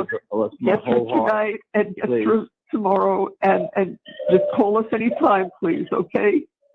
Yeah, no, let's take something so you don't end up having a heart attack tonight, okay? Okay. Okay. Listen, I love you guys a lot, okay? I love you too. I love you, Charlie. My whole heart. I love you. Please. I love you. Understand, like just take care of Roman for me and keep an eye out for him.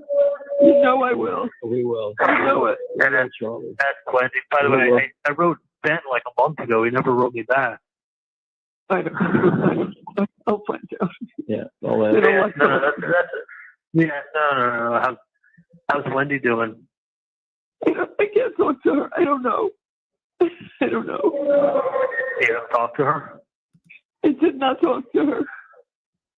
I can't do it. I can't talk to her. Anybody else but you, Dan. Yeah. Listen, I love you guys a lot, okay? Everything's gonna be fine. I'm gonna be strong. I know you will. And Dan's gonna look out for me. They're gonna try to. I already told them, so don't harass them about it, because I've already spoken to them, said it twice, and they said they're definitely gonna look into it and do what they can. Exactly. I know. I know. Say that again. Yeah, about the protective, trying to get me into the protective management because of the publicity on the case. Right. And look, I don't want you guys. I know you're upset. I just don't want you guys getting sick over there. We won't. Well, you just be strong, okay, and then we'll be fine. Yeah, you're strong. I've been dealing with this for how many years now? You know, it's like, I know. now you get what I listen, I haven't been myself. Listen, for me, for how many years I had like, it was hard to be normal with everything going on. Like, I know. it has, you know, and I still try to work and it still works. And I'm still like, I don't think nobody ever got what was going on in my head. And I can tell you. No, I know that. Nobody ever knew. But I always had like a feeling. No, I know that. I know that. I remember, honest to God, I remember the last time that we all went to the sushi with Rome and we were taking video. You don't really want to know what I was thinking in my head. Mm.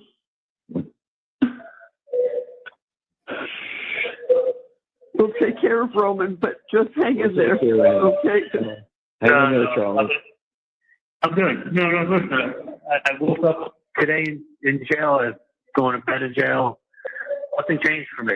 You know, unfortunately, we didn't win. I don't even say it. I'm still in shock. I'm still, honestly, like, I know. I cried a little bit when I got in the cell, but I'm like, I'm still. You're strong. You're strong. It's set in, but it hasn't set in, and it just. Of course not. It doesn't feel real, and it's almost like, if it makes any sense, it feels like it's no different than it was yesterday. I'm just in the same cell. Yeah. Yeah. But it's like my worst fucking nightmare, to be honest with you. Yeah. Yeah, I know. I know, Charlie. I know. It's for all of us. It's for all of us, Charlie. It is for all of us. I don't even know what to say. I don't know what to say either. We're here, Charlie. We're here. And anything that can be done, we're going to try to do. You know that. No, I know, but don't do me one favor and don't get sick. Like, I know. Listen, tonight, please take something now if you haven't already. We already did. We did, Charlie. We did. Take another one. But listen, it's. All right. I love you guys. You're my parents. I know. I love you, Charlie. I love you. We love you more than you. But hang in there. I don't want to make you cry, so you just take it easy tonight, okay? Again, if I want to quit tonight. Yeah, call us anytime. Anytime. We're up. Anytime, Charlie. Okay. Please, anytime. Okay. Okay. Love you. Love you. Love you. Bye, sweetheart. Love you. Love you guys. Love you. Love you guys. The caller has hung. So, you know, what I find about this call, I'm like, when I'm listening to it, I'm like, okay, so they must have access to drugs, right? Because he like, take another one. Yeah, Baca, like, take another one. If y'all haven't taken one already, take another one. Take more. Do whatever y'all need to do. Take more of them. I'm like listening, like, oh gosh, how do they have access to all these drugs, these narcotics, right? So I'm assuming with them being dentists, you know, they just write their own scripts. I don't know, but you know, of course, you know, he just goes into you have aspects too. All right. Okay. All right. That sounds illegal. Like, how are you just writing prescriptions at will? Like, oh goodness. Poor Donna. And you know, in that call, that was important because he asked about Wendy, right? And when mentioning Wendy, they shut that down real quick. Donna's like, I can't talk to her. I can't talk to her. And remember, this is back in 2023. So the only people that she said that she was allowed to talk to was Charlie. You know, he already convicted. And Dan, who is the attorney, you know. So that's telling right there, you know. So I'm assuming that her and Wendy, they haven't talked since forever because of everything going on with this case. And I'm almost sure that Wendy's attorneys advised her not to talk to the family. But I don't understand. You can talk to your family, but can it just not be about the case? Like, this almost seems like low down and dirty, in my opinion. Unless we saying Wendy had nothing to absolutely do with this, right? So her rejecting or pushing away from her family would be okay, right? Because she didn't ask for this. She wasn't involved with this, and they did things that they wanted to do, right? But if she has any participation in this and they can prove that, what a way to all the family starts throwing each other under the bus. Like all this stuff that Charlie did, all this stuff that mama did, and you can't even call me. We ain't even got to talk about the case. Can I hear from my grandkids? Remember, this is the reason why we're doing all of this. But that's just my opinion. Don't pay me no attention. So this is call number 3. Hey. So, he called in them every 5 minutes. So this is on the same night, guys. So the last call was at 7:50 on November the 6th, 2023. And this one is at 9:06. So he can't get enough. So he's calling back. He keeps, ending the call. I love you. I'll talk to you tomorrow. Take some pills. Even if they took these pills, he keep calling so much, he interrupting their sleep. You say that's the best thing that she could have did? I know, but dang. I don't know. As a family member, if I did all of this for you and you just, I would feel all types of ways. Like, what a slap in the face. But let's listen to call number 3. Let's see what Charlie got to say in this call, because he can't go to sleep. And he sure is not going to let them sleep. Hi, Charlie. How are you guys? We're okay. We're all right. By the way, I only have like $15 on my phone. On your phone? Yeah, that's it. Okay, I'll take care of it right now. Yeah. Okay. I called Mike for I talked to him for like 20 minutes.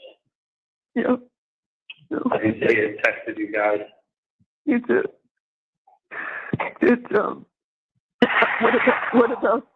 What about commissary or eye care? What about those things? I got food for. I'll get the food when I get back into the pod from the guys I gave it to. I'm not that hungry. They had chicken tonight. Shouldn't but I ate it. And they gave me 2 packages of tuna fish back. They'll give me my food back. Last night I thought of maybe getting out today, so I gave away all my commissaries that I had saved up. But the 2 guys I gave it to, I'm friends with. They'll give it right back. It's not. They're not keeping it or anything. But I'm just in this one cell for the night. So they just have me I'm just in a cell for the night. In the morning, the chief of the jail is going to come see me, and they're going to have they have like nurses that come and they're going to ask me a bunch of questions. I mean, I'm not suicidal, but I guess they just do that so they don't have a problem with you have you under observation. I understand why they do it, but I told the sergeant to put me in here. I said, if you keep me in here long, I'm going to go fucking crazy. They'll let you go back. They'll see you're okay. They'll let you go back. Yeah, no, I'm fine. Listen, I woke up in jail. I'm back in jail. I've been here for a year and a half. I guess that's very, very, very big swing of emotions to go from like thinking you're getting out. I know. We were all set. Yeah. It took a whole bunch of clothes from a couple of weeks ago. I packed up a suitcase for you, so when you came, I had it ready for you to go to a hotel with it. And I had everything ready for you. We were sure you were coming out. I didn't honestly. the way I've been to Tallahassee for a year and a half, I could tell the temperature up here. I could tell how everybody knew who I was. This was not a case that this was not a normal case that was in the system. This was a special case. I know, honey. Yeah. I know. So I'm not sure if y'all caught that part. She was, kind of about to break down and cry, letting Charlie know, look, I had you a room, I had a backpack, I had all of this stuff ready for you to come home and, spend some time. Like, she was ready for Charlie to come home. There was not a doubt in her mind that her son was not coming home. Guess they definitely thought otherwise. And this was not, I said it, and I knew it. I should have. I knew what they wanted to do. I stayed, and I saw it coming. I saw the freight train coming. Probably what else I can say? I'll be fine. Got to be strong. You got to be strong. Yeah. Just like the stars. That's what it's doing, Charlie. What's that? I'm saying we'll try to do everything we can to help you. Don't give up, Charlie. No, I'm not giving it up. I just listen. This was Tallahassee Super Bowl. But when I sat, it's funny. I was so optimistic and everything. When I sat this morning and I saw what she was doing in the clothes, and I kept writing down notes like, she's lying. Like, she's lying. Like, she's making shit up. Like, she's making issues of things that are not related to anything. It's not even evidence. They're just saying it's circumstantial evidence that I called my parents' phone number. Like, and they put together an impressive pie chart that the 10th grader could figure out there's nothing special about it. But she made it out to be special. Everything was special. Everything was boom, boom. Wendy's book that she wrote became like, Wendy's putting down Tallahassee. Wendy never put down Tallahassee in her book, but she kind of spun on to be like, she did not. The way Wendy looks at that, like it was like Wendy was putting down Tallahassee. She wasn't putting down Tallahassee in her book. But it's the way it was, you take the text, and you take the email, and you take the book, put some more pictures of emails up, and you got the show. I know. Believe me. And I'm sitting there watching the show, and at the end of the show, she's quoting Ryan Fitzpatrick, who I didn't know in 2014. Giving information on 2014, and I'm like, what the fuck am I watching? Like I spoke to the guy twice in 2014. He was my best friend in 14, evidently. Evidently. I know, I heard it. I'm like he was my best friend in 14. And then they say, listen, whatever the thing that he gave instructions is told me, like, whatever the prosecutor says or the defense attorney says in closing, it has to be construed as evidence, not presented as evidence. They're just summarizing things in the case. You got to listen to what you heard during the trial. It doesn't go like that. These people just look and listen to the closing, and the way everything was like spun at the closing, I was like, this isn't reality. If these people are watching this is not reality, but they had this 2-hour production. Yeah, she lied several times. I know. We all quit it. Like you did. Each person, has their own. It's like everybody who walks in has their own agenda, or or a bone to pick, or a tail to spin, and everything just gets taken as like face value. Like I feel like a fool for or even thinking or letting people convince me that I was gonna have a shot. I really feel stupid. So, you know, they say go if you've got insight, but don't look at anyone else. That's ignorant. Hello? Hello?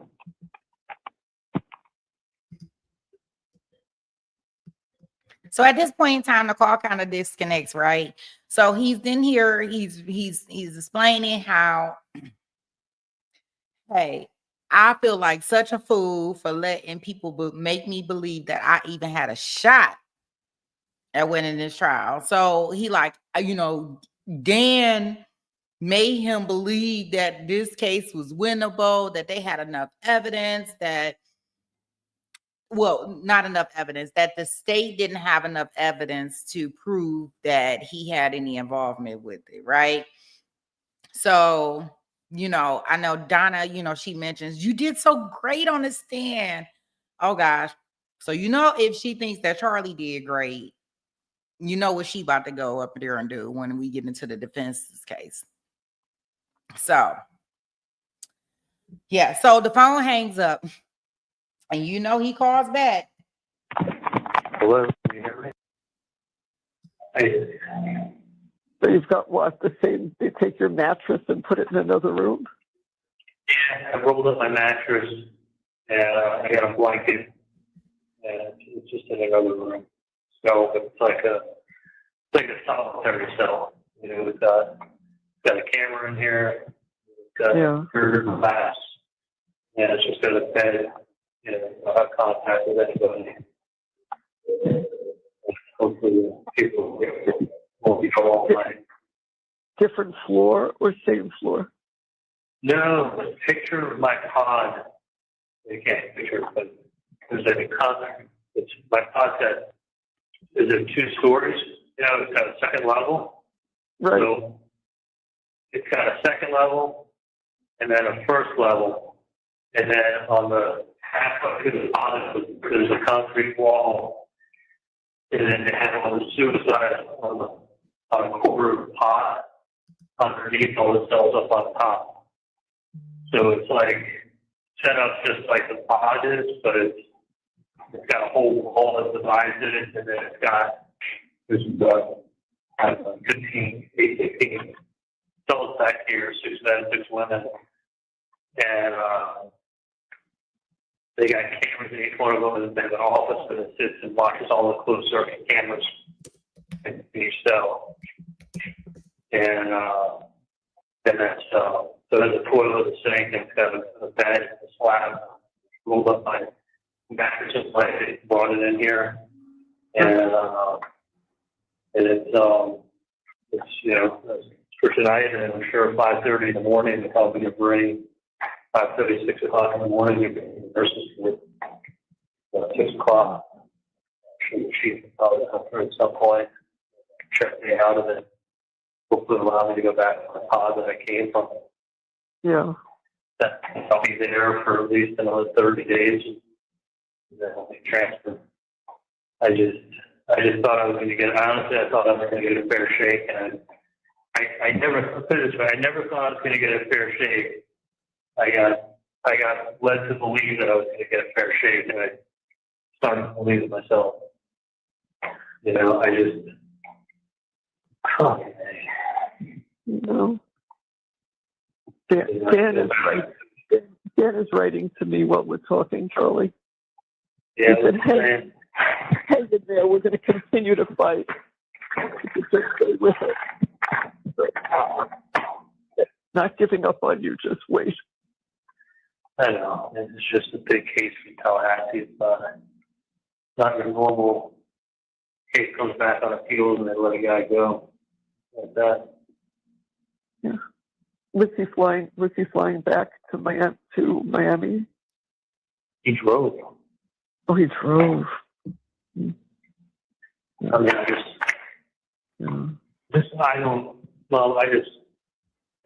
I stayed around because I thought I'd get a fair shake, but that's not what happened. I know. You know, it's like I should have stayed around for This is not something like, I don't know how, I mean, I just don't know how Dan was so optimistic. He was very optimistic, which I appreciate. But because the case was good, and he was good, and you were good. It was the jury, honey. It was just what you said. There was no jury in Tallahassee that would have let me go. That was never going to happen. I mean, she, we were like outsiders up here. Let's put it that way. We were definitely outsiders and looked at as like people from another planet that shit on Tallahassee. When she started doing that whole thing about Wendy's book, I was like, are you kidding me? I know. What does that have to do with anything? Well, it paints the picture. That's what she did. Like, what are you doing? Why were emails with constant like theme? You probably lost 80% of this. Listen, you never win. You have to get it. The best you do is, like one of the guards was saying to me, he goes, the best you can do is hang. You have to have unanimous. I mean, 12 people have to vote your way. I mean, you think you're going to get all 12 people to vote your way? You're crazy. Not up here. The best you do is hang. If you hang, you do it. The best you do is hang. If you hang, you stay here. You stay until they retry it. And they get another bite of the apple. Yeah. Like, these people fucking hated me. I mean, they looked at me like, like some guy that's making $5 million a year. Yeah. I wasn't. I know you weren't. Well, they're not finished, this family. It's just the start. Well, I know. Look, there's nothing, as you know, there's nothing you can do right now. You get through the night, you'll see these people in the morning, you get back to your cell. I'm going on to secure a check that adds the money to the account, so we'll be okay. And you need commissary money too, right? Commissary and commissary, man.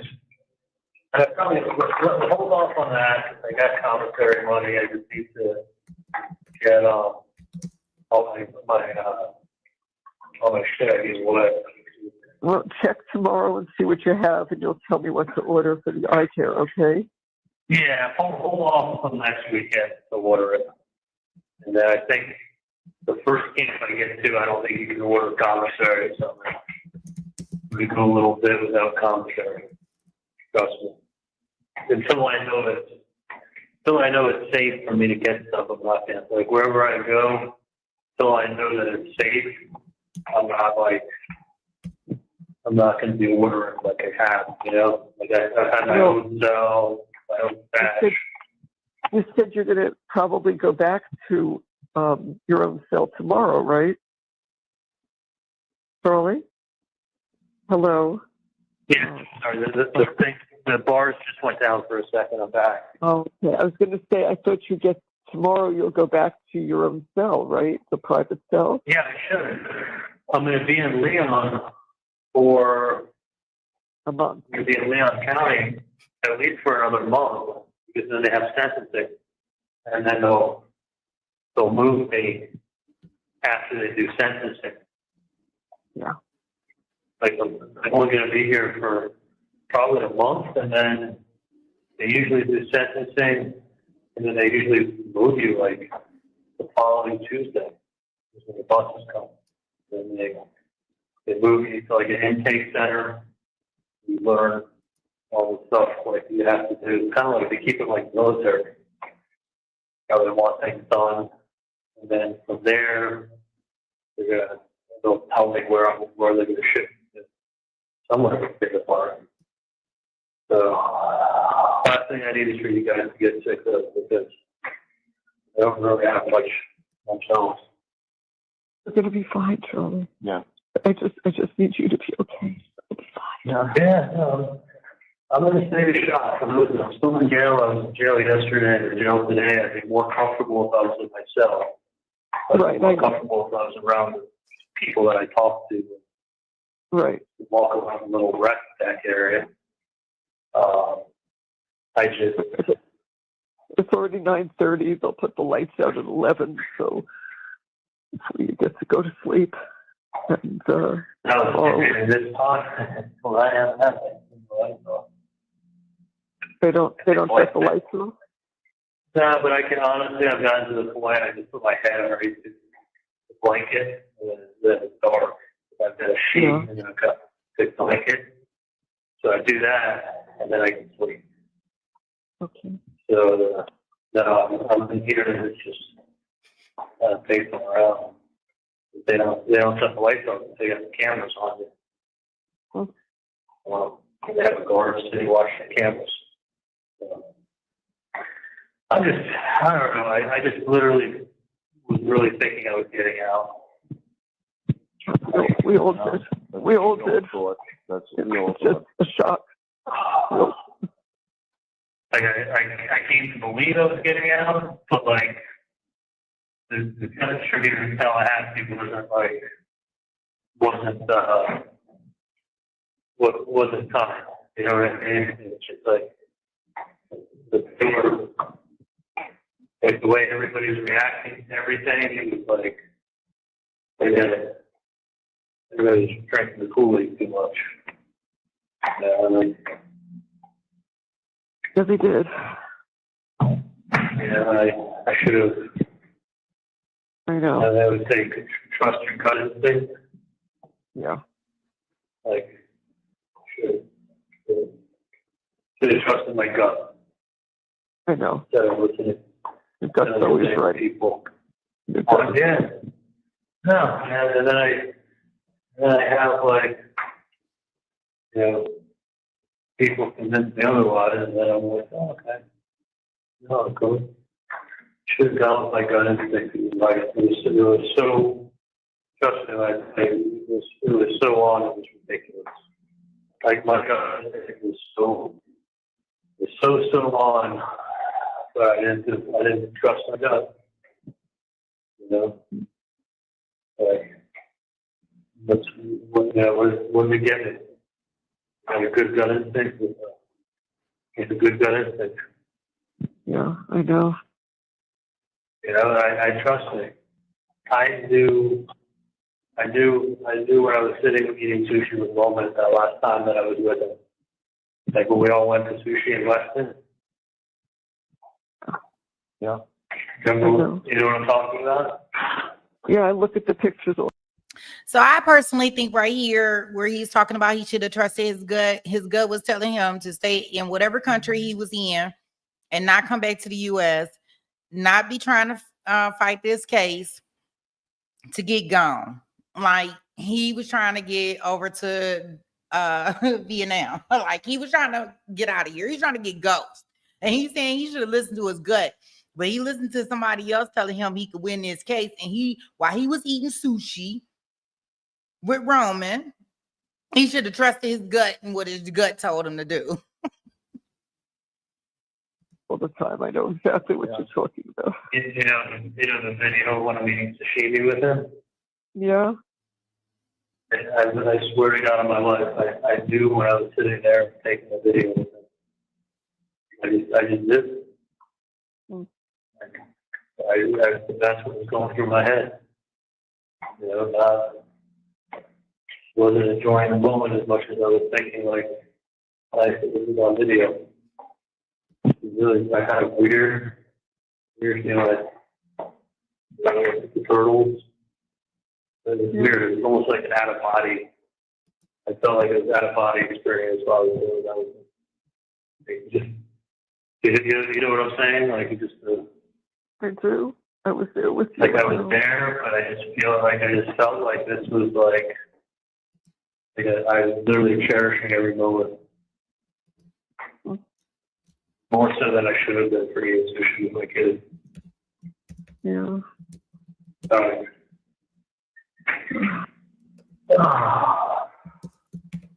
It's all in my head. It's just stressful. I'm sure it's I want you guys to take care of yourself because I honestly I don't have much else to manage my life now in worse if something happens, guys. I know. So, like, you need to take something to relax, like, take something to relax. Yeah, Don't, we will. don't, you know what I mean? I do, sweetie. Yeah. I do. Yeah. I know. Well, I know we're going to figure out a lot of shit in the next couple of weeks anyway. Right. I know today's not the day to figure stuff out. Not today. No. I'm honestly, I cried a little bit myself, but I'm more just like, state of shock.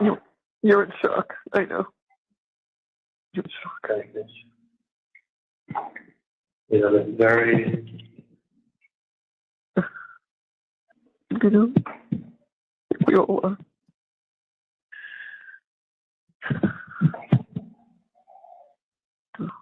I mean, I just hope. Just, Yeah, talking about what's that? I was just You going guys to say, talk. Yeah. just hang in there, please, because things might change. No. Things can change. I mean, miracles can happen. That's right. But it's number one in this case is that we have to get moved out of Tallahassee. I mean, it was an absolute joke when I was sitting there. Fucking, you know, it was a spectacle. It was literally a spectacle. Out of 152 people we had come in, 93 were honest enough to say that they already, what they knew about the case, reveal their biased opinion. We had 5 people on the jury with law enforcement in their family. With law enforcement in the family. Yeah.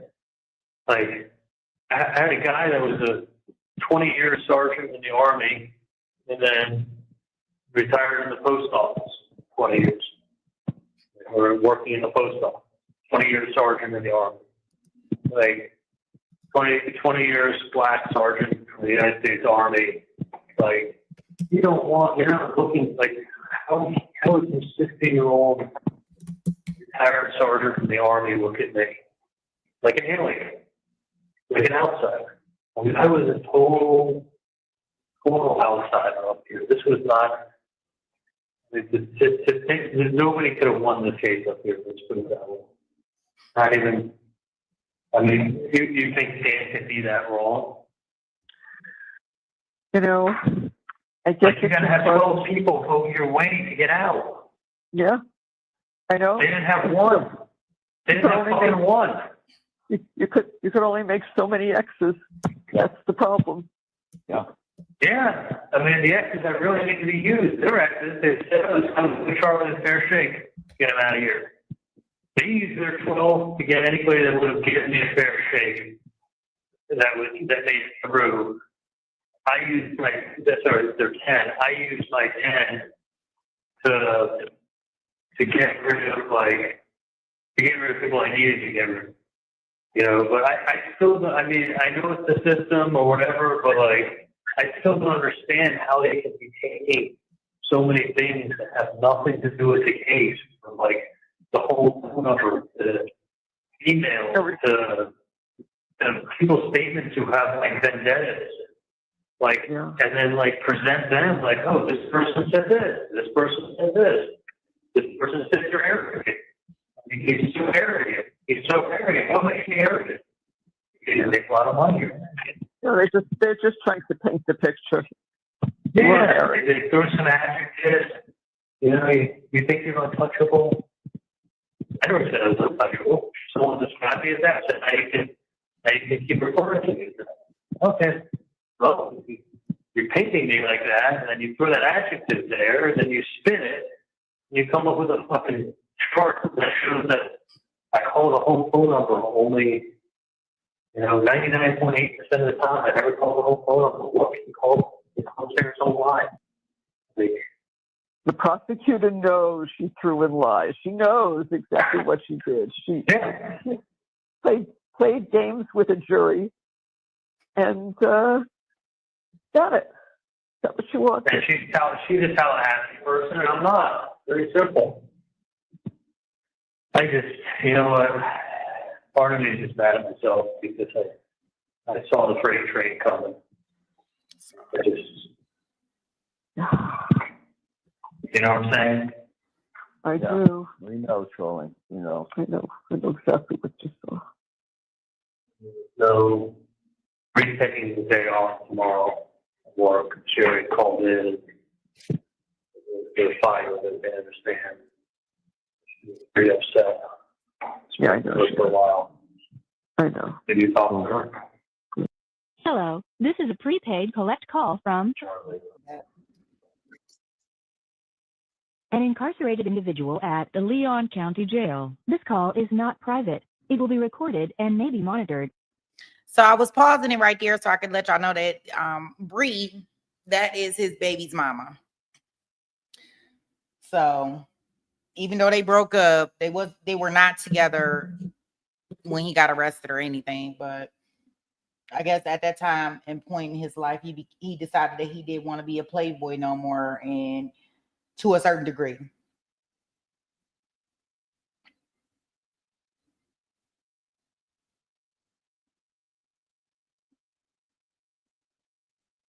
Okay, so I do see that they back in the courtroom. I am going to pause it right there in order for us to, if they take another break or something, if we want to listen to that, I am going to go ahead and bring it back up. Give me 1 second here. There, our judge. He up there. Okay, and we're back in there.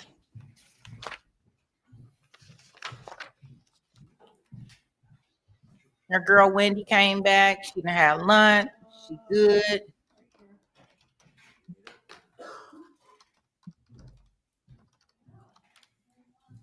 Yeah, I do, Baca. We don't have no TiVo time today.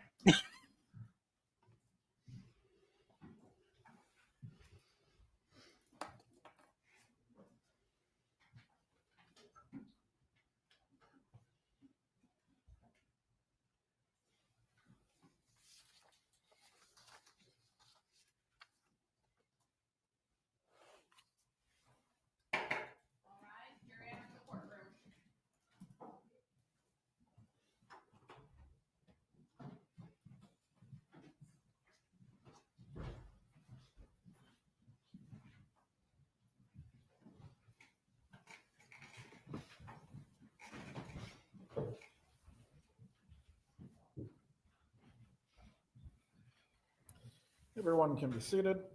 Ms. Kappelman, you may resume with your examination of the witness. Thank you, Judge. Ms. Adelson, I want to ask you a little bit about your brother, Charlie Adelson. How is he older or younger than you? I'm the youngest of the 3 children, so both my brothers are older than me. How much older than you is Charlie? He's 2.5 years older. And in the time frame 2013 to 2014, how much time were you spending with Charlie Adelson? I don't remember spending a lot of time with him. I was in Tallahassee most of the time, and he was in South Florida most of the time. Did you speak with Charlie regularly during that time? We did.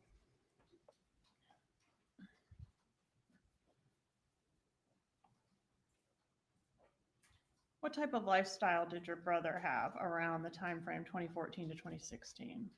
My brother was a single guy. He was dating lots of people. He worked really hard till early in the morning till late at night, sometimes 6 or 7 days a week. Worked hard, played hard? Yeah, I think that was kind of his lifestyle. Did he like nice things? He Fancy did. Cars? He liked nice cars. He liked nice food. Did you, during the phone conversations you had with your brother during that time, did you talk much about your marital problems? I mean, to be honest, I don't remember, but I'm sure we talked about it. Is it fair to say during the year or so leading up to Mr. Markel's murder that your brother did not like him? I think that's fair to say. Did your brother joke about hiring a hitman to kill Dan Markel? He did make that joke. What was the joke specifically? My brother had bought me a TV as a divorce present, and he would make the joke that the TV was cheaper than hiring a hitman. Did you ever tell Jeffrey Lacasse about that joke? I may have mentioned that joke to Jeff Lacasse. Who is that? Jeff Lacasse was someone that I dated after Danny and I got divorced. Had he met your parents? I think he may have met them once, but Did not you- in any kind of formal way. Just my parents were visiting and he might have said hi, something like that. Did your parents express any opinion about him, whether they liked him or not? I don't remember them really taking notice of him. Do you remember sending a text back in on May 28th of 2014 that saying, quote, "My parents are not into him," referring to Jeff? I don't remember sending that text.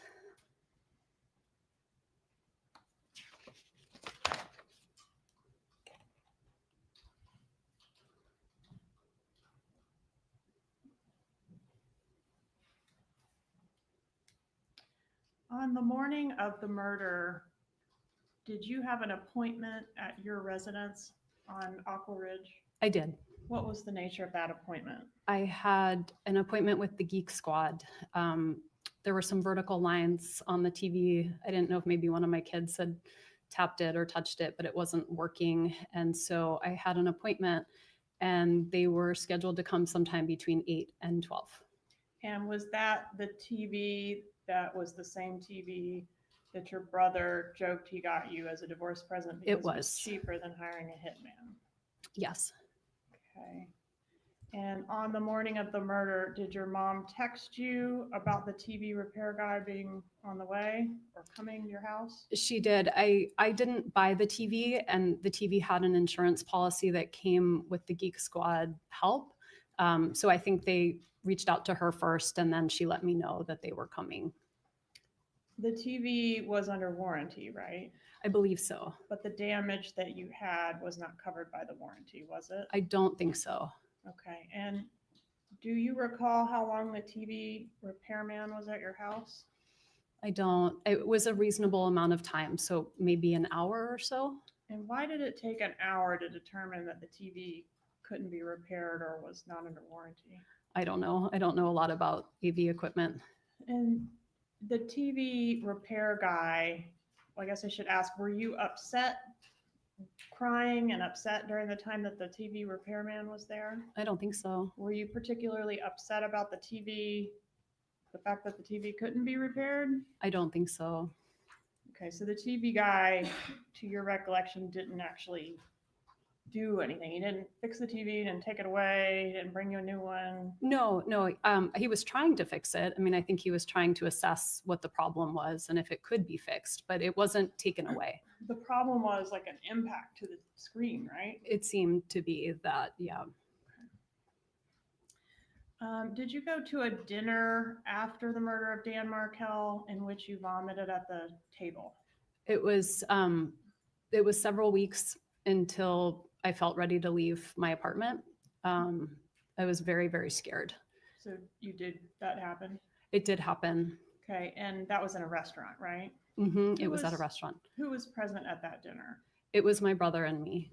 And where was the dinner? It was Florida or here? It was South Florida. Okay, and you said it was several weeks after the murder? I believe so. Had you ever heard Charlie, your brother, refer to that dinner as a celebratory dinner? Only in previous trials, but never to me personally. Did you hear him say it the night that you had the dinner or after that? No. That you threw up at the celebration? No. Do you know Catherine Magbanoa? I met her on 2 occasions. Okay. Do you have an independent friendship with her, or did you just meet her through your brother? I just met her through my brother. Who was she to Charlie? She was a person that he had dated. Was she a serious girlfriend? I didn't think so. Did he have a lot of girlfriends that kind of came and went? He had a lot of girlfriends, and they all looked somewhat similar.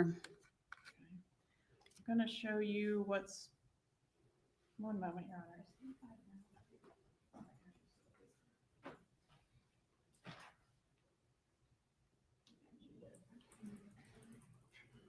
Show you what I marked as 35.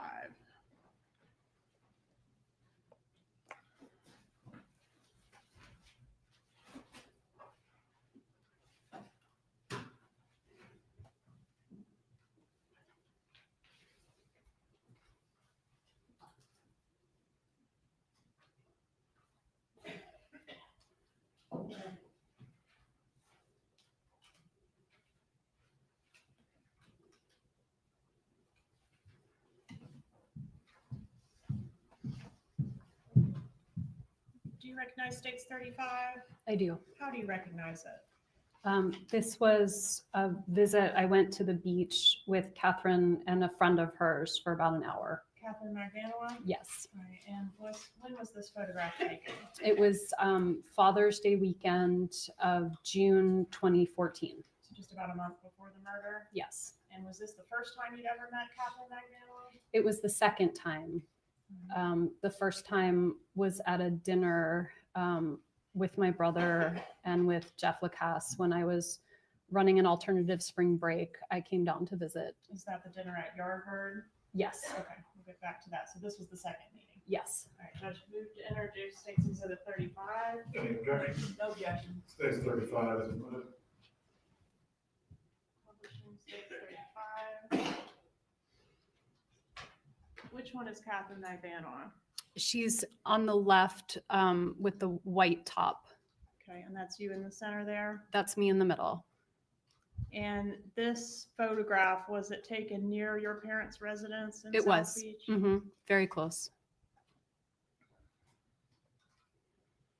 During that trip, were there any conversations with Catherine Magdanoa or your brother or your mother about the murder? No. Is Catherine Magdanoa the girlfriend that your brother had in this time frame leading up to the murder? I believe so, but he had multiple girlfriends, so I don't know if she was the only one. Okay, but that's definitely the one that you interacted with the month before. Yes, ma'am. Did anything stand out to you about this particular girl as being, you know, the one or special or different from the parade of girlfriends that No. Charlie had? Did your brother have girlfriends after this woman, Magdanoa? Yes. Okay, including, do you remember a Whitney? I do remember Whitney. And then there was June Mchinda? Yes, I remember June. A June Co, I think? I remember Junko.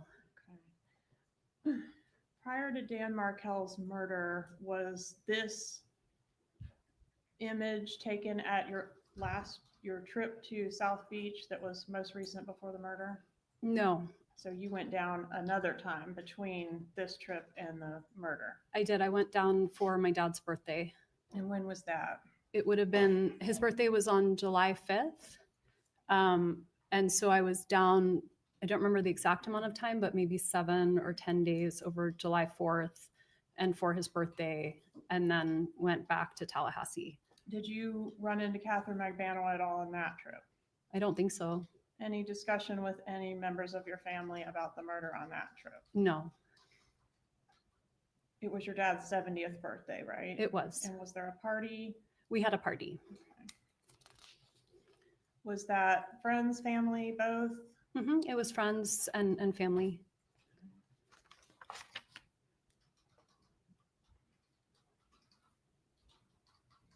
And I think, is this the trip that we were talking about earlier where your parents had come to Tallahassee to fetch you and take you down south? Yes.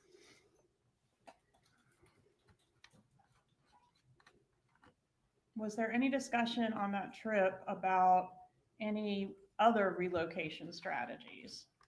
I don't have any memory of that. Like bribing, converting to Christianity, any of those things? It had been, I think, about a year since those were first broached. Right, but I'm just saying by that time, it was the summer of 2014. I don't remember any kind of conversation like that. Okay. Was there any discussion on that trip of the pending motion that included precluding your mom from having unsupervised visits with your boys? No.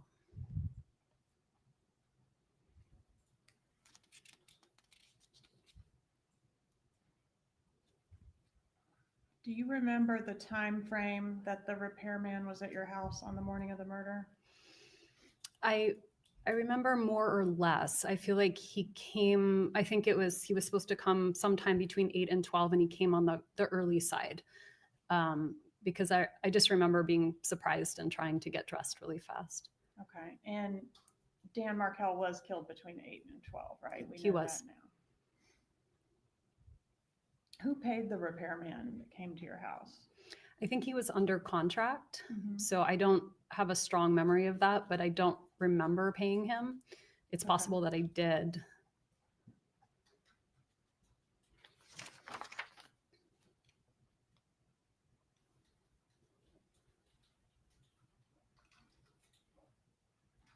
I'm going to ask you a few more questions about Mr. Lacasse. You said you might have mentioned the joke to him about TV's cheaper than a hitman. Did you ever use the term TV as code for the murder in any context? No. Did you ever hear your mom do that other than the recordings in this case? No. So she didn't talk to you about the TV? No. Did you see Mr. Lacasse? And you said that was somebody that you had been dating around the time of the murder, is that right? We had broken up just before that week that Danny was killed. All right. Did you have an occasion to see him on July 13th of 2014? So just about a week before the murder at your residence. I don't remember him being at my residence, but I do remember seeing him around that time. Okay. And on July 13th, 2014, do you remember asking to share something in confidence with Mr. Lacasse? I don't remember doing that. Did you tell Mr. Lacasse in the context of if something were to happen to Danny, I could move back to Miami? Did you tell Lacasse that regarding the relocation battle in the summer of 2013, Charlie had, seriously, not as a joke, explored all options to resolve the problem, including hiring a hitman? I did not have that conversation with Jeff Lacasse.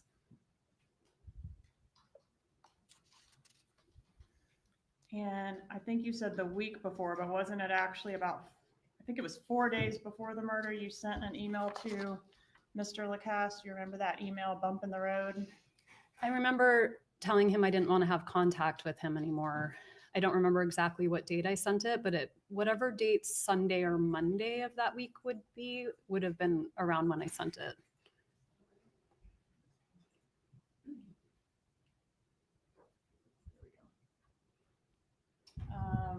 Does this refresh your memory at all?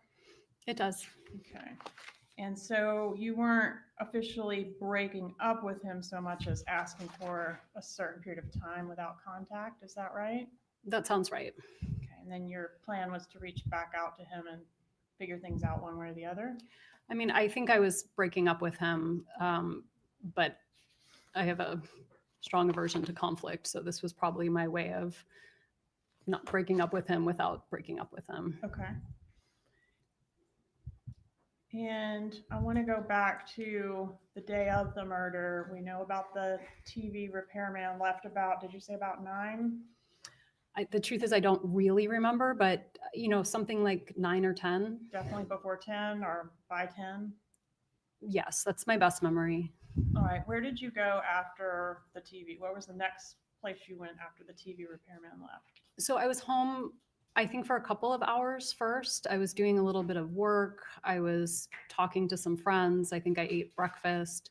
And then I left probably close to noon or a little bit after noon. I was meeting 2 friends who I would frequently meet on a Friday to have lunch with. And so I went to run a few quick errands and then meet them for lunch. And on your way to meet the friends, did you have an occasion to go down Trescott? I was trying to turn down Trescott. That's where I used to turn and take just the road I was used to. But there was yellow tape up. And so when I tried to turn, I couldn't turn. So I made a 3-point turn and kept going on Centerville. And so you encountered a police roadblock at that location? Yes. Okay, couldn't go any further because there was a police car and some yellow tape, right? Right. And that was, you were able to see that from the intersection there, or you actually turned onto Trescott? I tried to turn and then I couldn't go through. So I turned around and kept going. How far down Trescott did you proceed before you turned around? Just until the tape. Okay.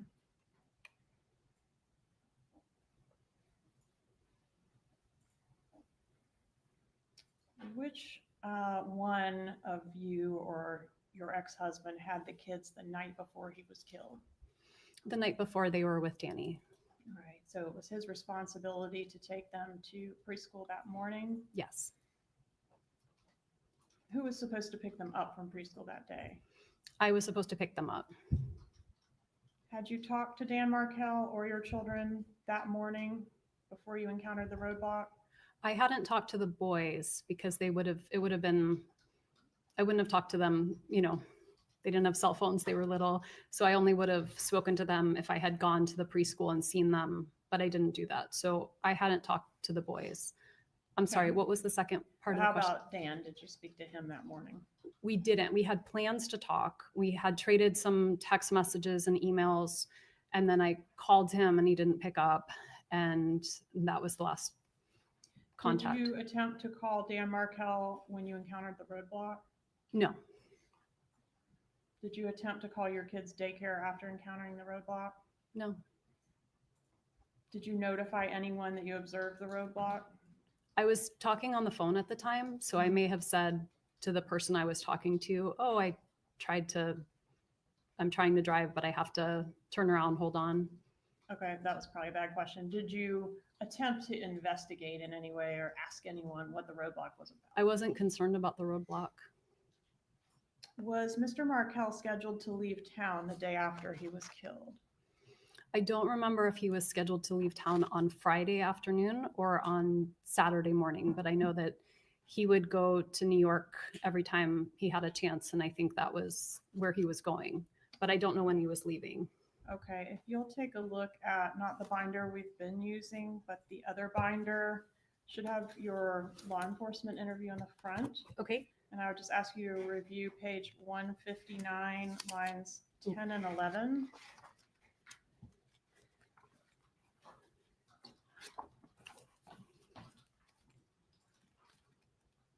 I think it's the very, are you able to find it?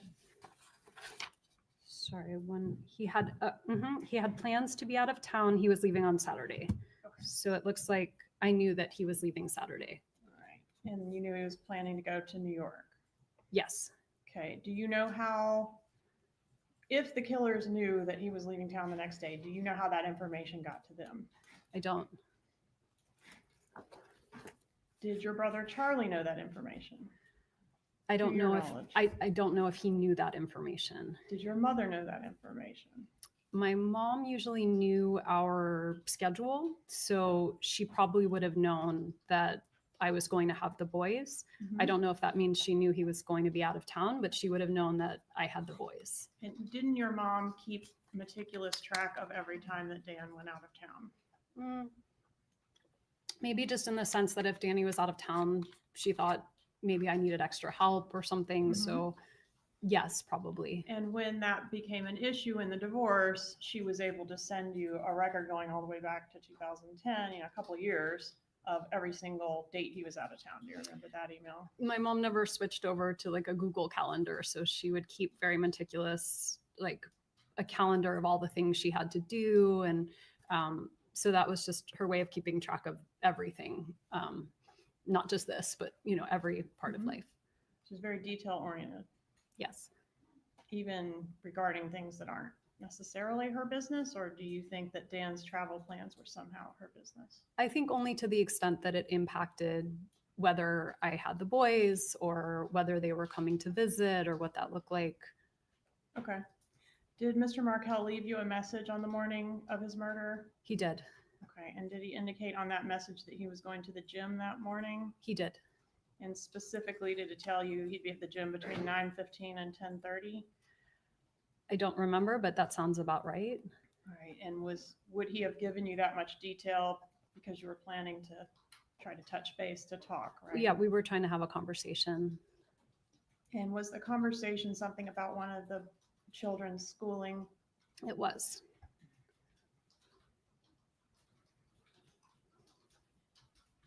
Did you talk to your brother Charlie on the morning of the murder? I did.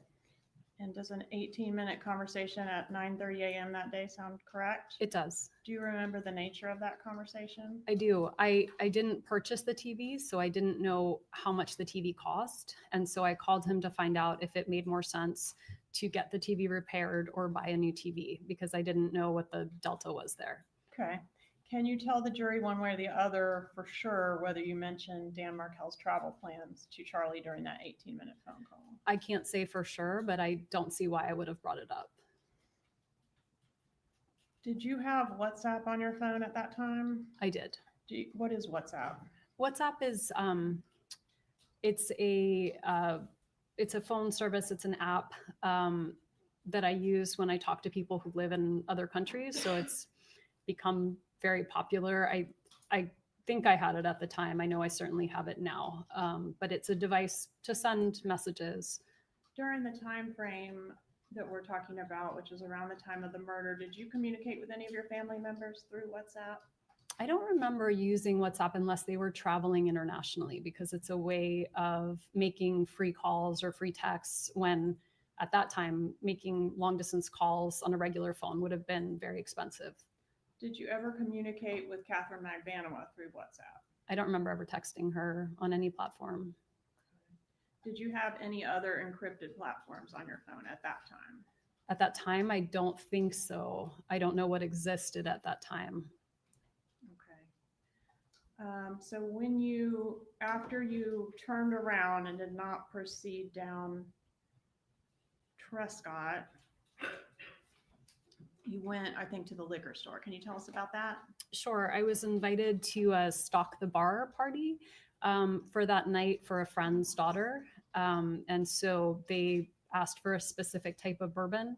I'm not a bourbon drinker. So I went to the liquor store and I showed them the invitation, which was shaped like the kind of bourbon they wanted us to buy and asked if they had that. And they did, and I bought it.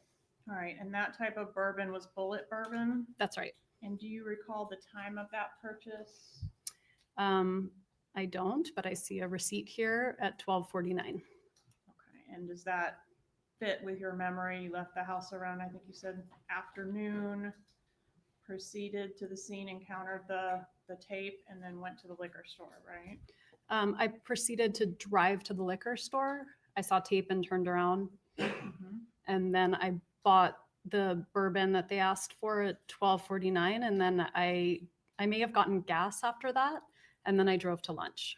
And lunch was where law enforcement came in and encountered you? That's right. Okay. And that was where you were having lunch with a couple friends? That's right.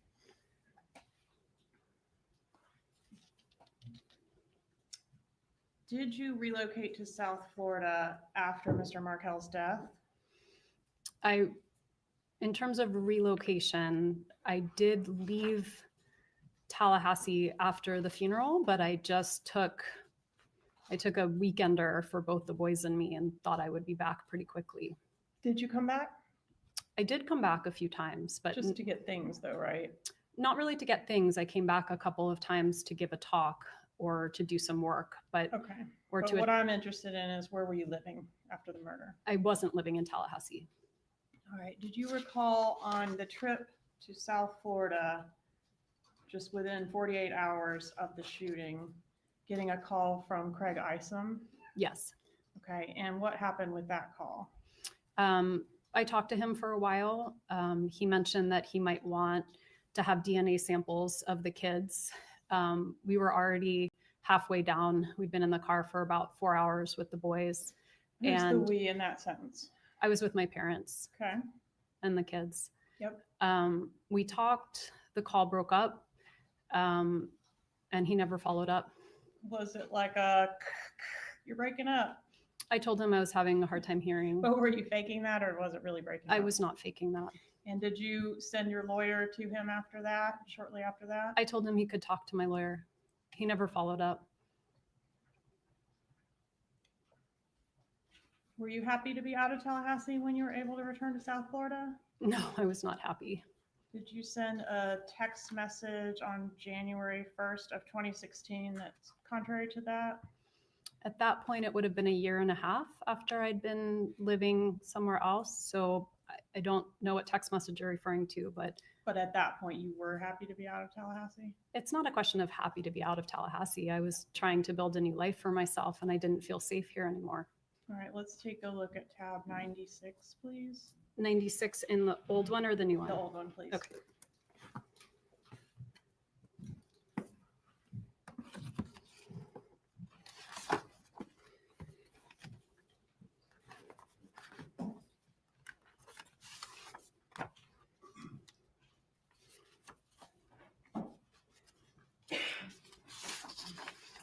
Okay, I see it, but it says unknown, so I don't know who I'm talking to. Well, that's not the question. The question is, did you say, so happy I don't live there?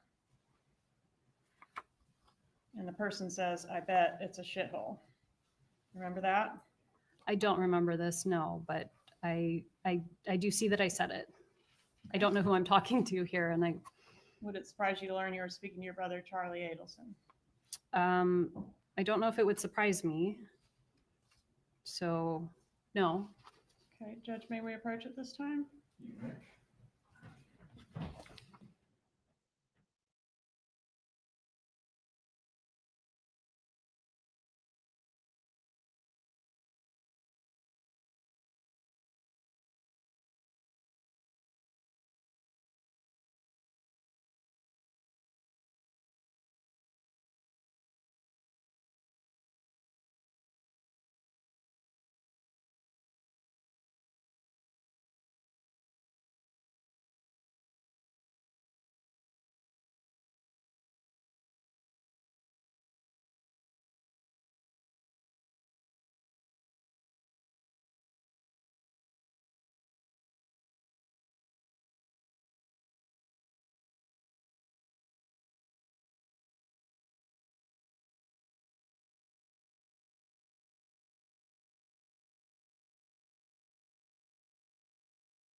You may continue with your examination.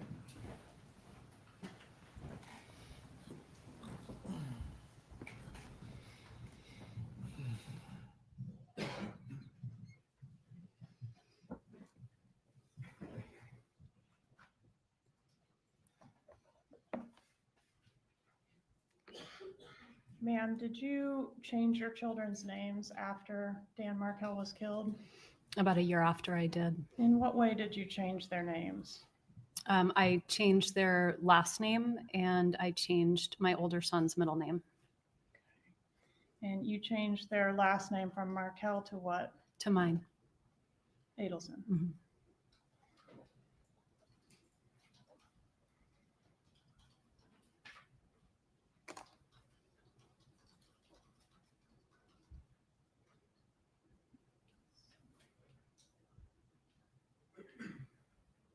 I'm going to start by asking you about this email dated July 3rd, 2014. What is this? This is the, it looks like an electronic invitation for my dad's 70th birthday. An Evite, right? Yes. And who sent the invitation to you? Well, it looks like it's through the postmark. I mean, who sent the party invitations out? I don't remember if I helped with the Evite or if my mom did it. So I don't know if I sent it to myself or if it's from my mom. Would you have sent it to yourself? I'm a little better with tech stuff than my parents, so I might have helped them put together an Evite. Okay. I don't well, remember. Who does it say is the host of the party? Oh, my mom's the host. You asked who sent the email and I didn't remember. But my mom is the host of the party for my Okay. dad. And to whom is the party invitation sent? It's sent to me and my two children. Okay. And this was sent on July 3rd, 2014, before the murder, correct? Yes. Okay. And then back up just a little bit here. This email, do you recognize this one? Are you able to read it okay on your screen? I can read it okay. All right. Who sent this email? This is from, it says my mom, but it says Harvey Adelson. So again, I don't know which parent it's from. Okay. If it was from Harvey Adelson, would he say Lincoln is going to be attending Shabbat with his grandpa, Harvey Adelson? I mean, it seems more likely somebody else would have written with his grandpa, but I don't know. I kind of write those things sometimes, like Lincoln will attend something with his mom and say my name. I know it's awkward to say it in the third person, but I don't think it's impossible. Okay. But this reference to Lincoln Adelson did happen prior to the legal name change, correct? Yes, no, I from the beginning, I was scared when I put them in school. And so I didn't legally change their name until a year after, but I was socially using my name for them. And did that start as soon as their dad was killed? No, it started when I had to register them for school. And your mom helped with the registrations as well, didn't she? I think I did the registrations myself. What about here for flag football? Did your mom assist with that? It looks like she did. There were some after school activities. Okay. And she registered your child under the last name Adelson, right? Yes.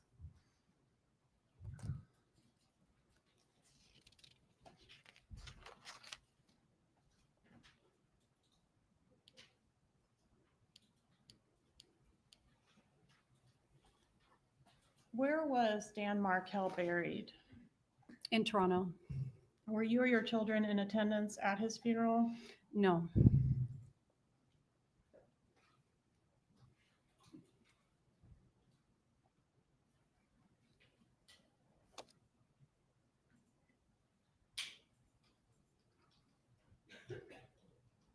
When was the last time you spoke to your mother, Donna Adelson, as we sit here today? November of 2023. Okay. And so she hasn't given you any information or advice about how to testify in court, has No, she? ma'am. No. What about, you did offer testimony in November of 2023 as well, right, on a related case? Yes. Okay, October. And did your mom, when you spoke to her in November of 2023, offer you any advice or thoughts about how you should act or behave or what you should say in court? Yes. She did. She did. And what was that? I can't tell you I remember exactly, but she was hoping I would be supportive of my brother. Okay. And do you know what her thoughts were afterwards? I do. Okay. And what were they? She was devastated. She didn't feel you were supportive. No.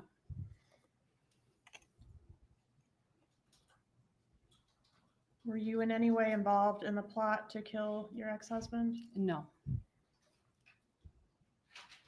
Did you maybe know it was going to happen, but not know the details? I did not know it was going to happen, and I did not know any details. Did you provide any information, even unknowingly in hindsight, that you think could have been used to assist the murderers? I don't think so. I didn't provide any information.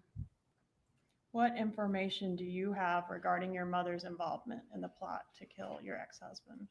I don't have information. But you do admit that your brother said he looked into hiring a hitman to kill Dan Markel. I don't. I admit that my brother made a tasteless joke repeatedly about buying me a TV because it was cheaper than hiring a hitman. But then someone did hire a hitman who did kill Dan Markel, right? Yes, that happened.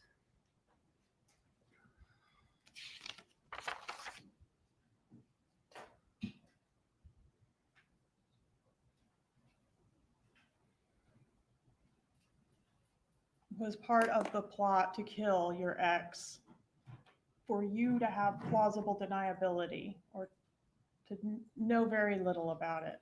I was not involved in any plot to kill Danny. Were you shielded from the plot because, I don't know, you couldn't be trusted to keep a secret? I was not involved in any plot to kill Danny.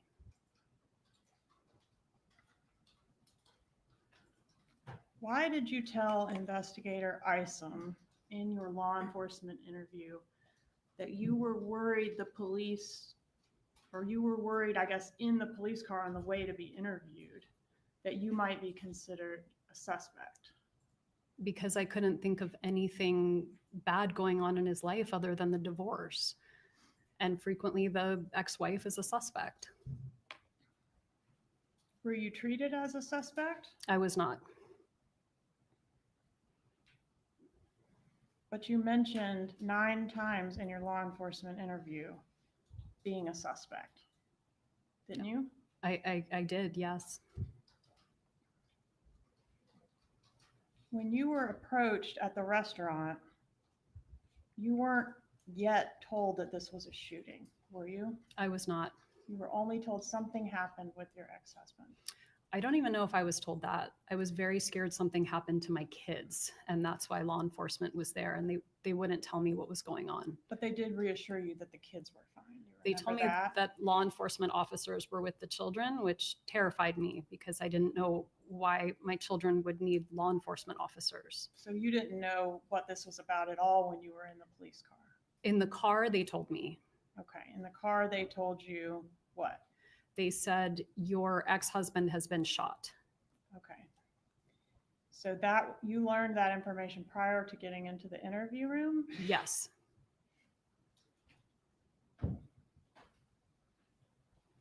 Okay.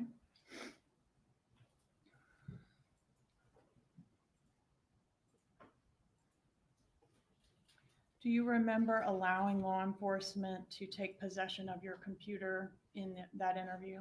I told law enforcement to search my phone, search my computer, search my house, search my car. I was trying to be helpful. Do you remember saying that it was okay for them to take the computer and keep it even though you had work things on there because you didn't think you would be going back to work? I remember thinking it wasn't important. I couldn't imagine my life fell apart. So But you didn't go back to work, did you, at FSU? I did actually go back, not physically present, but I was still on the FSU payroll until December of that year. Okay.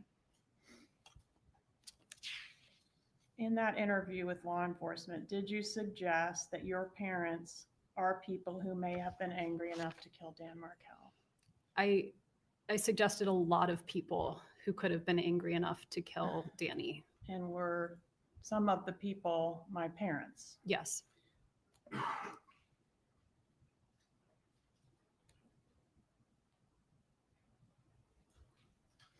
But you said in the interview that you didn't think they were capable of it, didn't you? I did.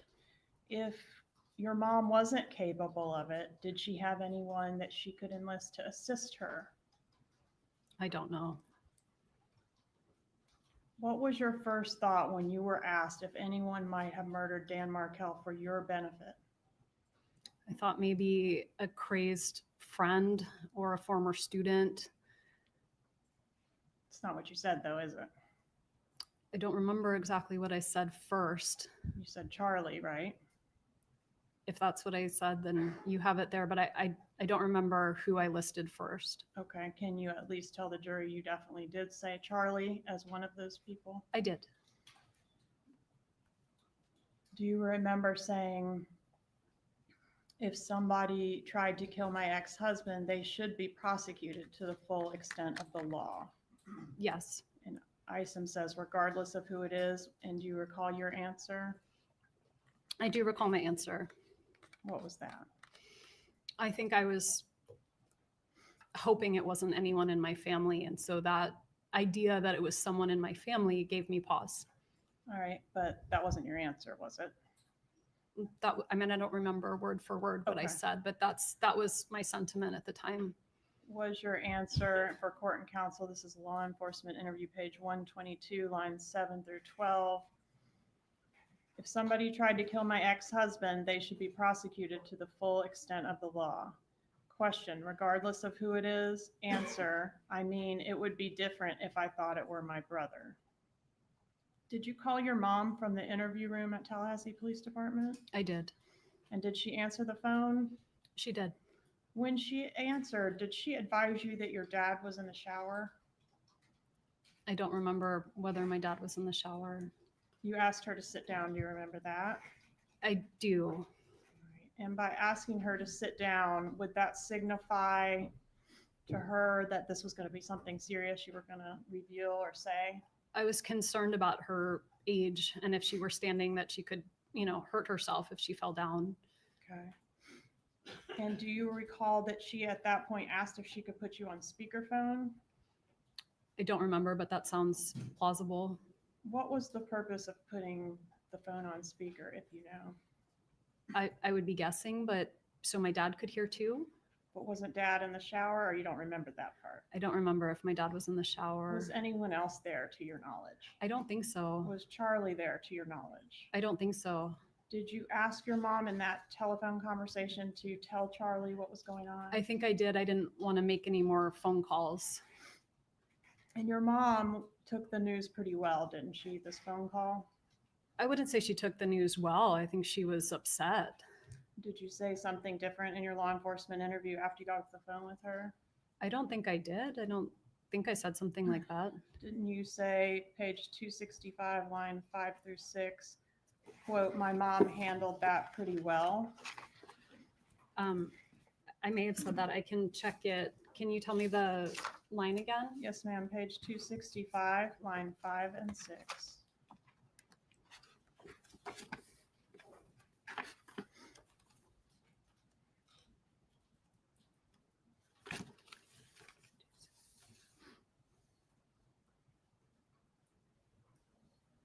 Yes, that's what I said.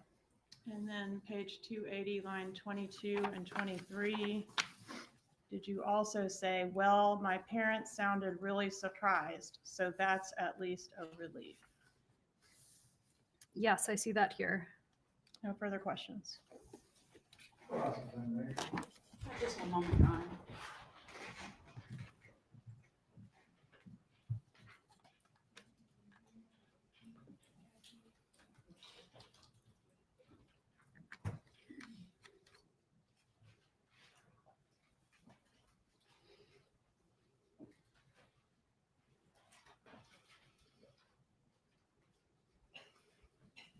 Okay, here we go.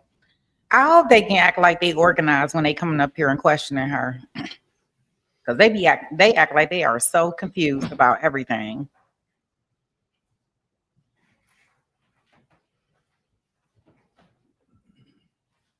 They never ready as the girl. Like I wish they would get it together.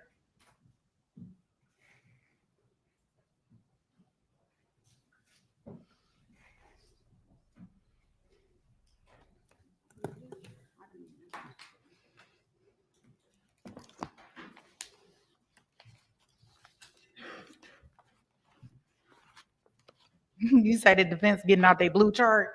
Good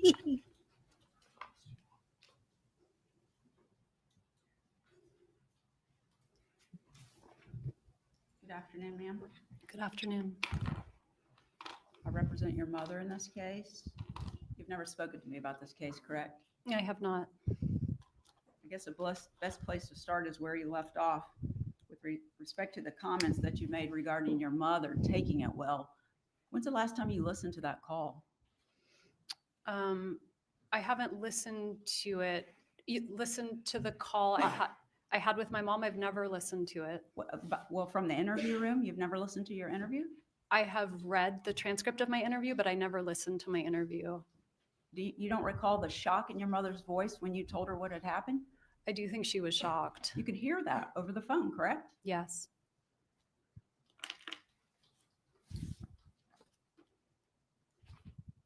So many topics were covered, I'm going to have to kind of skip around, okay? Katie Magbanawa, Catherine Magbanawa, I guess people call her Katie. There was a picture of you with her at the beach, and there was another young lady there. You recall that?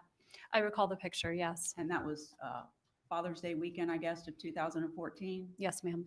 And I think your testimony was that really you only knew her with Charlie, is that right? That's right. Was Charlie at the beach? No. Your mother wasn't there either, was she? No.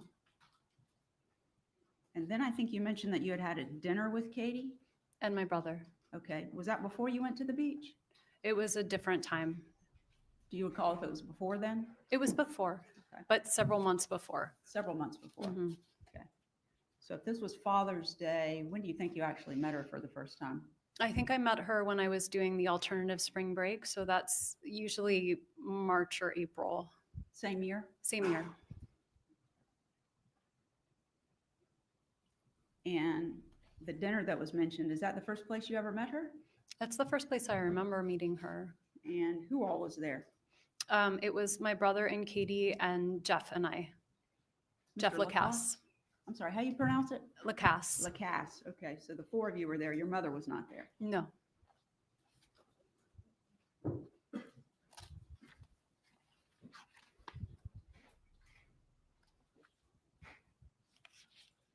I want you to, it's been 11 years, so a lot I'm sure has happened to you in the past 11 years. Is that fair to say?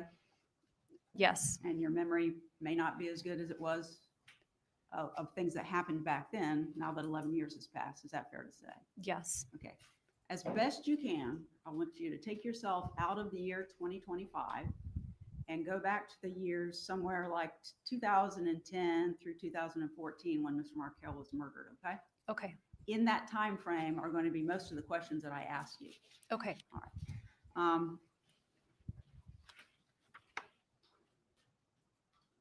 I think you testified you had a brother, Charlie, Yes. and you have a brother, Rob. Yes. So that was a 5-member family. Yes. Okay. And Rob's the oldest. Yes. Charlie's the middle. Yes. And you're the baby. Yes. And you grew up in a household where, was your mother working when you were younger? No. Okay. She stayed home with the kids. She did. And at some point she went back into teaching, which is what she had done before she had her first child, correct? Yes. Okay. And she did that after you were in school. Is that right? Yes.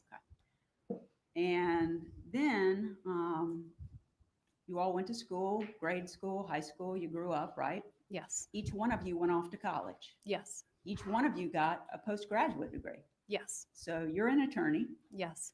Charlie became a periodontist. Yes. Which is someone who does surgery related to dentistry, correct? Yes. And then Rob's a doctor as well. Yes. And throughout the time that you all were going to college, your parents helped support you.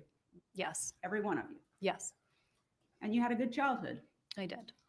And your mom took good care of you all. Yes. She treated you well. Yes. Very kind. Yes. Very loving. Yes. Very caring towards her family and others. Yes.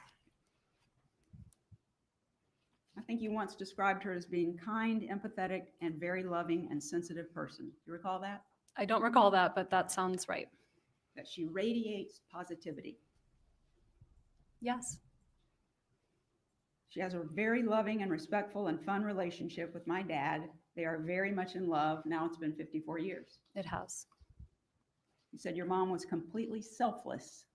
Yes. That's the opposite of selfish. It is. Means she's caring more about others than she does about herself. Yes, ma'am. And what she did was for others. Yes. Never doing anything for herself. Correct. She was invested in your lives. Yes. And both of your brothers. Yes. Okay. You were a close family. Yes. And would you say she was a good mother to you? Yes. Very good mother. And a very good grandmother as well. Yes. When you had your first child,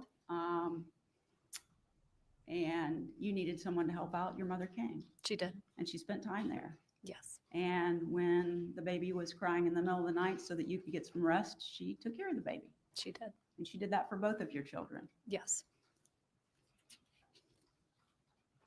Fair to say that your mom has always been there for you when you needed her? Yes. For little things and big things. Yes. Now, you said that you testified that you left Danny in September of 2012. You recall that? Yes. From September of 2012 until March of 2013, your mother actually spent quite a bit of time helping you with the boys in Tallahassee, correct? She did, yes. She would go home and take care of things there, but she would return. Yes. So a substantial amount of each month, she was there assisting you with the children. Yes. While you were at work, she may take them to school. Is that correct, their daycare? I don't remember that one, whether I dropped them at school or my mom did, but it's certainly possible that she took them to school. She might have picked them up. Mm-hmm. Yes. She did some housework, cleaning up around the house. Yes. She bought groceries. Yes. She cooked. Yes. She cleaned. Yes. She was there for you because you had just left a marriage where you had a partner helping you, and now you were adjusting to being by yourself, correct? Yes. Now, at the time, this time period we're talking about, your mother lived in, where did you say, Coral Springs? Coral Springs. And where is that in relation to Miami?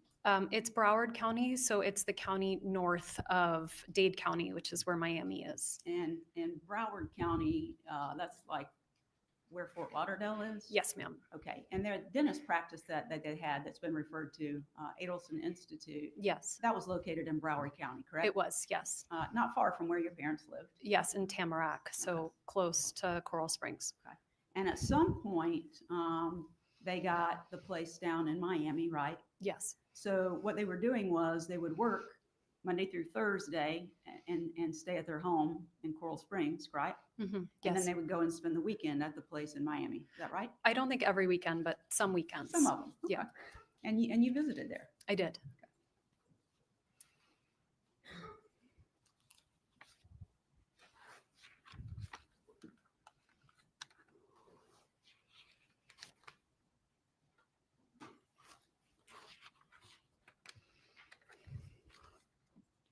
Now, when your mother would come up to assist you or just to visit with you and the children and Danny, did she drive typically or fly? I think sometimes drive, sometimes fly. Okay. And that's Most of the time drive, I think. most of the time drive. And that's almost an 8-hour trip, correct? It is, yes. And at the time that this occurred, your mother would have been, when Danny was murdered, she would have been, let's see, 64-ish. That sounds right. She's 75 now. Is that yes? Yes. And sometimes she would rent cars, is that right? Yes. As opposed to driving her vehicle. Yes.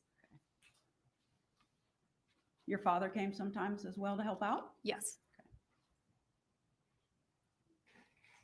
I want to talk about Mr. Markel for a few minutes. I think you said you met online. You did. But you were attracted to him. Yes. He was a handsome young man. Yes. You're a beautiful young woman. Thank you. And you got married.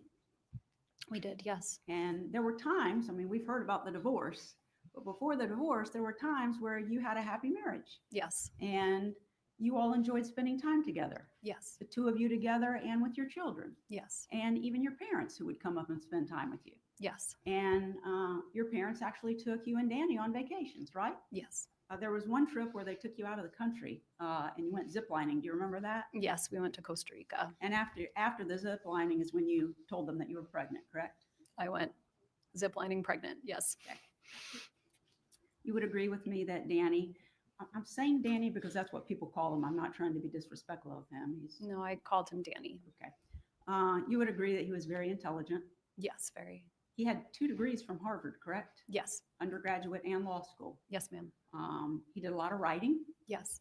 And at the time that he was murdered, he was a tenured professor at the College of Law here at FSU, correct? Yes. And becoming tenured is not like an automatic thing. You have to work towards that, right? Yes. Takes a lot of time, It does. a lot of effort. Mhm. He put in a lot of work to gain that status. Yes. And he traveled to go and speak at different places, right? Yes. And he was well respected by his colleagues. Yes, very. And after he had children, those became the love of his life, didn't they? Yes. And even after you separated, I think you would agree with me that Danny made a great deal of effort to get as much time with his children as he could. Is that fair? Yes, absolutely. Even when it was your time to have the children, he would go to their preschool and visit with them there. Yes. He wanted to talk to them on the phone when he didn't have them. Yes. And he wanted to Skype with them, Yes. correct? Okay. And that, I'm sorry, I'm old, but that involved like a computer where you can see each other while you're talking. Is that right? I think now it's something you could do on the phone, but back then you needed a computer. And you assisted with that? I did. Not necessarily the schedule he wanted. I'm sorry? You didn't necessarily keep the schedule that Danny wanted for Skyping, right? I did try. You tried. Yes. But that was one of the things you two bickered about. It was. Okay. And during the time that you were with Danny, your mother was always kind to him, wasn't she? She was. Before you got married to him? Yes. While you were married to him? Yes. While you were separated? Yes. And after the divorce? Yes. And there's been a lot of testimony and a lot of pictures put up, lots of things highlighted about the ugly things that your mother said about Danny during the course of the separation, divorce, and the follow-up litigation, right? Yes. And you shared, as you've testified, some of the pleadings that were filed in your case. Yes. And some of the pleadings weren't very attractive towards you, were they? No. They described things that were derogatory towards you. Is that fair? Yes. And the communications that you had with Danny during the separation leading up to the divorce and some thereafter were pretty critical of you, weren't they? The communication on paper, which Right. was very different than the communication in person. Right. But the paperwork was critical. Yes. And you shared that with your mother. Yes. And some of the things that he said to you in writing, whether they were communications or in the pleadings, upset you. Yes. Some of it was very upsetting to you. Yes. And you shared it with your mother, and then she became upset. Yes. And she said bad words. Yes. She called him a lot of bad names. Yes. She said ugly things about him. Yes. But not one single time did she ever suggest in writing or to you personally that Danny deserved to be harmed, did she? Never. Never said he needed to be killed. Never. Never suggested any harm to him in any way. Never. And those things that she said to you in the emails, the communications, I assume that you all thought were between yourselves, you never shared those with Danny, did you? No. And during the separation, well, during the time you're married, we've already established, but during the separation, if Danny needed help with the children, your mother assisted him, didn't she? He had called her and asked for help at various times, and she did. And after the divorce, the same thing, correct? He would call and ask for help, and she would help.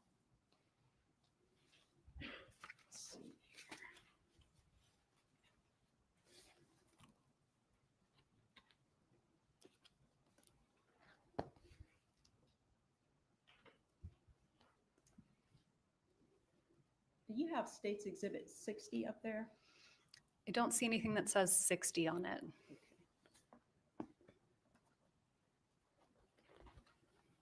I can't use this book. Is this JJ?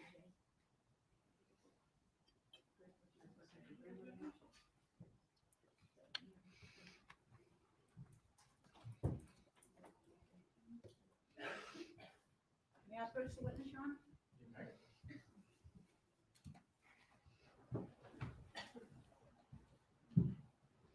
I'm going to show you what has been entered into evidence as State's Exhibit 60, and I think they refer to it as JJ. Okay. Okay. And this would be your, it's going to fall if you don't hold that Okay, side. I'm no sorry. problem. I can't get this over for some reason. I can try. But this has been referred to as the pleadings that are within your dissolution file. Okay. Okay. I'm going to leave that with you. Okay. Okay. Could you look at that document, the JJ? Yes, you want me to just keep reading through it? Yes, please. Okay. I want you to familiarize yourself with it.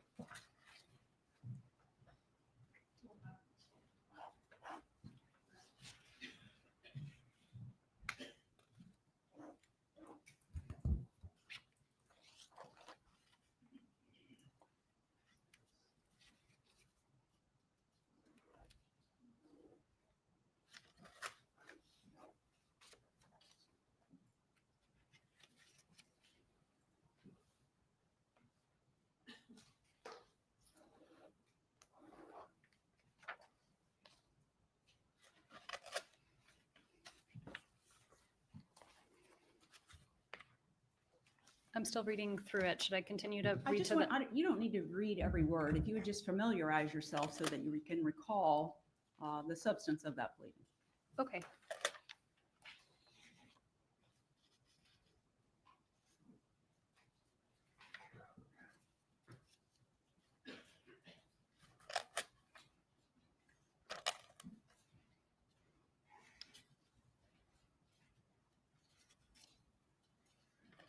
Okay. Okay. Prior to you filing your petition for dissolution, do you want me to come and get that? No, it's okay. Okay. Prior to filing your petition for dissolution, what kind of experience did you have regarding divorce proceedings? I'm trying to understand the question. Yeah, So sure. prior to filing the dissolution of marriage, Yes. there weren't any divorce proceedings prior to filing. What I guess what I'm saying is because you're an attorney, were you familiar with family law? No, Had you participated in any helping anybody with their dissolution of marriage? I had not. Completely unfamiliar with the process. I was unfamiliar with the process. And that pleading that's before you, are you back on the front page of that? I can get back to the front page. Thank you. I'm on the front page. Okay. And could you read for the jury what the title of that pleading is? Yes, ma'am. Former husband's counter motion for enforcement of MSA on parenting issues and motion for contempt and sanctions. Doesn't say grandmother motion, does it? No. And in fact, the overwhelming majority of that motion relates to Danny's complaints about you and parenting issues, correct? It does, yes. And in fact, what they call the grandmother part of that motion is really Danny complaining about you not meeting the requirements of the right of first refusal, correct? That's correct. Because his complaint is that if you gave him the right of first refusal, some of the times he could take it and the children would be with him instead of the grandmother. Yes. It wasn't actually suggesting that from this point forward, your mother could no longer have anything but supervised visitation, correct? I didn't see it that way. Okay. And in any event, your mother never saw that motion, did she? No, she did not. May I approach? I'm going to take the book. I don't know if I'm going to need to give it back to you or not. That way it's not going to fall on you. Okay.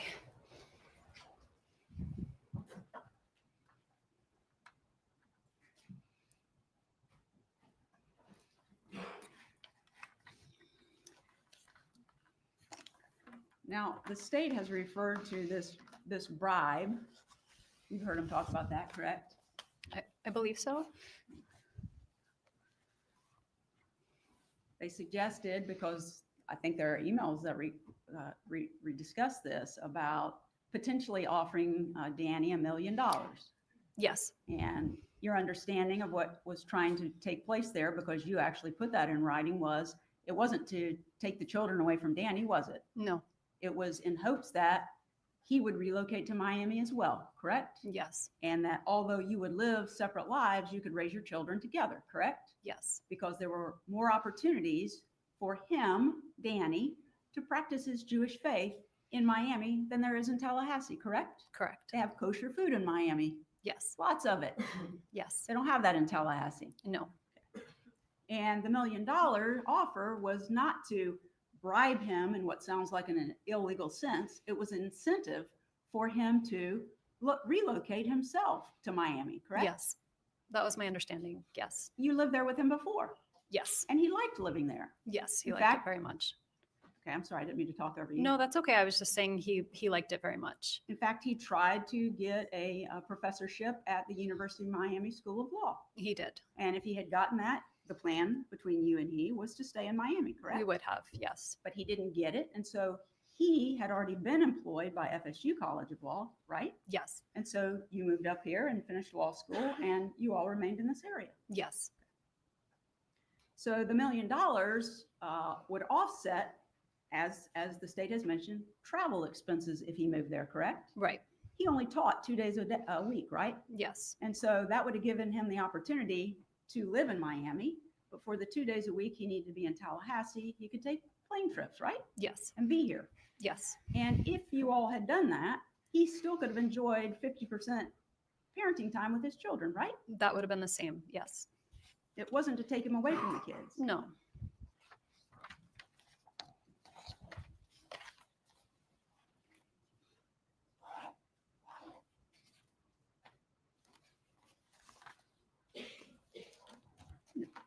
We're going to talk about relocation more than once, but I just want to make sure I understand how that all came about. Okay. So it was, you left the marital home in August or September of 2012. I think it was September. Okay. So you separated officially in 2012. Yes. By the time he was murdered, almost 2 years had passed. Yes. Okay. Do I understand it correctly that somewhere around October or November of 2012 that you interviewed for a job at a law firm in Miami? I did. And that was the Grossman firm? I think it's Grossman and Roth. Okay. And somewhere around December of 2012, they made you an offer. They did. And I don't need to know numbers, but was it substantially more than you were making in Tallahassee? It was, and it was just more secure. More secure. Okay. Not more money? No, it was more money, but it just, more than anything, it was secure money as opposed to grant money that could be taken away. Okay. So you were a professor also at the law school here in Tallahassee? I was. FSU? Yes. You were not tenured? No, I was a clinical professor. Okay. So being tenured means you have more stability in your job. Yes, you have more job security. Job security. Okay. And so you got that offer in December, and sometime in January, you told Danny that you had a good job offer, correct? Yes, I asked to meet with him and we went to get coffee and talk about it. Okay. And in part of that discussion, you asked him if he would consider all of you, not together, but all of you Yes. relocating to Miami, correct? I did. And he was going to consider that, correct? He said he was considering it. He wasn't opposed to it. You thought it would be good for all of you, correct? I thought it could be. Including the boys. Yes. He decided he didn't want to do it, right? He changed his mind. But you didn't change your mind, right? No, I kept going with it. So you filed a motion for temporary relocation, and you also amended your petition for dissolution to add relocation, correct? I did. Okay. At the time that you filed it, did you think you had a good shot at it? I thought I had a shot. I didn't really know. It would depend on the judge. Okay. And we'll go back to it later, but I guess on June the 18th of 2013, which would be right before your divorce was finalized, right? You had a hearing on your motion for relocation. Yes. And the state has already presented in its exhibits a copy of the order, and relocation was denied, correct? It was. And after relocation was denied, you and Danny were able to work out some kind of temporary schedule for the summer. We were. Okay. And then you proceeded forward, and there's been discussion. There was a mediation that did not resolve your divorce, but within a few days thereafter, you did come to an agreement with Danny, correct? We did. You agreed to all of the issues in the dissolution of marriage, right? Yes. Including how you were going to share time with him. Yes. Was it ever your intention in the dissolution proceedings from the time that you moved out of your marital home that you would actually take the children's custody completely away from Danny so that he couldn't see them? No. Did you always want them to be a big part of his life? Of course. He loved them and they loved him. Yes.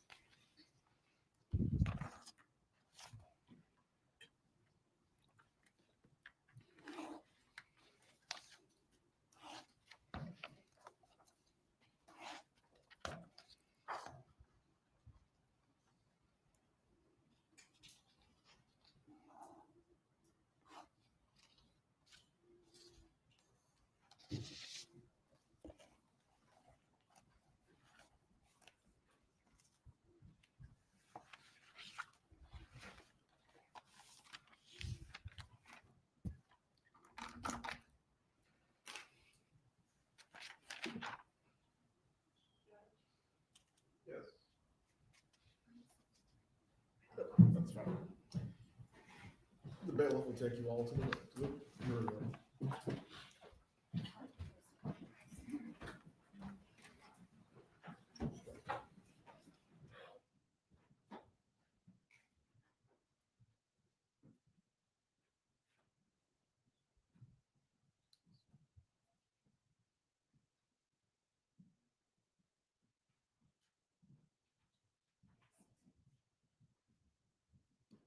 They can come up here to use it. Thank you. You all can be seated. Zalman, if your client does need to use a bathroom break at this point, this would be the opportunity to do so. We'll be in, we'll take a 5-minute break. Hopefully the jurors will be ready at that point. You can step down if you need to. I'll wait. Thank you.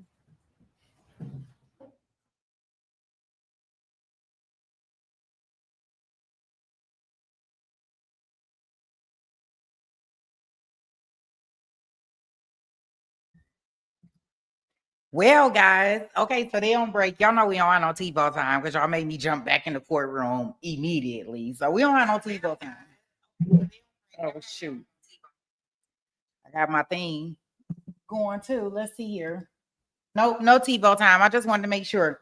So what do y'all guys think so far on the cross-examination? I think Jackie up there cooking. She up there cooking. She asking them questions. She asking them fast.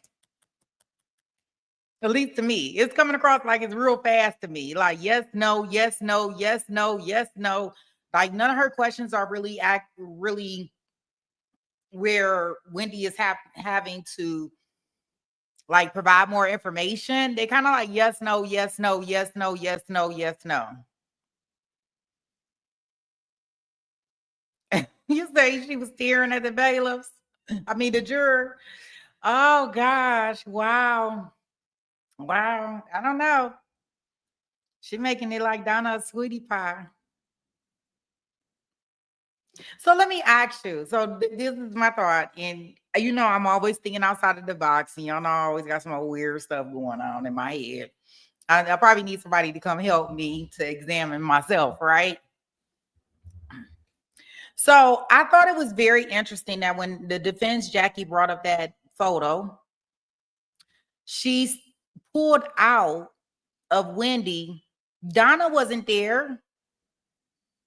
Charlie wasn't there. So that means that you were meeting with Katie on some type of level without either of them being involved. Is that the time that she was actually talking to Katie about this unaliving? Did she ask Katie? Could Charlie have nothing to do with it? And she just went to Katie? Because Katie, when she testified, she said that she never had a relationship with Wendy. She never talked to Wendy.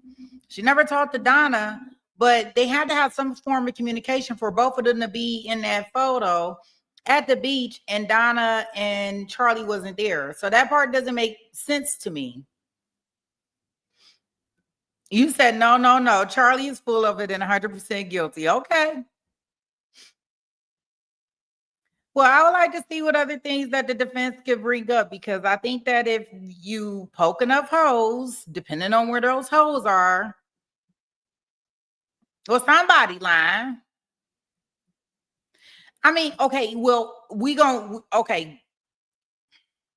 A couple things gonna happen here. Either all of them go down, because there's no way that Charlie knows, or let me say the people, the shooters, there's no way that the shooters know that Danny is going out of town, where Danny lives. They do not know this information without Wendy. So if they're not putting Wendy up in this mixture of things, I don't even know how this even works. No, they can convict the mama, but it is no way that Wendy is not next. Like, is no way, or I'm feeling some type of way about all of this. because they would not have this information. They wouldn't know where he lived. The mom, it doesn't sound like she was going over to his house.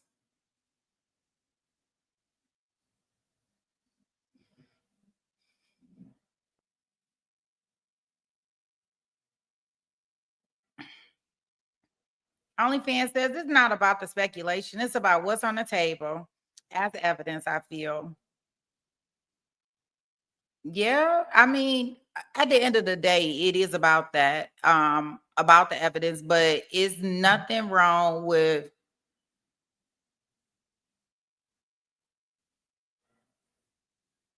no, they didn't show us over there in the jury box, Bonka. So we wouldn't know what happened over there. Thank goodness they didn't make that mistake.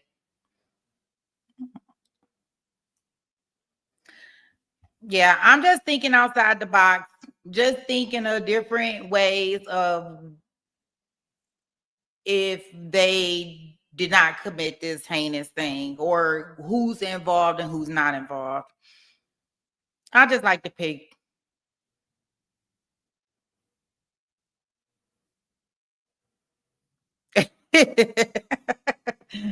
Pretty Brown says she got the whole little chain of command.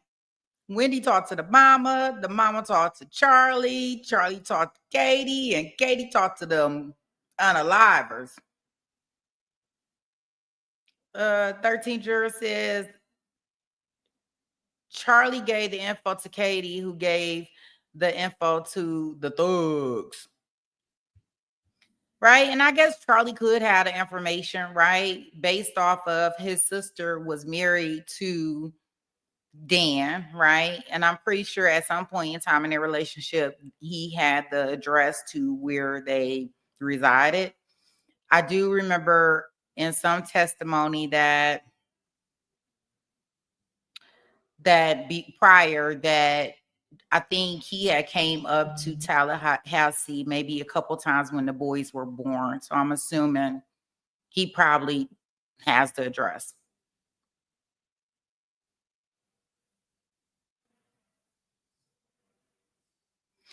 OnlyFans says if Wendy does get charged, that will be a very difficult case. Well, I don't know. I feel some type of way if she don't get charged. Me personally. I guess I can get around that whole address thing, but nobody had anything to gain but her. And why out of all the days? It's like she rode down that street to make sure that it happened. She literally rode down that street to make sure it happened. Right? And there's other things in her testimony that she's saying today that like got my antennas raising up too. Like that part didn't make sense to me.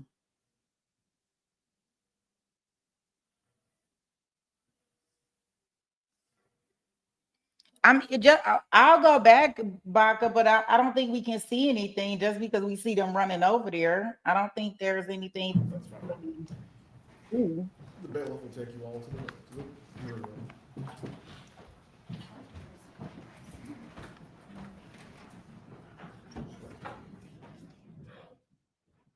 Yeah, because they don't go over there to the jury box. We just see the bailiff going over there. But other than that, there's nothing really there. Your divorce, but within a few days thereafter, you did come to an agreement with Danny, correct? We did. You agreed to all of the issues in the dissolution of marriage, right? I'm sure if Georgia Now has you're going to share time with will him. definitely. Yes. Was it ever your intention, right, in the dissolution proceedings, from the time that you moved out of your marital home, that you would actually take the children's custody completely away from Danny so that he couldn't see them? No. Did you always want them to be a big part of his life? Of course. He loved them and they loved him. Yes.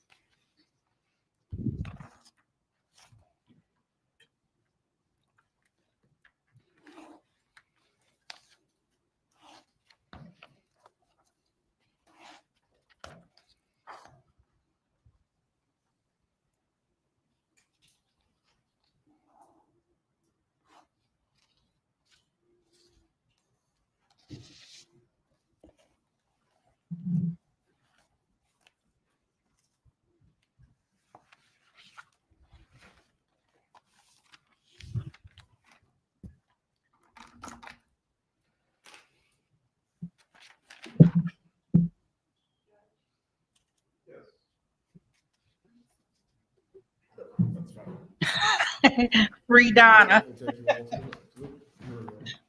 Let Mama Gotti go home.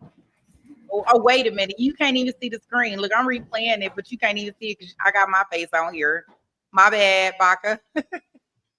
Look, I'm up here replaying it, but you can't see nothing here. That's fine. The bailiff will take you all to the jury room.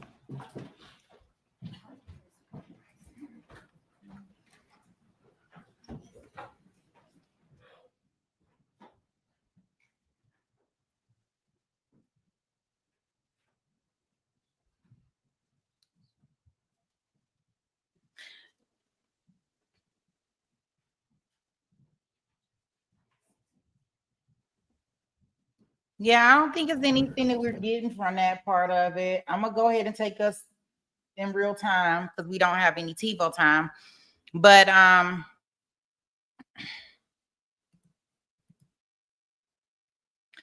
yeah, so I'm not sure. Maybe a juror had to get up and go use the bathroom. And that's why the bailiff had to run over there in order to make sure that everybody stand up. Maybe they had to go, because the judge only said it was going to be a 5-minute break. Donna and Charlie may have planned the whole thing without her knowing. That is plausible to me. Morally, though, they probably told her after. Or what do y'all think about this idea? Speaking of that, OnlyFans, could it have been that maybe Charlie planned this by himself and he wanted to be the big brother, super safe sister? And Donna may have found out afterwards, and Donna just wanted to help assist Charlie. Like, she wasn't going to tell on her kid, right?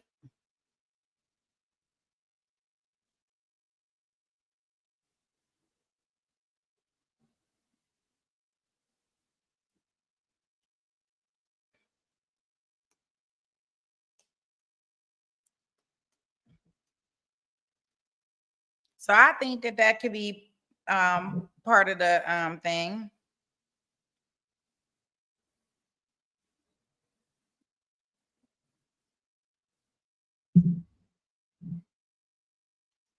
You say, Rachel be gonna say, Charlie's so stupid. Well, yeah, and I think that's plausible too when we think about OnlyFans statement, like his, like where Wendy could have not known and found out after the fact. I think Donna could have found out after the fact too. Like Charlie wanted to be a gangster dentist, right?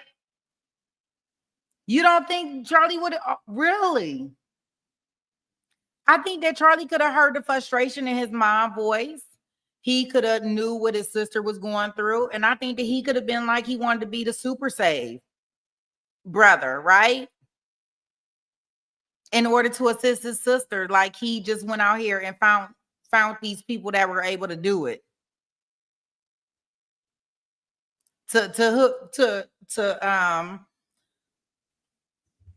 And okay, therapist says she don't think none of this crap happens without Donna. That's right, Captain Saberho. He was out here trying to save her. They told y'all don't be saving them.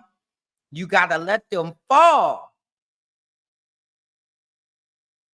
You try to save them, you gonna mess around and hurt yourself out here. Yeah, well, that's what I'm saying. Therapist, maybe to please his mama. He want to be super safe. I'm telling you. What are they doing in the bathroom? There's like a few waiting. I'm not sure, but I see them. They standing up for the jury to come back in, guys. This is live action.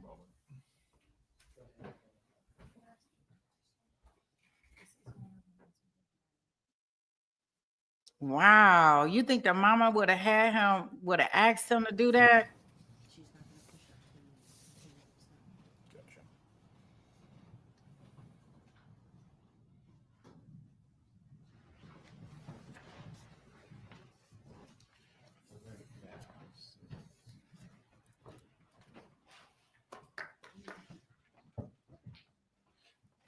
Okay, so the jury is falling back in. We see everybody standing. Please be Profer, if you seated. may Continue with your cross-examination. Thank you. I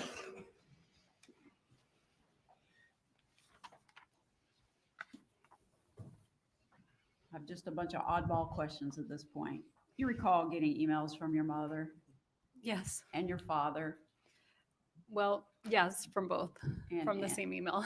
And I think you had a necklace at some point during that time period that said, never, never, never give up. I did. And your parents would sometimes put that in the emails back to you, correct? Yes.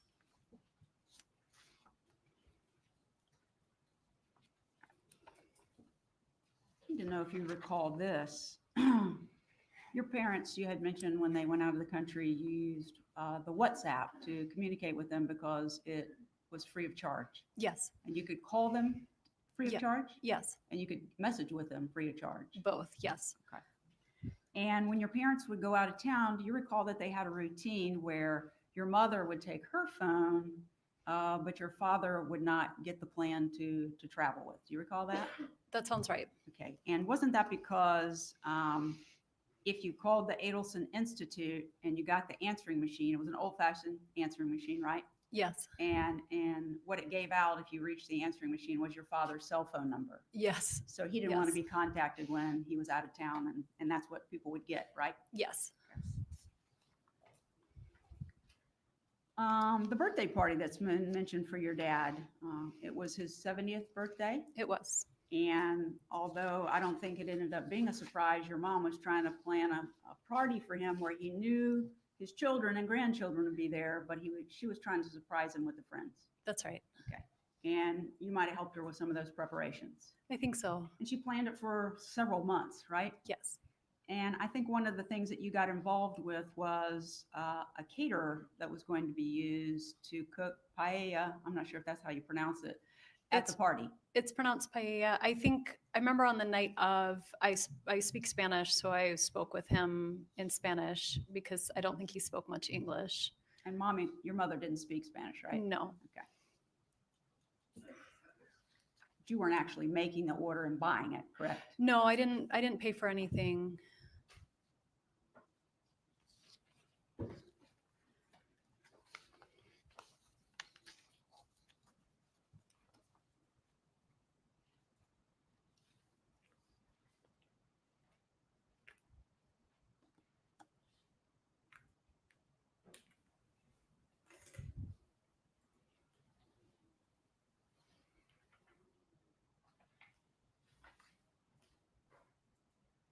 May I approach, Your Honor?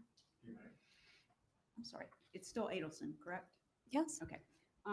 Ms. Adelson, I'm going to approach and show you what's been marked just for identification purposes as defense 49J, and ask you to look at that and tell me if you've ever seen that before.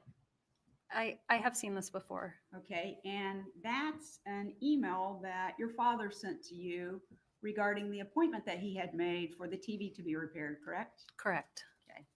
And on the front page, you can see where he's forwarding it to you, and it says, "Love, Dad," right? Yes. And then he tells you when the appointment's going to be, Friday the 18th between 8 and 12, right? Yes. And then when you flip, well, now stay on the first page. Do you see down almost 2/3 of the way down where it has the order information and the order creation date? Yes. And that date was what? The order creation date is July 11th, 2014. Okay. And on the next page, where the problem description is, it says that Harvey called in, stated that the 55-inch TV had some problems, right? Yes. Go to the next page. It repeats about the complaint that your father had about what was wrong with the TV, right? Yes. If you scroll down, there are some questions under date submitted, right? Yes. Whether the TV is wall mounted. Yes. What the size of the TV is. Yes. If it's mounted over 6 feet high. Yes. If the height of the ceiling. Yes. Is it eligible for a loaner? Yes. Was it installed by the Geek Squad? Yes. Is the product that we're going to service in a place of business? So I'm saying yes that I see these questions, but the answer to that question is no. Right. Okay. Correct. That's what I was going to point out. So your Okay. dad said no to that one, correct? Right. Is the product that we are going to service in a place of business? And your dad answered no, correct? He answered no. And the next one says what? Would you be willing to accept a sooner appointment if one became available? And the answer to that one is yes. Thank you.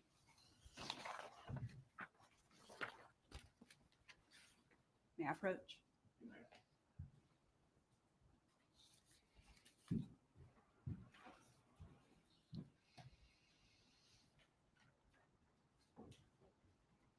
Ms. Adelson, you testified on direct when asked some questions about the name change of your children. You recall those questions? Yes. Okay, and I think your testimony was that you officially changed your children's last names a year and a half? What did you say? I legally changed them a year after Danny's death. Okay. But after he passed away and you went to Miami, it was time for your oldest child to be enrolled in kindergarten, right? Yes. And so what were the ages of the children when Danny was murdered? They were almost 5 and 3.5. Okay. And so the 5-year-old was going into kindergarten. Yes. And where was the other child going to be? Was he being put in a like preschool program? It was a preschool program. Okay. And so you went and registered them at the school, correct? Yes. And the official registration said Markel for the children's last names, correct? I believe so. But because you were going to socially refer to them as Adelson, that's what you asked the school to do as well, right? Yes. And so when you went into orientation for the oldest child, I'm trying not to say the name, when you went into orientation for the oldest child for kindergarten, and they had his little nameplate there where he was going to sit at his desk, it said last name Adelson, right? I honestly don't remember him having a last name on. I remember his first name being there, but I don't remember. I thought they put the first names for the kindergartners. But you asked the school to refer to him by the last name Adelson. I did. I did. And so there was an exhibit that was shown to you where your mother had registered him for an after-school flag football, right? Right. And so because the school's knowing his name, that he's being referred to as Adelson, that's why she did that, correct? Correct. And the youngest one, where was he going to go? Or where did he go? He was at a preschool, a private preschool, because he was too young to go to the preschool at the public elementary school. Okay. And whether it was your mother or your father who wrote the email about signing up and grandpa's coming with him to, I'm sorry, I'm not Jewish. I didn't understand what that was. It's okay. Tot Shabbat would have been, like a Sabbath activity where the grandparents would come and sing songs and something like that. And so the younger one's also being known as last name Adelson. Yes. Okay. Because socially, that's what you wanted them to go forward with. I thought it would make them safer. Okay.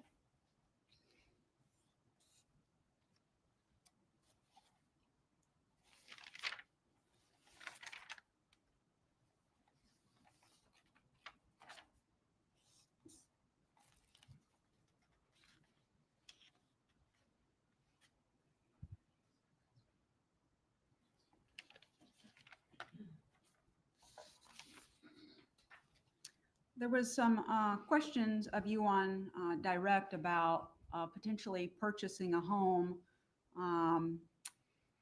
after the divorce was final in 2013. You recall those questions? I do. And it was suggested that Charlie convinced you not to do that, right? That was what was suggested. But in fact, the reason I think you stated was because you hadn't gotten your settlement yet from Mr. Markel. Right. I didn't have the money to purchase a home. And so even though you had been interested in it, you had to notify your realtor that it wasn't possible at that time. Okay.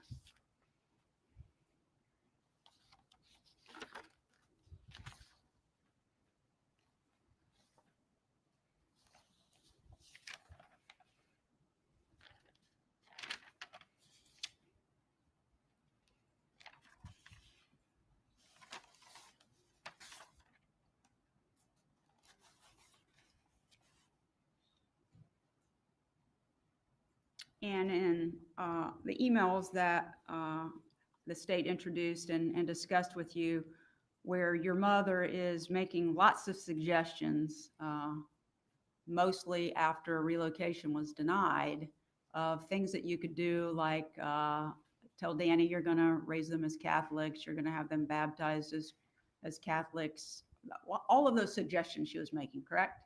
Yes. She wasn't actually suggesting you do it. She was wanting you to use that as a means of negotiating with Danny, right? That's my understanding. That if he thought maybe you were going to do these things, he would reconsider the issue of relocation, correct? Correct.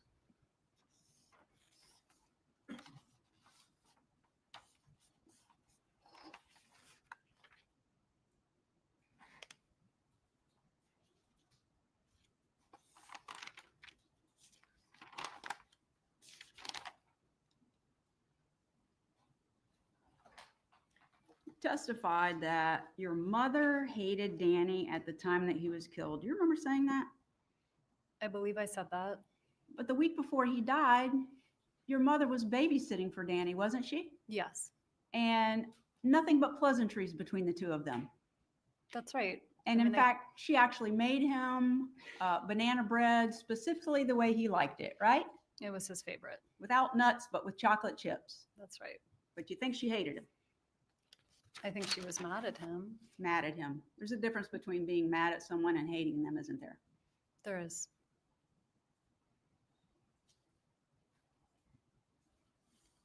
I think you testified that, and there may have been an email that suggested it, that you would have never left Danny if not for your mom and maybe brother's suggestions. Did you say that? I don't think that was exactly right. I think it was, I probably wouldn't have left. Kind of suggesting that maybe I would have wanted to, but wouldn't have had the strength or wherewithal to leave on my own. Okay, isn't it true that each year, maybe not every year, but many years, yourself and Danny would, when you finished the school session here at FSU College of Law, you would go down to Coral Springs or Miami, whichever they were at, and you would spend almost 2 weeks with your parents, right? Yes. And that would be yourself and Danny when it was just you, right? Yes. And so you have a relocation hearing on June the 18th. Does that sound right? 2013? Yes, ma'am. Yes. Okay. And leading up to that hearing, you notified your mother by email that because she was going to be testifying in court, she would need to wait outside that hearing, correct? I don't remember that, but that if she was supposed to be a witness, then she couldn't be present for the hearing. May I approach, Your Honor? I'm going to show you, oh my goodness, I can't read that. I'm going to show you what's been marked for identification purposes of Defense Exhibit 49B. You can just read that for me, please, to yourself.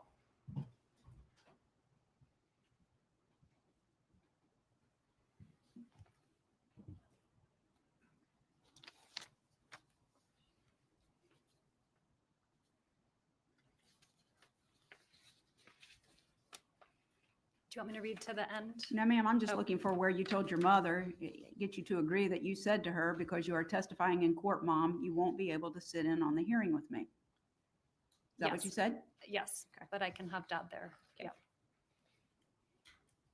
Come and get it from you. Okay.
Sometime in April of 2013, so that would be not long before your divorce was final, you took a trip. I don't know if you were speaking there or someone else was, but you took a trip out of town with a gentleman named Miguel.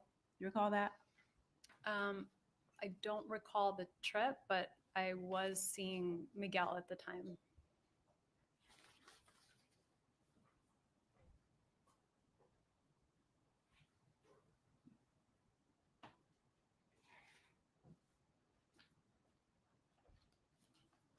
You do recall the trip?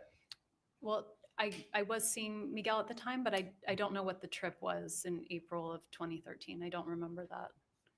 Can you tell me where we went? Yes, ma'am. I'm gonna get that for you. Okay.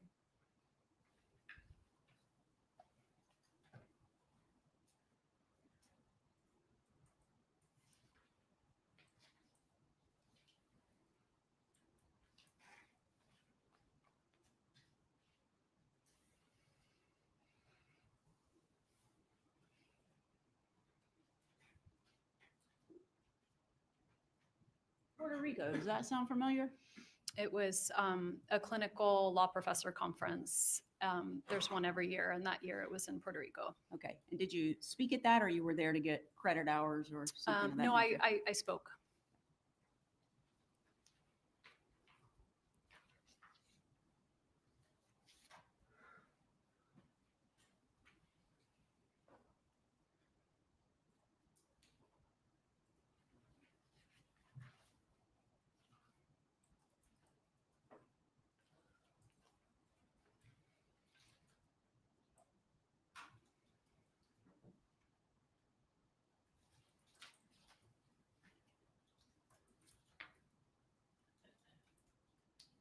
May I approach, Your Honor? I'm going to now show you what's been marked for identification purposes as Defendant's Exhibit 1E. And it's dated April the 28th of 2013 and addressed Dear Renee. You don't need to read it all, but would you familiarize yourself with your communication there, please?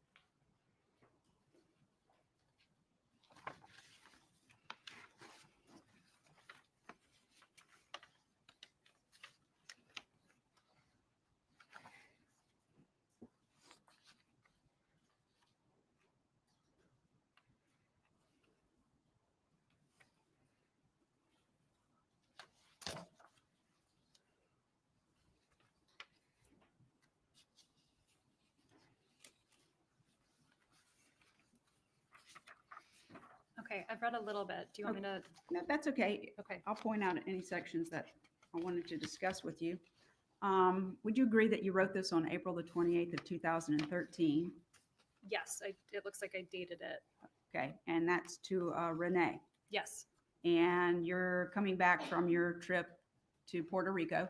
Yes. And while you were on this trip, your parents were taking care of the boys, correct? Yes. Okay. And on the first page down towards the bottom, you have some bullet points about what you would like to do to resolve your divorce, correct? Well, I think it was not just about my divorce. It was kind of about how I wanted to be living my life overall. Yeah, I was trying not to get into the personal information, but that's right. This entire email is really about changes you want to make in your life, correct? Yes. Okay.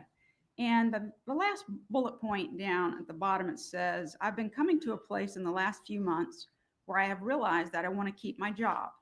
It allows me the maximum amount of flexibility to spend with my kids while allowing the freedom for intellectual exploration, one-on-one mentoring with students, and meaningful work in the community. I don't care that Gibbers told my colleagues that I stole from him and that I am mentally ill. Nasty things are said in divorce, and people know that, right? Yes. Tallahassee isn't ever where I wanted to live, but it's where the job is. And it's where my boy's father is, which means they don't have to constantly be flying on planes or driving in cars to accomplish our custody situation, right? Yes. So you have the pending petition and motion for relocation, but as of April the 28th, you're starting to think maybe staying in Tallahassee is the right thing to do, correct? Yes. And then this goes on. Third page is, now you're writing on May the 2nd of 2013, correct? Yes. Little different subject, but if you go to the next to the last page of that exhibit, see where it starts, wait, it's me again? Yes. Okay.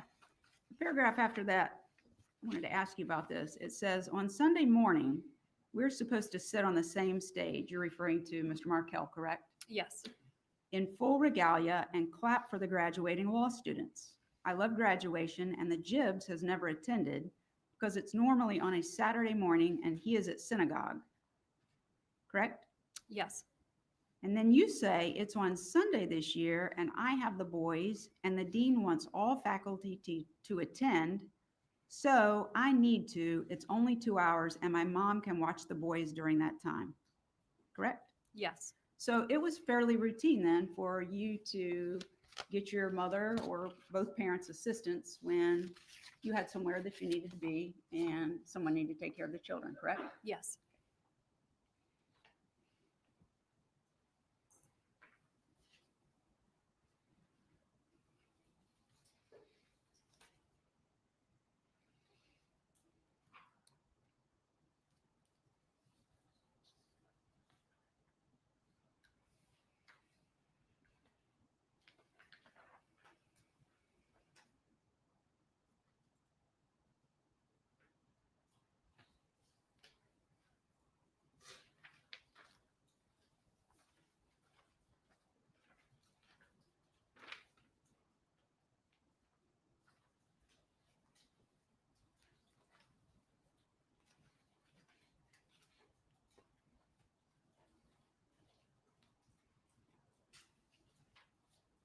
Sorry, Judge, I have so many papers up here. I'm confused.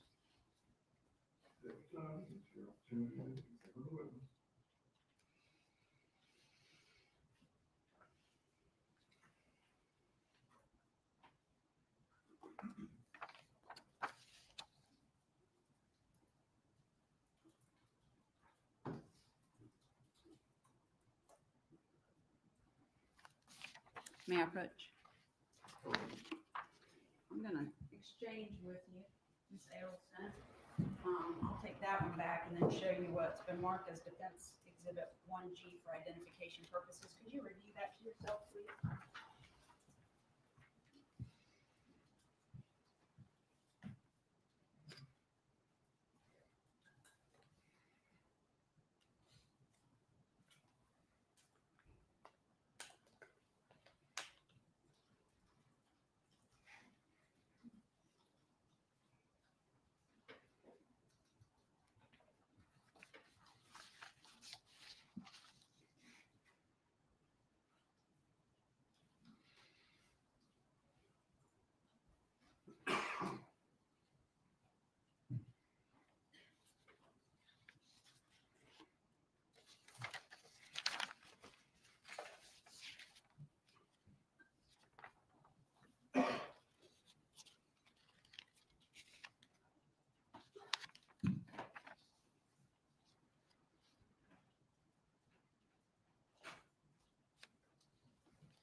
Okay. I'm not sure if this was to Renee or not. Yeah, you mentioned Renee. So this is on June the 4th of 2013, correct? Yes. And we're approaching the hearing date on the relocation motion, which is set for June the 18th, right? Yes. And in here, you're expressing some concerns over what you've been through in the divorce. But you said, and I think the state referred to this, that Mr. Markel had sent you a long message about how you could be doing all of the divorce stuff so differently in the spirit of love and joy, where we get together and talk about our vision for the boys and for our future. And I won't say what you said after that, but at this point, you're kind of agreeing with him. You want to do it peacefully, right? Yes. And you talk about One alternative is you could call Gary. Now, Gary is the gentleman who was kind of offering you a position in Miami, right?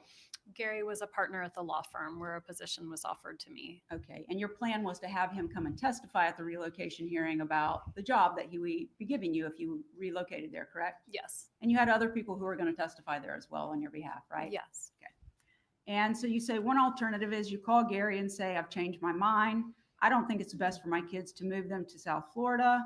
I appreciate you saving the job for me, but I'm not going to come to South Florida, correct? Yes. And then you say, you call your brother and say, I love you, Charlie, but I'm going to stay in Tallahassee.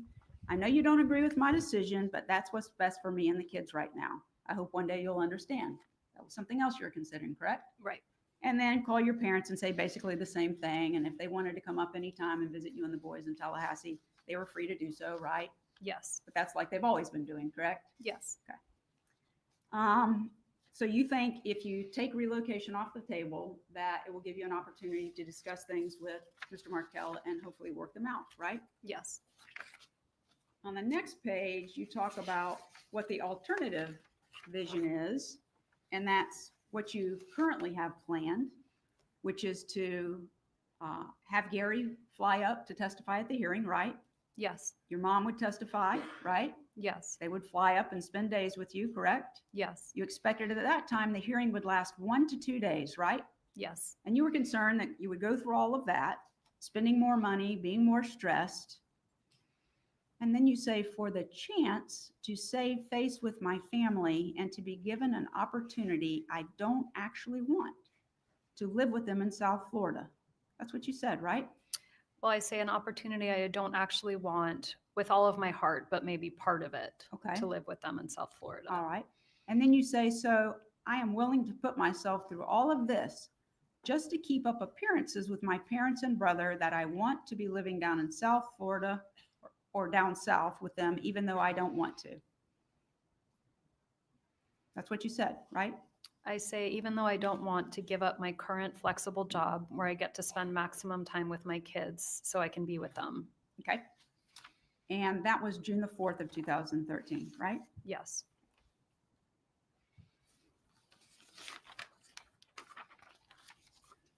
And what you end up choosing was the second alternative, correct? I went through with the hearing. Okay. And I think, let me find it.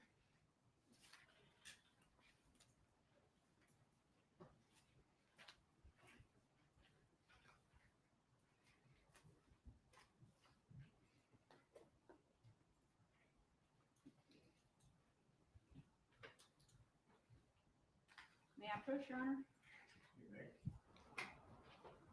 I'm going to show you what's already been introduced into evidence as State's Exhibit 60. Let's see if I can figure out their lettering system. That would be Y. I'm going to take this and let you take this book. Okay. And if you would review that pleading or this order that the court entered, please.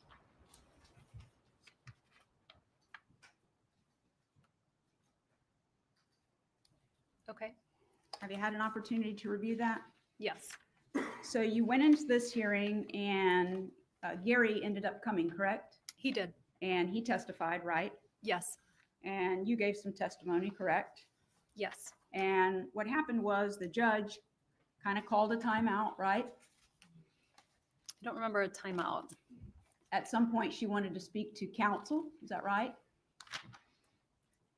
I'm sorry, I don't remember that part of her speaking to counsel. Do you remember the judge making some comments about the children hadn't been harmed and since he hadn't pulled out their toenails? I do remember the toenail comment, yes. So she wasn't leaning towards relocation, correct? No. Okay, so even though you had other witnesses, you didn't proceed with the hearing, right?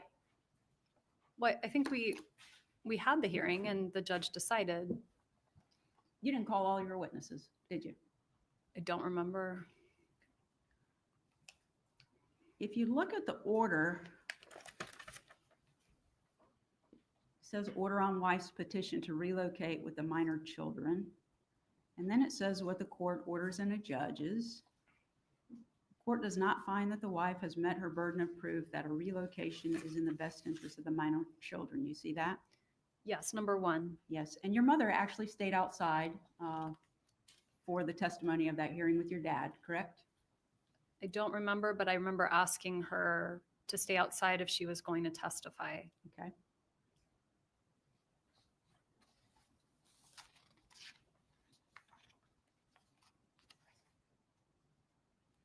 And you came outside at some point and told your parents that relocation was denied, correct? Correct.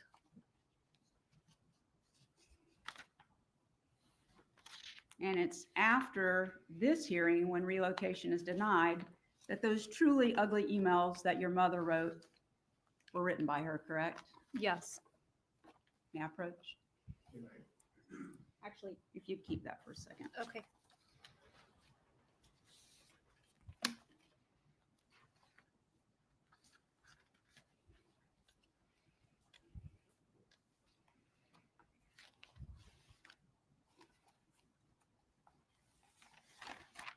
Once the final judgment was entered, the issue of relocation was over, right? Yes. Relocation from July 31st of 2013 until the time that Mr. Markel was murdered was never an issue again, was it? It was never an issue from the day it was decided on July 31st, 2013. That's when it ended. Certainly after the final judgment, correct? Yes. And that's the end of the discussion about relocation, right? Yes. No more plans about how to get relocation, the issue's decided, correct? It was decided.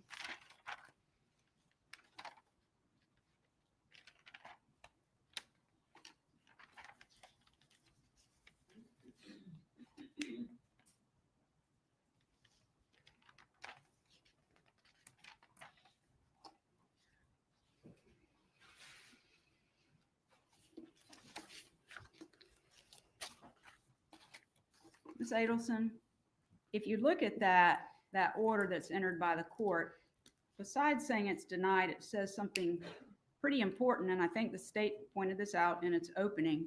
It says that this denial is with prejudice. Yes, ma'am. Of the wife's petition for request to relocate with the minor children. And you're a lawyer, so you know that with prejudice means this is done. This topic in this divorce is over. Yes, with prejudice means it's a final decision of the court. But what it says right before that is, as such, the parties stipulate to the denial with prejudice of the wife's petition. You see that? Yes, I do. So what happened is after the judge says, if their toenails haven't been pulled out, I'm not thinking relocation, you actually stipulated to denial with prejudice, right? Yes. You did not tell your parents that you stipulated to denial with prejudice, did you? I don't remember any conversation there, really. So not knowing that it was denied with prejudice, your mother thought you still had an opportunity to get it up through your final hearing, right? I believe so. And so she kept writing these ugly things and giving you all of these ugly suggestions, right? She did write those emails. If you had told her you stipulated with prejudice, that's probably not what you wanted, Mom, but that would have been the end of it, right? I don't know. I would just be guessing. May I approach?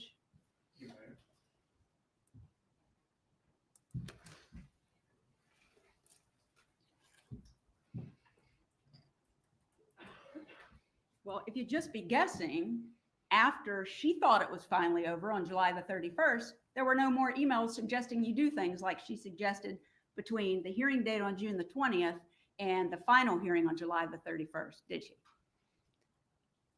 Can you help me? What is the question? So sure. So your mother doesn't know when you get out of the hearing on June the 20th that you've stipulated that this is a forever decision.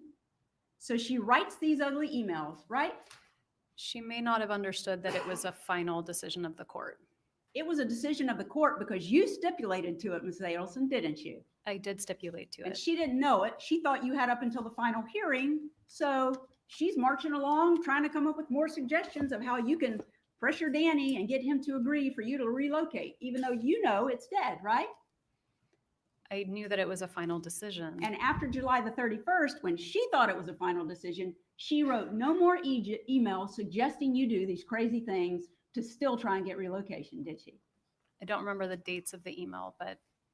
And you testified when you got up, when the state was asking you questions, after you said your mother hated Danny at the time that he was killed, which you've clarified now that she was mad at him, not that she hated him. You testified you hated him at the time he was killed, right? I don't remember testifying to that. Well, then we'll need to take a break, Judge. May we approach? Questions for the witness? I do. May we approach? Please approach.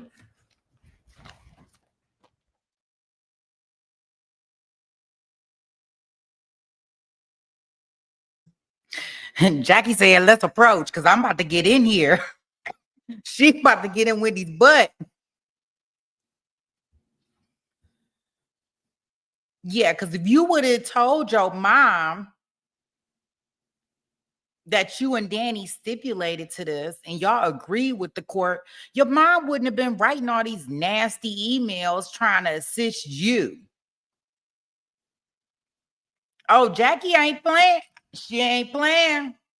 Oh, she came with her boxing gloves on this morning. Your Honor, we need to take a break. I need to approach. Oh, yeah, it's about to go down. Unless Georgia stop it. You know, Georgia might stop it. Georgia may cut all this crap off. How Wendy get to listen to what they arguing about?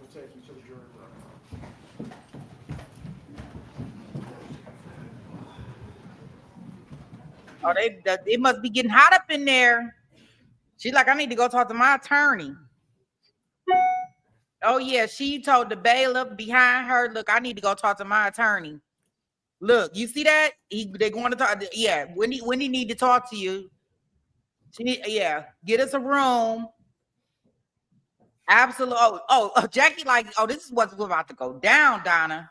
Oh, they telling Donna, you're about to be out. Okay, here it go. I tell you, yeah, go talk to your attorney. Wendy said, I need to go talk to my attorney. This lady is coming at me with questions that I should not be answering. Oh, yeah, y'all see this? Yeah, oh, yeah. Then we'll go into recess in just a moment. Oh, yeah. Yep, called it. Donna said, yeah, let's get this plan out. Let's get this right together. Oh, yeah, she going to, don't hit her attorney still in the room. Maybe she had to go use the bathroom. Maybe she was getting nervous. Because her attorney's still in the room. He didn't go out. I thought she might need a prep talk.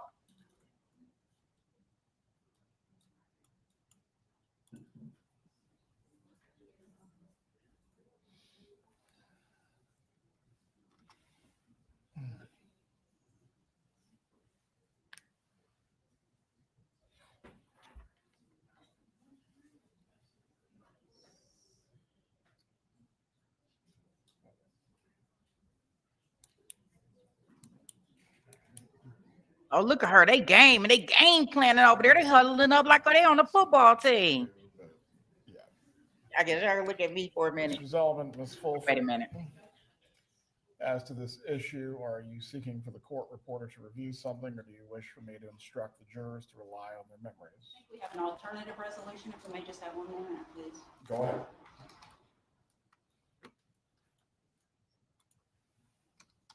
Ooh, they huddling up. Donna, this your chance. We got to get her. We got to stick it to her. Put a fork in her. I ain't never seen Donna get up so quick. She ain't even got on the headphones. She don't got on nothing. She can hear very clearly. Those ins and outs is not small now. She is in it.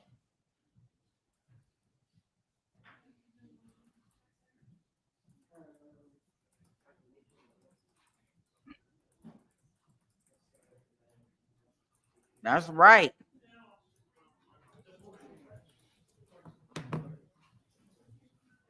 Who playing quarterback? That's all I want to know.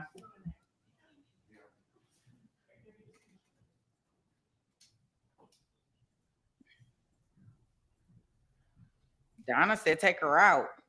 Take her out. I mean, take her out. We calling another play. Let's talk to the judge about this play. This is the play, Judge. This is what's about to happen.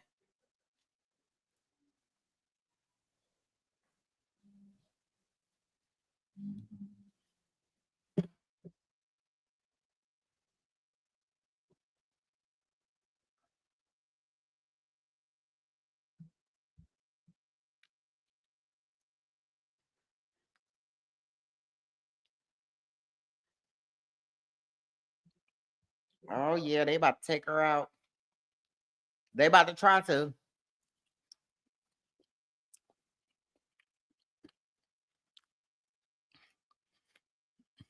Mm.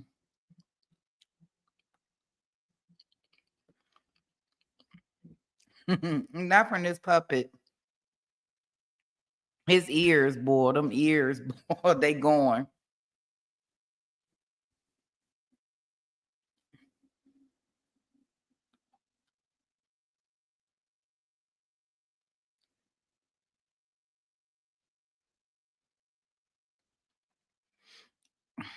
I know this got to be a lie. I bet you Harvey didn't know none of this stuff was going on because you know they don't never tell the daddy. The daddy always find out stuff after it's been all messed up. But if the daddy was involved from the beginning, it probably wouldn't have happened. I don't think Harvey knew none of this stuff was going on.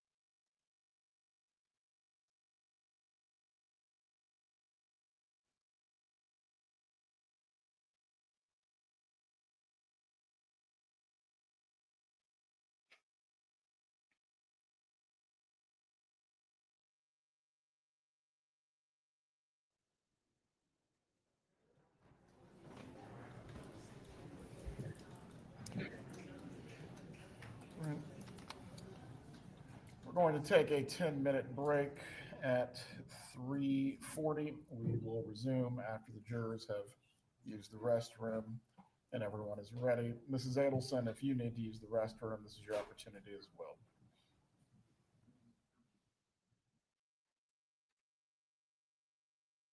Okay.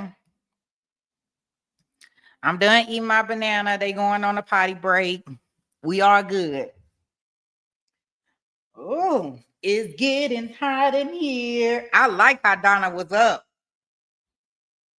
I like how she was up and she was like, look, I'm going to be involved. Or you're not going to do me like Charlie. I ain't going to sit over here with all them goofy looks.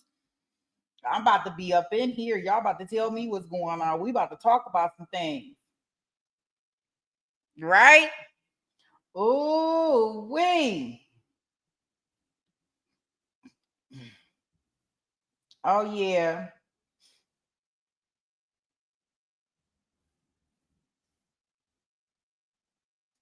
Oh, yeah. She going in on them. She ain't playing with them.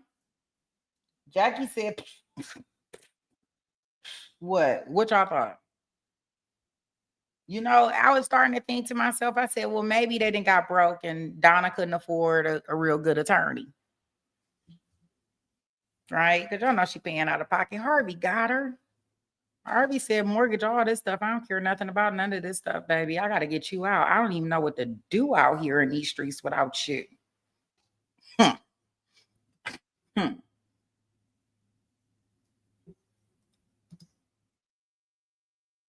Let me see here. So they got about a 10-minute break. Oh, yeah, about 10-minute break. And then they're going to get back at Wendy. I hate that they stop right there. I wish they could have continued on.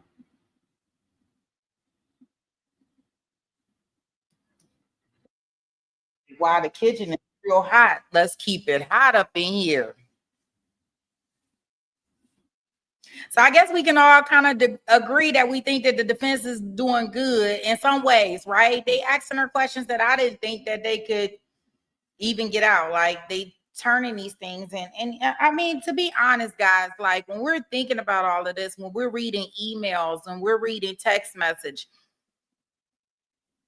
I mean, it's the same like normal life, right? There are words on a paper, depending on how you interpret them, they could mean something totally different, right? Oh, you like that thug thizzle, huh? Oh, shoot. Therapist says she liked that thug. Did you like that Tutu Toto? She like that thug up in here with all them tattoos. All right, cool. She like that thug thizzle. Okay, I got a couple thugs that I know. Woo!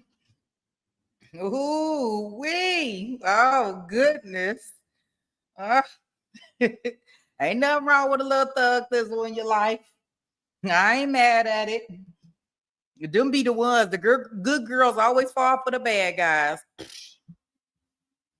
The ones that treat you nice and they sweethearts and they going to their job 9 to 5. We don't want them. We want them thugs.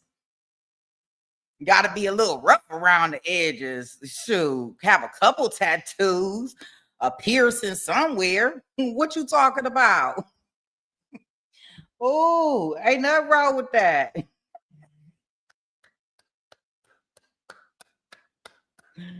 Oh, you said they had you making choices. They had no good choices over there in that trial. Oh boy. Oh no, did they have you wait? Let's see. You didn't want to? Oh gosh, he had a lot of good women in his life, boy. That's what I will say. A lot of good women. He had them all. He had a lot of good women up there, and I mean, you could pick between Nick and Jim. I don't know. But Jim we didn't know who he was. Like, he was the invisible man. I guess that's the best man to have. One is invisible. He was with Donna at the airport. She was arrested. Donna had a one-way ticket to Vietnam. Harvey knew she was he knew she was leaving. That's his wife. 13 juror, absolutely. I'm talking about everything that happened before the end. Because the dad typically doesn't know. The dad is typically the last person to know. I don't think he knew about all this stuff underhandedly that was going on. If she's part of this plot, I don't think that he knew all of this stuff. But once the kitchen got high, he down for his wife. Shoot, Harvey, when they came and arrested her, Harvey was like, "Take me too, please. Like, what am I supposed to do out here in this world?"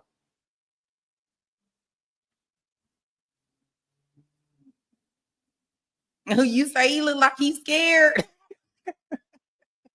He is scared. That is this bull thing. Like, they were supposed to retire, be living a happy life, and now she then went behind his back and did all this stuff. Yeah, I don't think he knew that they did all of that stuff. I don't think he knew, Jason. I don't think he thought that they had anything to do with it. You say Harvey was putting up some of the bribe money? I don't think so. I don't think so. I don't think Harvey was as invested as maybe a Charlie and Donna was. Not from anything that I've heard. Yeah. Not that makes me believe. I just think that he was down for his wife. Like he should be. Now, it ain't always got to be for my man. It can be for my woman. Right? Like, I need all parties to be involved. Like, it doesn't have to be just for him. He down for his woman. He found out the information afterwards. Oh, you want to fight me on that? Really, Jason? You really want to fight me on that? Yeah, the therapist Donna is definitely in charge. Let me see. Oh, I definitely let you come up here. I just want to make sure that we, because they only taking a short break. And I know y'all don't want no TiVo time. Y'all can't dare to have no TiVo time today. We got to be right on time. Right? I was like, this word, I was like, okay, I got to be on time because I know they don't want no TiVo time. I don't think he knew. I don't think he knew that they unalived him. I don't think I don't think he knew that they unalived him. I'm gonna tell you exactly what happened. Yeah, he a cuck. Get it, OnlyFans. Thank you. He just sitting in the background without doing the motions. He just sitting in the background.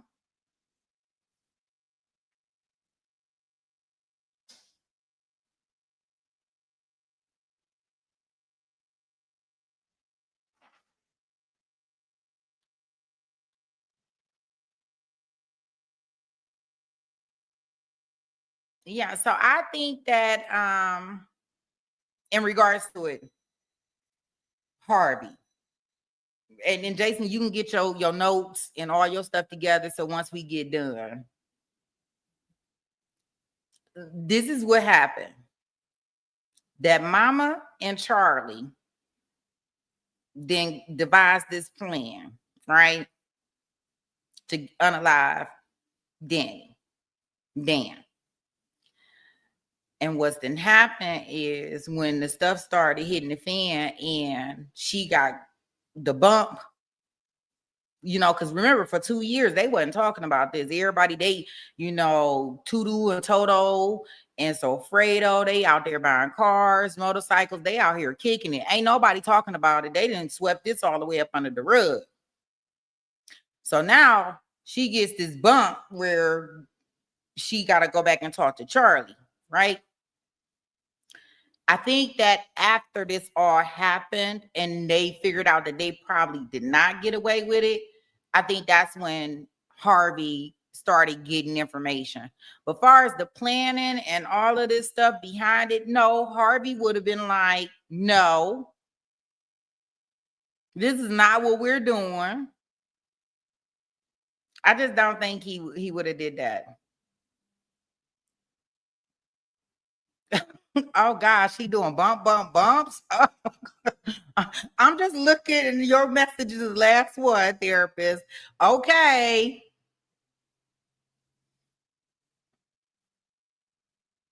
My friend's dad, who is a doctor, doesn't know how to try on an egg. No joke.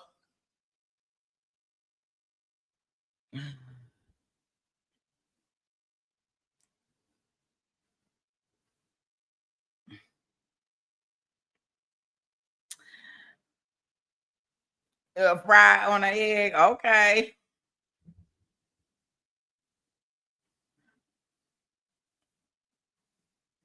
Harvey was Donna's arm candy / money maker.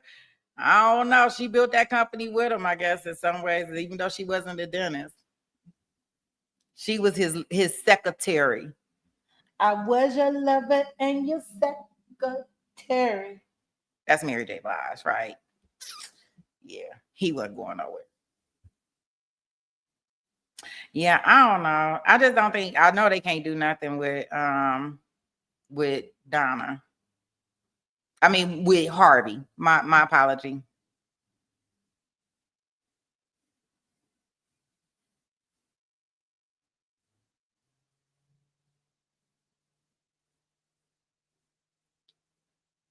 I believe Harvey didn't know until after. I don't think Harvey knew that they was going up there to do this. I don't think Harvey knew that they had a plan to do a hit. I don't think Harvey knew any of that. He knew afterwards, maybe. And I don't think he knew. I think Donna presented it to him like, hey, we being extorted. I'm telling you, like, because if he wasn't in it on it before, she probably would not want her husband to know that she went behind his back like that. So even if she did get some money, I think that she probably told them that they were really being extorted at that point in time. She could have played it to Harvey that way.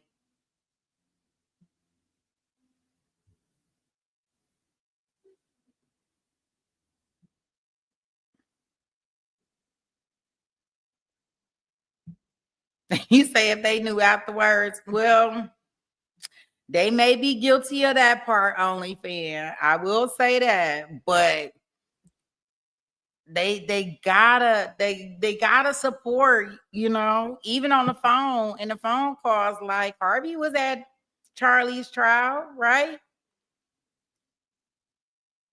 He like, they ain't have no evidence. They don't know what they talking about. He was on the phone. I mean, he wasn't on the phone as much as Donna, but he's definitely, they don't have enough evidence. They don't. I mean, and at the end of the day, your family is your family, right? Clearly, they love that. They love that Charlie boy. So I don't think, even if they knew, not to say they was right, they were not turning on each other. Them three, the three amigos, they were not turning on each other. Everybody else will flip on each other, but them three. But wouldn't it be a shocker if Charlie came in the courtroom and was like, and said some stuff to incriminate Wendy? Come back. Oh, when you talking about having some content? If he got up on that stand and incriminated his sister and this stuff, oh, you talk about content. He might have been sitting behind bars for the last couple of years, and he might be tired. He might be like, if I got to go down, everybody got to go down. We all about to go down. Because the mama, at this point in time, I mean, she's 75. I mean, you might as well let your son get out, right? But I think Harvey could be like in jail and be salty at Wendy. But like, yeah, she gave me the address. No, my mom didn't give me the address. She gave me the address. I gave it to such and such. I gave her Katie's phone number. She called Katie. Y'all just be making up stuff.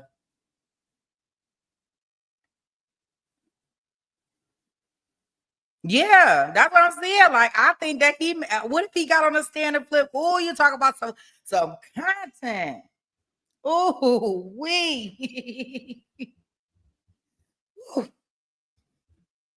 all right.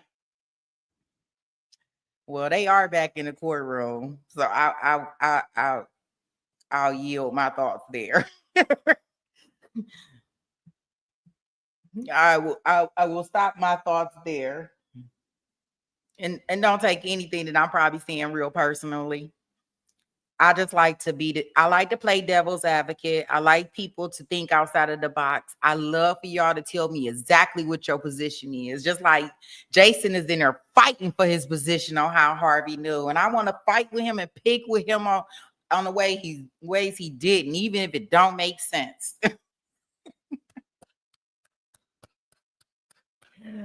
Because it's fun. And that way we can get the points and the views out there, right?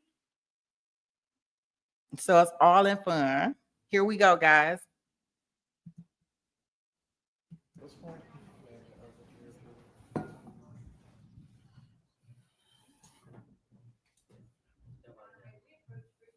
Yes, you can be seated.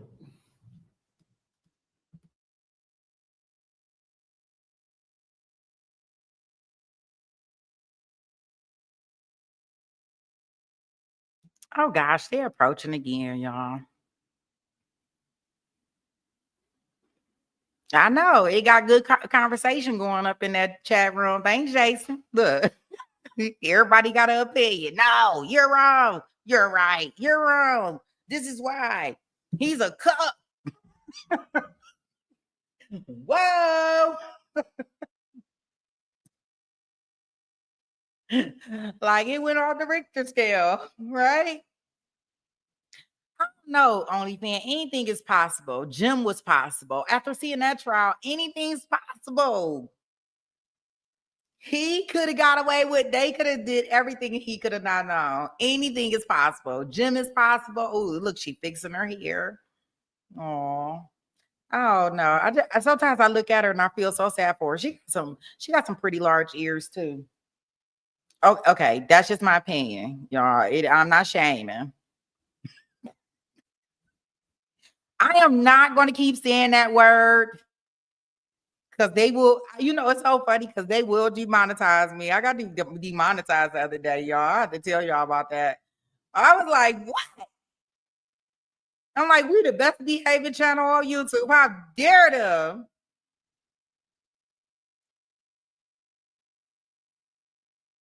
Look at those binders. They get bigger and bigger each trial.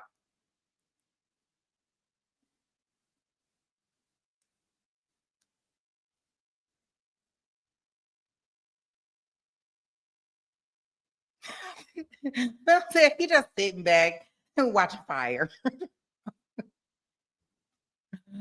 Oh, I know, OnlyFans. Yeah, we are the best behaved on YouTube. So I was really, really surprised, but I know where it came from. It's all right. I was like, I'm not even gonna worry about it. I didn't think it was that deep, but just so y'all know, they do think it's that deep.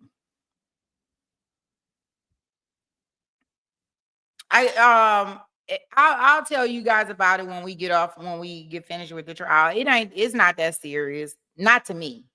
But yeah, they did hit me. One good old time. I was like, what?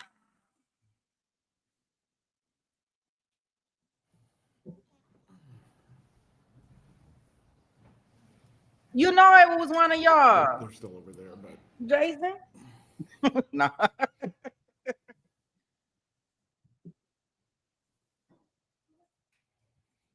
You can bring them in.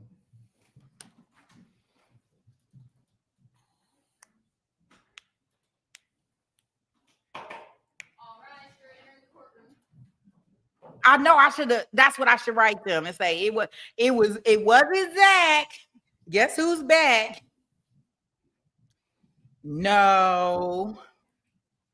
And it wasn't even from the chat. It was from one of our panels.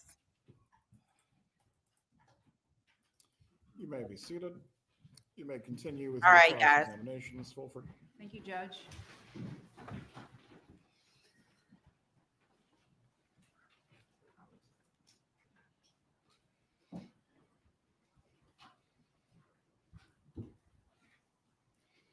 Ms. Adelson, isn't it true that before getting married to Mr. Markel in, was it 2006? 2006, we got married.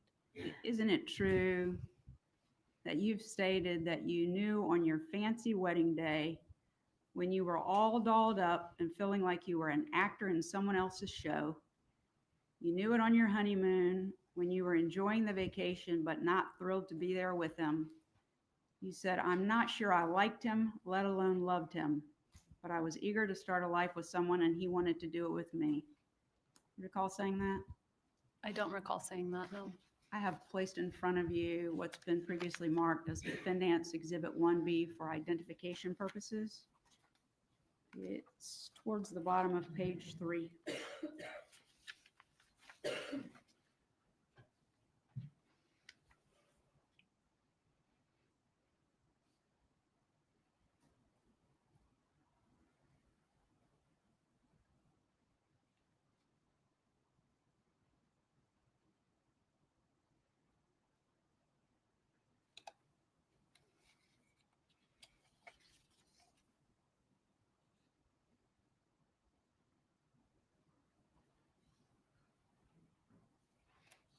I see that I said that in 2013. Ms. Adelson, you would agree that when Danny Markel was murdered on June the 18th of 2014, your little boys lost their father for the rest of their life. On the day that he was murdered was July 18th, and yes, my boys lost their father. They're growing up as 11 years have passed without his influence in their life in any way. Isn't that correct? I wouldn't say without his influence in any way, but yes, they've grown up without their father. He's not here to give them advice. He is not. He can't come to any of their functions, sports, anything else. Correct. They're not eating kosher like they would have with their father. They are not. They don't have him at all. They don't have him in their lives day to day, no. Because on July the 18th of 2014, he was brutally murdered in his driveway. Isn't that true? That is true. And you testified on direct that anybody in your family that had anything to do with it should be held responsible. Isn't that correct? Yes. And that includes you, doesn't it? Anyone who's responsible. Nothing further. Redirect examination. When you said you were an actor in someone else's show, whose show was it? I think I felt like I just wasn't fully present in my own life, that I had always been a real people pleaser. And so there was an aspect of not always being true to myself and wanting to make other people happy. And one of those people is your mom, right? Yes. And that's part of why you kept going with relocation, even when you kind of had some doubts about it, right? I would say it's part of the reason. You were asked on cross-examination about the final order on relocation issued June 20th, 2013. And didn't you stipulate to making it with prejudice, I guess? Do you remember doing that? I don't actually remember stipulating. I mean, I see it in the order, but I don't remember actively saying anything or participating in a stipulation. In fact, when you've testified about this previously, didn't you indicate you didn't know what with prejudice meant? I think it's not something that comes up in my daily practice. And so at the time I had forgotten that it meant that it was a final order. All right. And it was suggested or said on cross that you didn't tell your mom it was final and she was misled and she thought there was still room for it, right? That is what was said to me on cross. I'm going to approach and show you what I've marked as 64JJ.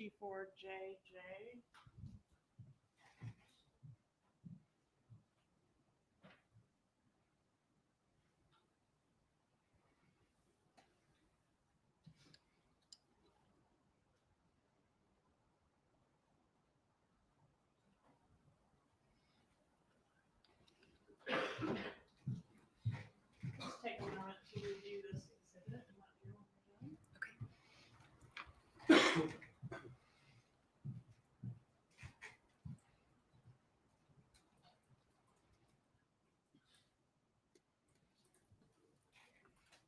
Okay. Do you recognize that email? I mean, I recognize the email address. Is that what you mean? Yes, ma'am. Yes. Who's the email from? The email is from my mom and dad's email address to a friend of theirs. Who's the friend? The Kligermans. I think it's Vicky, the woman in the relationship. Okay, and it's signed Love Donna, right? Yes, sorry. So it's from my mom. And in this email, does she indicate to the Klingermans that there is no chance at the appellate level for appeal of your relocation? Yes, that's what the email says. All right, and is that email dated 6/25/13? Yes. So 5 days after the order was issued, your mom did know that that order was final based on this? Based on that email, yes. Okay, it was, you were asked questions about, your mom never suggested any harm to Dan Markel to you, but she did want to bribe him, yes? Yes. Take control from him, weren't those her words? Yes. Aggravate him. Yes. Scare him. I don't remember scare him, but I believe that was part of it. Give him some grief. Yes. Take something from him. Yes. Show that fucker what would make him absolutely miserable. Yes. But definitely not kill him, right? I don't know what the question is. Donna was caring and devoted to your boys. You were asked about that. That's true, right? Yes. In fact, she maybe cared a little too much about your life and you and what was going on with you sometimes, right? I don't know that you can care too much.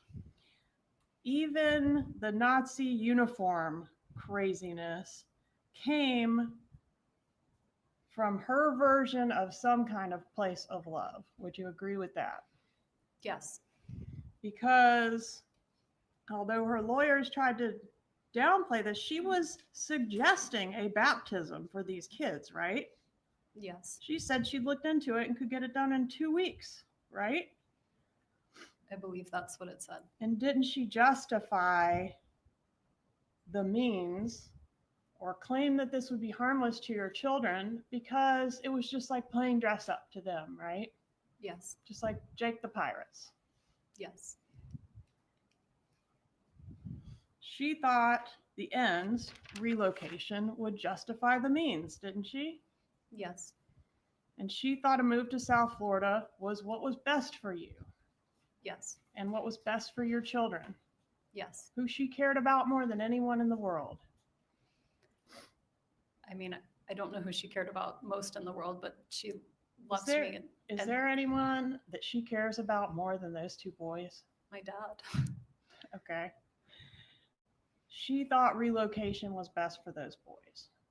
They were Yes. going to have better opportunities, right? Yes. Better family support, Yes. a happier mother Yes. with a more lucrative profession. Yes. And your lives all depended on it. Isn't that what she said? Yes. And Dan Markel could have agreed, couldn't he? He was amenable, but then he didn't want to Well, ultimately. he could have moved to South Florida, right? Isn't that what you were asked on cross? Yes, he could have. Could have moved to South Florida and enjoyed all that delicious kosher food down there, right? Yes. And if he had relented, you and he could have had separate lives in Miami and happily co-parented the boys, right? In That theory, could have happened. Yes, it could have. Except he wouldn't relent, would he? I mean, he said no, and so we had a hearing, and the judge said no. Right. He wouldn't relent. He wouldn't give your mom what she wanted, would he? I mean, we only had one conversation about it, so it wasn't like a ongoing thing. It wasn't an ongoing thing. What wasn't? I mean, between Danny and I, we talked about relocation. He said he would think about it, and then he said he didn't want to. And then we had the hearing, and then that was the end of it for me. Yes, but you were asked on cross, wouldn't things have been potentially great for Danny down there too? Yes, I think they would have. Couldn't we all have lived happily ever after if he would have agreed to move down there too? Possibly, right? Possibly. But he wouldn't agree. He didn't agree, no. Nothing further. Jury, before we continue this afternoon, we will take a brief break. The bailiff will take you back to the jury room.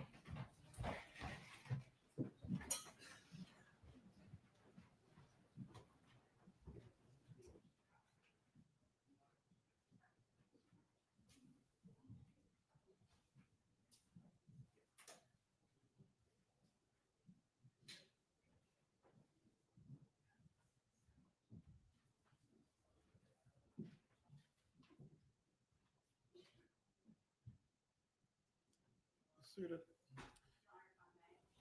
Yes, go ahead. Very well. With there being no need for a proffer from this witness, you may step down. Ms. Kappelman, will you be recalling her at any point under your subpoena? I don't intend to, Judge, but I would ask that she remain unmovable at this time. Very She's free to well. go about her business. You are not to discuss your testimony with any other person who will be testifying in this trial. Mr. Lauro, will you need to be heard any further, sir? Have a good day.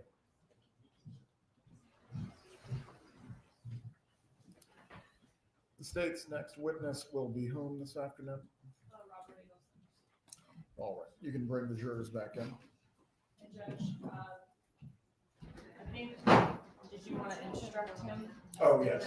I am so glad to see that. She went Well, to her dad and gave jurors him are just to. yet. You can bring in Mr. Adelson.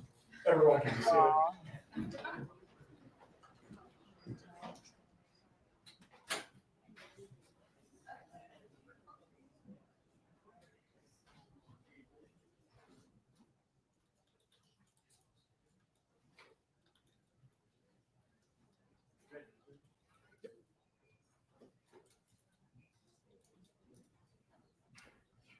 Mr. Adelson, before you testify this afternoon, I just wanted to make sure the court's prior ruling on this matter you understood and you were clear on.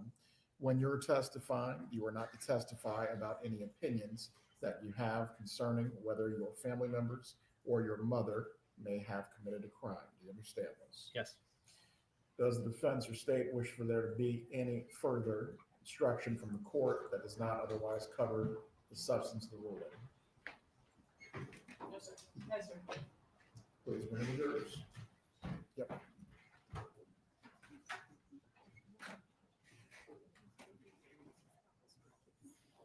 That's fine. That's the same thing I was thinking, therapist. Oh my gosh, what is going on with his hair? Testimony, please remain quiet. If you need to speak with each other, please do so silently or step out in the hallway. There should not be any murmuring happening whatsoever as the witnesses are testifying. Please bring them in.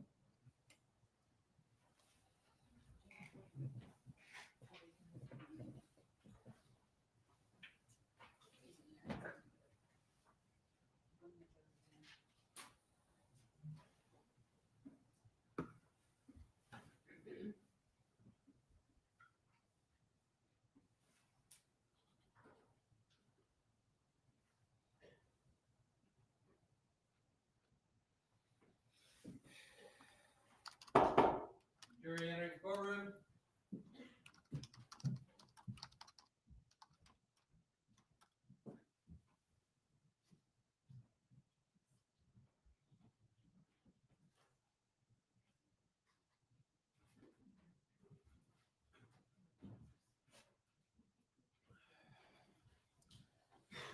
Mr. Adelson remains standing. Everyone else can be seated. Please raise your right hand to be sworn. Do you swear or affirm the testimony you're about to give in this matter will be the truth? I swear. You may take your seat. Please speak loudly and clearly. You can adjust the microphone as need be. Ms. Dugan, you may examine. Thank you. Could you tell us your name and spell your name for our court reporter, please? Sure. Robert Todd Adelson, Adelson. Thank you. And what state do you currently live in? New York. And how long have you lived in New York? 13 years. Okay, so since maybe 2012? Yes. All right. What do you do for a living in New York? I'm an ENT. Okay, so ear, nose, and throat doctor? Yes. And how long have you worked as an ENT? For 20 years. How do you know the defendant in this case, Donna Adelson? She's my mother. And Harvey Adelson's your dad? Yes. Wendy and Charlie Adelson are your siblings? Yes. Okay. And where did you grow up? In Coral Springs, Florida. Is that a bit north of Miami? Yep. About how long of a drive? About an hour north of Miami. Okay. When y'all were growing up, did you all, the five of you, live in the same house as a family? Yes. And who's the oldest child? I am. Okay. Who's the middle child? Charlie. How many years between you and Charlie? 3 years between Charlie and I. And then who's the youngest then is Wendy? Yes. And how many years between Charlie and Wendy? 3 years. Okay. When you were 18, did you move out of the Coral Springs house? Yes, when I went to college. Okay. And did you go to college at University of Florida? I went to Tulane. Oh, thank you. Okay. Did you live in Gainesville at some point? I did, yes. Okay, thank you. So after you went to college at Tulane and then went on to med school, went on to residency, throughout those years, did you continue to talk to your parents and your siblings on a regular basis? Yes. And would you see them a couple of times a year? Yes. When you were in school, would you go home for the summer? Yes. Based on your personal observations throughout your life of your parents and of your siblings, who is the leader in the family? Who tends to run the show? I think my mom. Okay, so Donna Adelson? Yes. Would you describe Donna Adelson's personality as being more controlling or more laid back? I think more on the controlling side. What about, is she kind of a more assertive person or a more passive person? More assertive. What about your dad, Harvey Adelson? What's his personality like? I think he's more passive, more go with the flow. Okay. So they're kind of opposites in that way a bit? Yeah. When you and your siblings were growing up, was Donna Adelson a very involved parent? Yes. And when I say involved, as far as with your life and with your friends and with school and with that type of thing? Absolutely. Did she have certain fixed ideas throughout your life of certain things she wanted to happen in you and your siblings' life? Yes, absolutely. Was it acceptable if you decided to not do those certain certain things that she was fixated she wanted you to do? Was that acceptable to her or no? No, I think she had certain sort of rigid, fixed ideas or impressions for what she wanted for us. And, if you went along with that, things were fine. If you didn't, things were not fine. Did she have strong opinions about who you all married and what you all did for a living and those types of things? Yes. And you're obviously a doctor. Was that an acceptable profession to Yes. her? Yeah, that was okay. Okay. And was that one of the reasons you became a doctor? Yes. How involved was Donna in yours, Charlie, and Wendy Adelson's life after you grew up, became adults, and had kids of your own? I think still involved. Was she more involved with your life, Charlie's life, or Wendy's life, would you say? Probably more involved with Wendy and probably to a lesser degree with Charlie. Okay. And then would you be the kind of the least, she's the least involved with your life out of the three? Yeah, probably because I was older, but sure, I agree. Okay, so you're the oldest child. You're out of the house before the other two. Yep. Okay, and then you also lived other places after you went to college throughout the rest of your life? Yes. Now, was this like a healthy level of involvement that she had with the three of your lives, or was it more of like a micromanaging as you saw it? I think it was certainly between over-involved and controlling. It probably lended itself more toward controlling, but there's in various realms, more or less. But I think certainly that was the tension. Okay, so a little more on the controlling side. Yes. And does that include your personal lives as far as your relationships and in your professions, your jobs? Yes.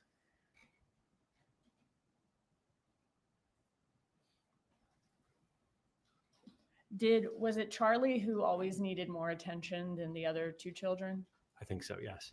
When did Wendy's life start becoming one that she needed to pay or give more attention to? I think when she had some troubles in her marriage, I wasn't aware there were any troubles in her marriage until Wendy left. But I think around that time when she had two young children, I think that was when she became more involved. And I was, at that point living, pretty good distance away. Okay. Were you living in Philadelphia at the time? Yeah, but first in Philly and then in New York where we live now. Okay.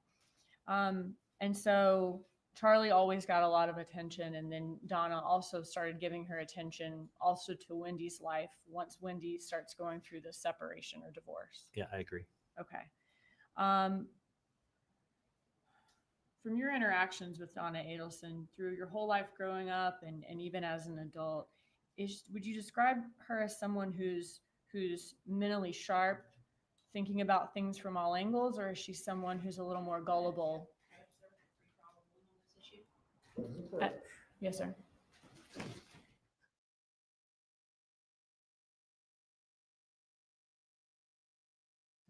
Sidebar.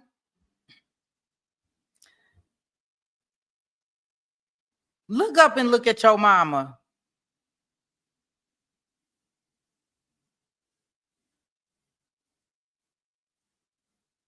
He not even gonna look her way.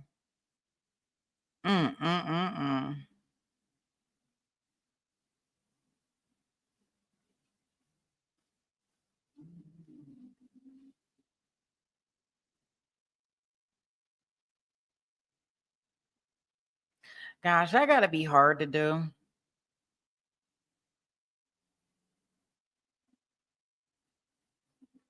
It's like one side of his hair is curly and the other side is not.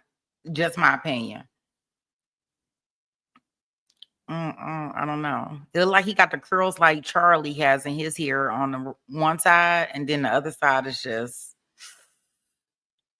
yeah, just the swoop. Well, at least he got hair. Some people don't even have hair. I don't know.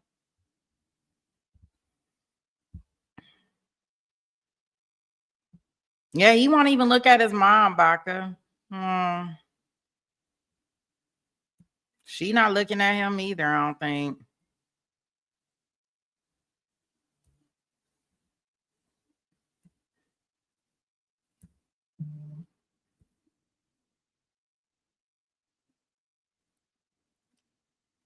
I don't know, Rachel. He needs to accept it. Poor guy. I can see where it's standing out at the top when he leaned his head down. It's coming. He got to get that Hims. I be seeing commercial about Hims.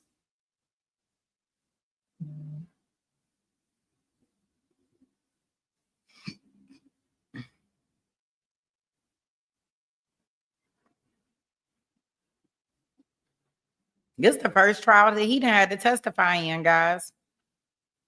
I mean, they always said he exists. I just thought he was kind of like Jim, something that they made up.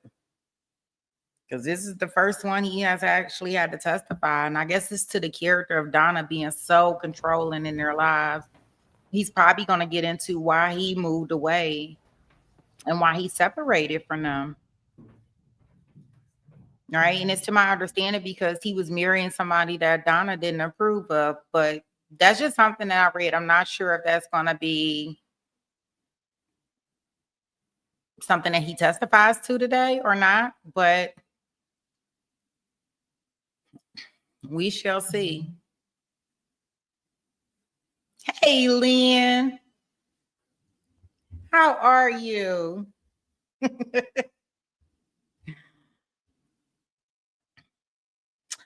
Wow.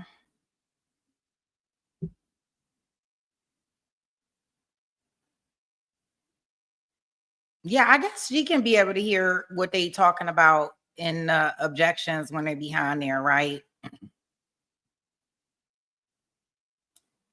I don't know. They better not do too many objections or stuff like that because y'all know the judge don't like all this stopping and starting. Not while his jury in. You better put some respect on their names.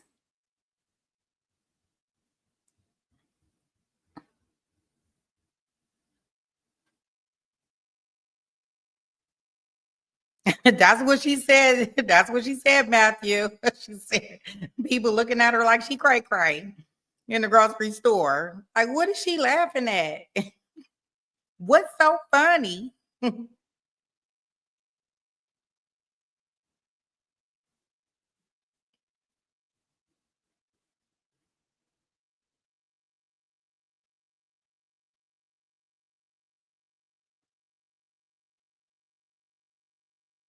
So did y'all see him come through the front doors? Because I almost thought they was bringing out Charlie because it didn't seem like he walked through the front door, you know, like the regular way that witnesses walk through, unless I missed it.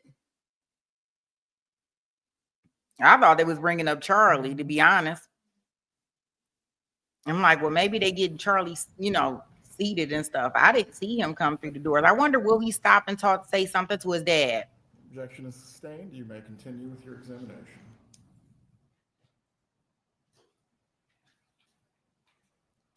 Were Charlie and Donna Adelson dependent on each other or pretty independent from each other? I would say Charlie was probably somewhat dependent on my mom to help him out with organizing stuff, his dental practice. I think he probably relied on her a lot. Okay. And you mentioned the dental practice. When you were growing up, who owned the dental practice? My dad. Okay. And throughout your life, was Donna Adelson in charge of the money at Adelson Institute? Yeah, I wouldn't know the inside workings of it, but I always remember my mom like signing the checks and writing the checkbook at the table, like when I was back in middle school or high school. So. Okay. So even back then, she would do some bookkeeping or payroll type things at home. That's my memory of it. Okay. And then did the dental practice, you said it obviously started out at Harvey's. Do you remember a time when Charlie Adelson took over? I remember my dad making a joke about him having a very understanding boss because Charlie was now his boss. So. Do not testify to what others have stated out of court. You may testify as to your knowledge, but not what someone else specifically said. The objection is sustained. You may continue. I understand you were telling us how you remember that, but can you just tell us around what year do you remember that happening? Around 2012, Charlie purchased the practice. Okay. And then was there a time that you remember Charlie somehow selling it back to Harvey Adelson as then becoming the head of the practice again. I will permit you to answer the question if you have knowledge of this matter. My memory of that was sometime in like fall to winter of 2015 to 16, somewhere right around there. That's my memory. Okay, so fall to winter of 2015. Turning into 2016. That's my memory. Okay. Now, you mentioned Donna Adelson doing payroll at Adelson Institute throughout your life. If someone were to ask Donna Adelson, or if someone asked Donna Adelson to do something, is she the type of person that just snaps to it, or does she have some questions first? This is not going to motion. You may answer the question. No, I don't think she would just snap to and do what someone told her to. Okay. Is she the type of person who's going to have some questions if you ask her to do Yes, something? I think she would definitely have some questions. Okay.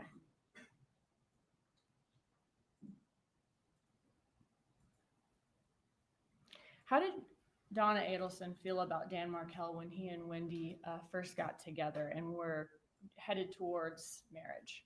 He was very positive about him. Okay, so he was somebody she approved of. Yes. All right, and how did that change as Wendy and Danny's relationship soured? They ended up moving towards divorce. So I really only heard anything bad about Danny after Wendy moved out. I didn't hear anything bad about him prior to that date. Okay, so just kind of went from everything's fine to then hearing bad things about him. Yes. And when you say hearing bad things about him, like from her? From Donna Adelson, yes. Sorry? Okay. And how did Donna Adelson feel about Dan Markel in 2014? I mean, she hated him. Would this come from your knowledge of that, come from things that she would say to you? Yes. I mean, yeah. Did you observe that Wendy played a bit of a damsel in distress, in your opinion, in the divorce? Yes, I think that's a good way to describe it. Did Donna Adelson ever talk to you about Wendy Adelson and Dan Markel's divorce? I apologize. Did Donna Adelson? I apologize. Can I hear the question sorry, again? Did Donna Adelson ever talk to you about Wendy and Dan Markel's divorce? Some. I mean, the phrase that sticks in my head is that Danny was depoing Wendy to death. I wasn't involved with, all the various motions. I remember that phrase. I remember there being a lot of, court motions back and forth. But I remember that phrase. I remember, some complaints about like very long either mediation or depositions that Wendy had to endure. Okay, so this is Donna saying Wendy's having to go through these things. Yes. Okay, and just telling you about it. Yes. How did Donna tell you that, or did she tell you that how Wendy was planning to leave Dan Markel and give him the news that she was leaving the marriage? I think you're going to need to rephrase this in such a way the witness can answer, Ms. Dugan. How did Donna Adelson describe to you how Wendy Adelson left the marriage? Object to hearsay. Ms. Dugan, please approach. Okay.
may continue with your examination.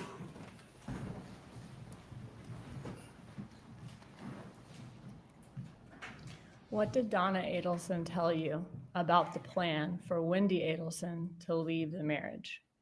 Sure. When she told me that when that she had been in Tallahassee for several months. This is Donna Adelson had Yes, been? that she had been in Tallahassee for several months, renting a new place for Wendy, arranging for movers, moving money around and getting things set up.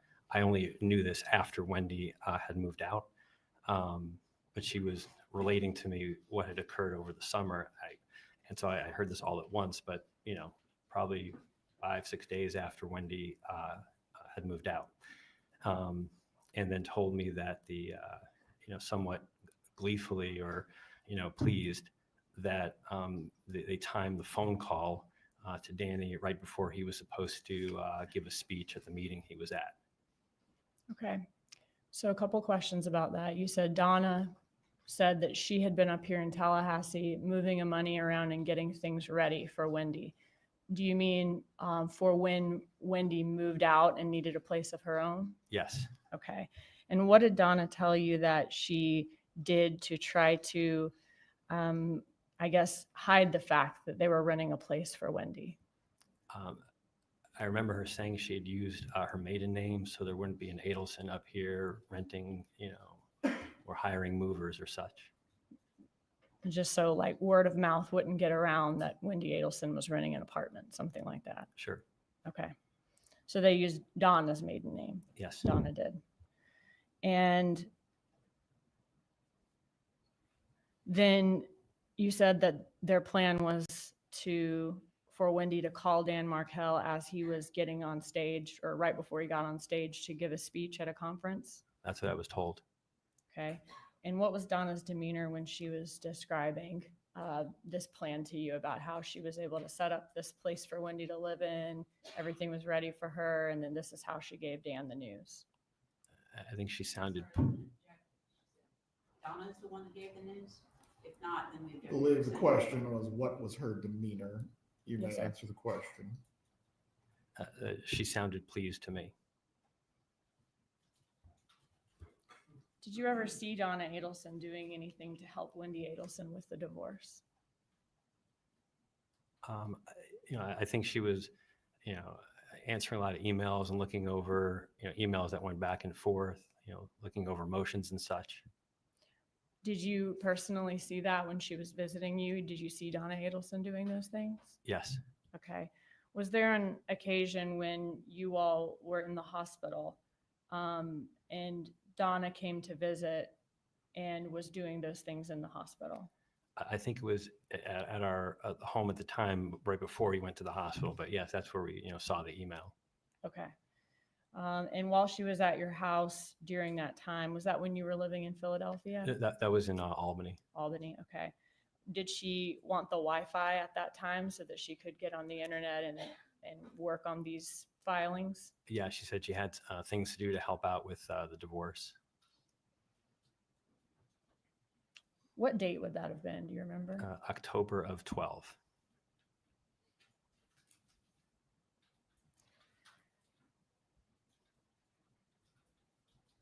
Did Donna Adelson tell you that Wendy Adelson was trying to get permission to relocate to Miami?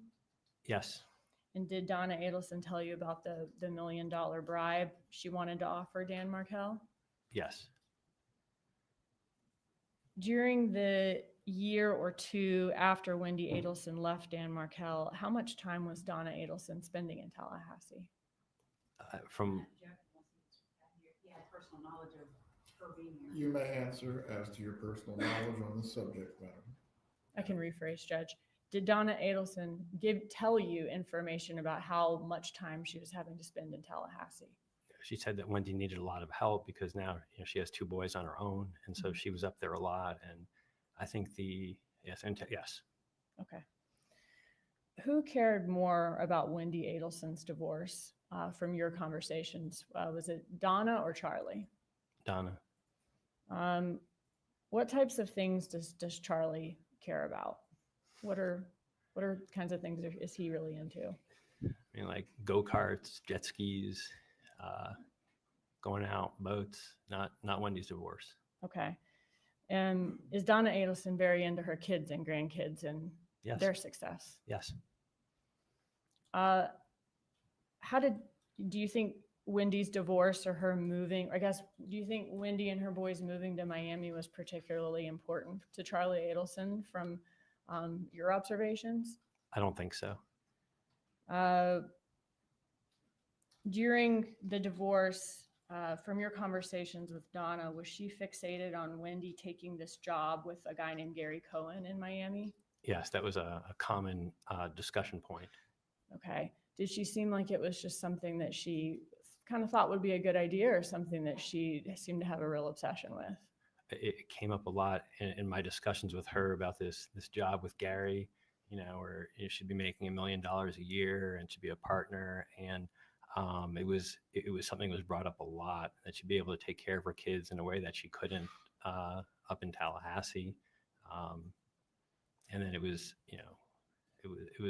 probably the one thing that she mentioned to me, the only time I heard any anger after the murder had occurred, was that I asked, is Wendy going to go work for Gary now? And she told me that. Did the job end up not working out?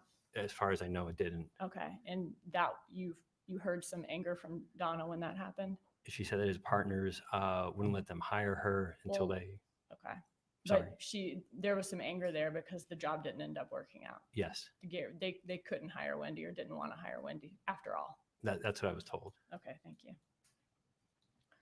Now, during the summer of 2014, did Wendy Adelson, I'm going to move on to 2014 now, did Wendy Adelson send you a text where she referenced having a boyfriend? Yes. And was this before Dan Markel's murder? Yes. Why was that memorable to you? It was just unusual. Wendy, never was someone who would, share her, romantic life or boyfriends, or, tell me or, text me about anyone she was dating. So it just stood out as, unique or different. Okay. What did she, was there something in particular that she said that struck you as also unusual? Okay. I guess, was it your impression that your parents knew about this boyfriend at the time, or no? No, the text said, don't tell the parents. Well, Members of the jury, you are to disregard the last response of the witness. may I approach, Judge? You may.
may continue your examination, Ms. Dugan.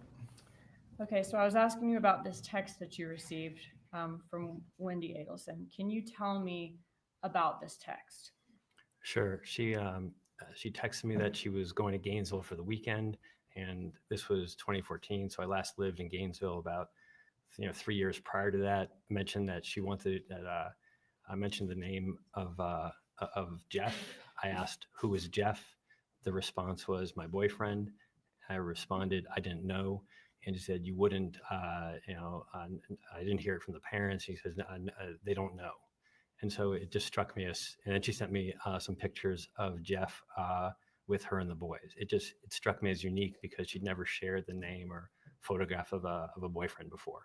Okay, so Before you continue, Ms. Dugan, members of the jury, as to the last question and response, you are not to consider the hearsay statement for the truth of the matter asserted. You may continue. okay. So it was unusual for her to talk to you about boyfriends at all. Yes. But you also felt it was unusual that she's telling you about this boyfriend when even your parents don't know about him yet. Right. And she was closer to her parents at the time than you. Correct. Okay. What date was that text message sent? The very end of June, like 26 or 28 of 14, but that last weekend. Okay. So it was prior to 4th of July weekend. Yes. Okay. And do you remember where in those photographs Wendy is with her sons and Jeff? Like Wakulla Springs, something like that. Okay. They're in front of a board that said that. And did you let her know you wouldn't mention him to her parents or to your parents? Yes.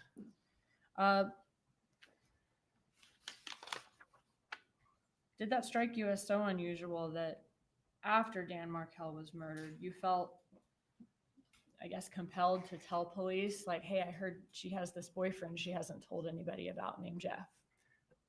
Yes, I did. The FBI came to my house and I spoke to them once, and either it didn't come up or, it's a bit nerve wracking talking to the FBI, and that they didn't ask any questions about that. And then, I guess over the ensuing week, I'd heard about like this Prius and this unsolved murder.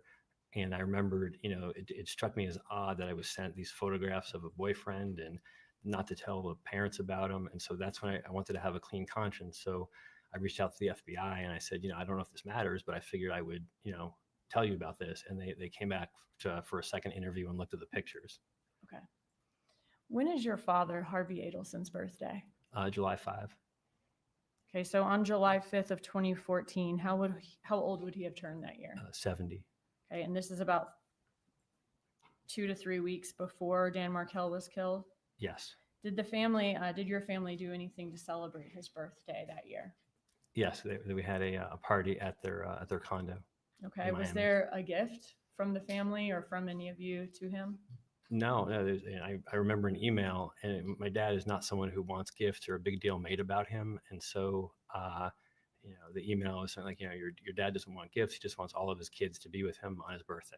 And was that from Donna Adelson? Yes. So she's basically letting you know you and your kids coming is going to be his gift. Correct. And everybody, all the kids and grandkids being Correct. there. Okay. Did the family ever discuss going on a cruise? No, not with me.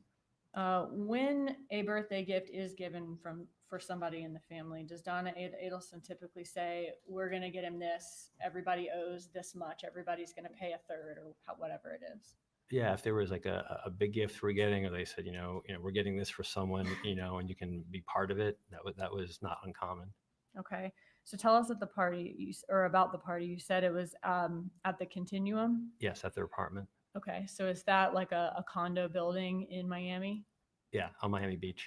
Okay. On Miami Beach, like South Beach? Yeah. Okay.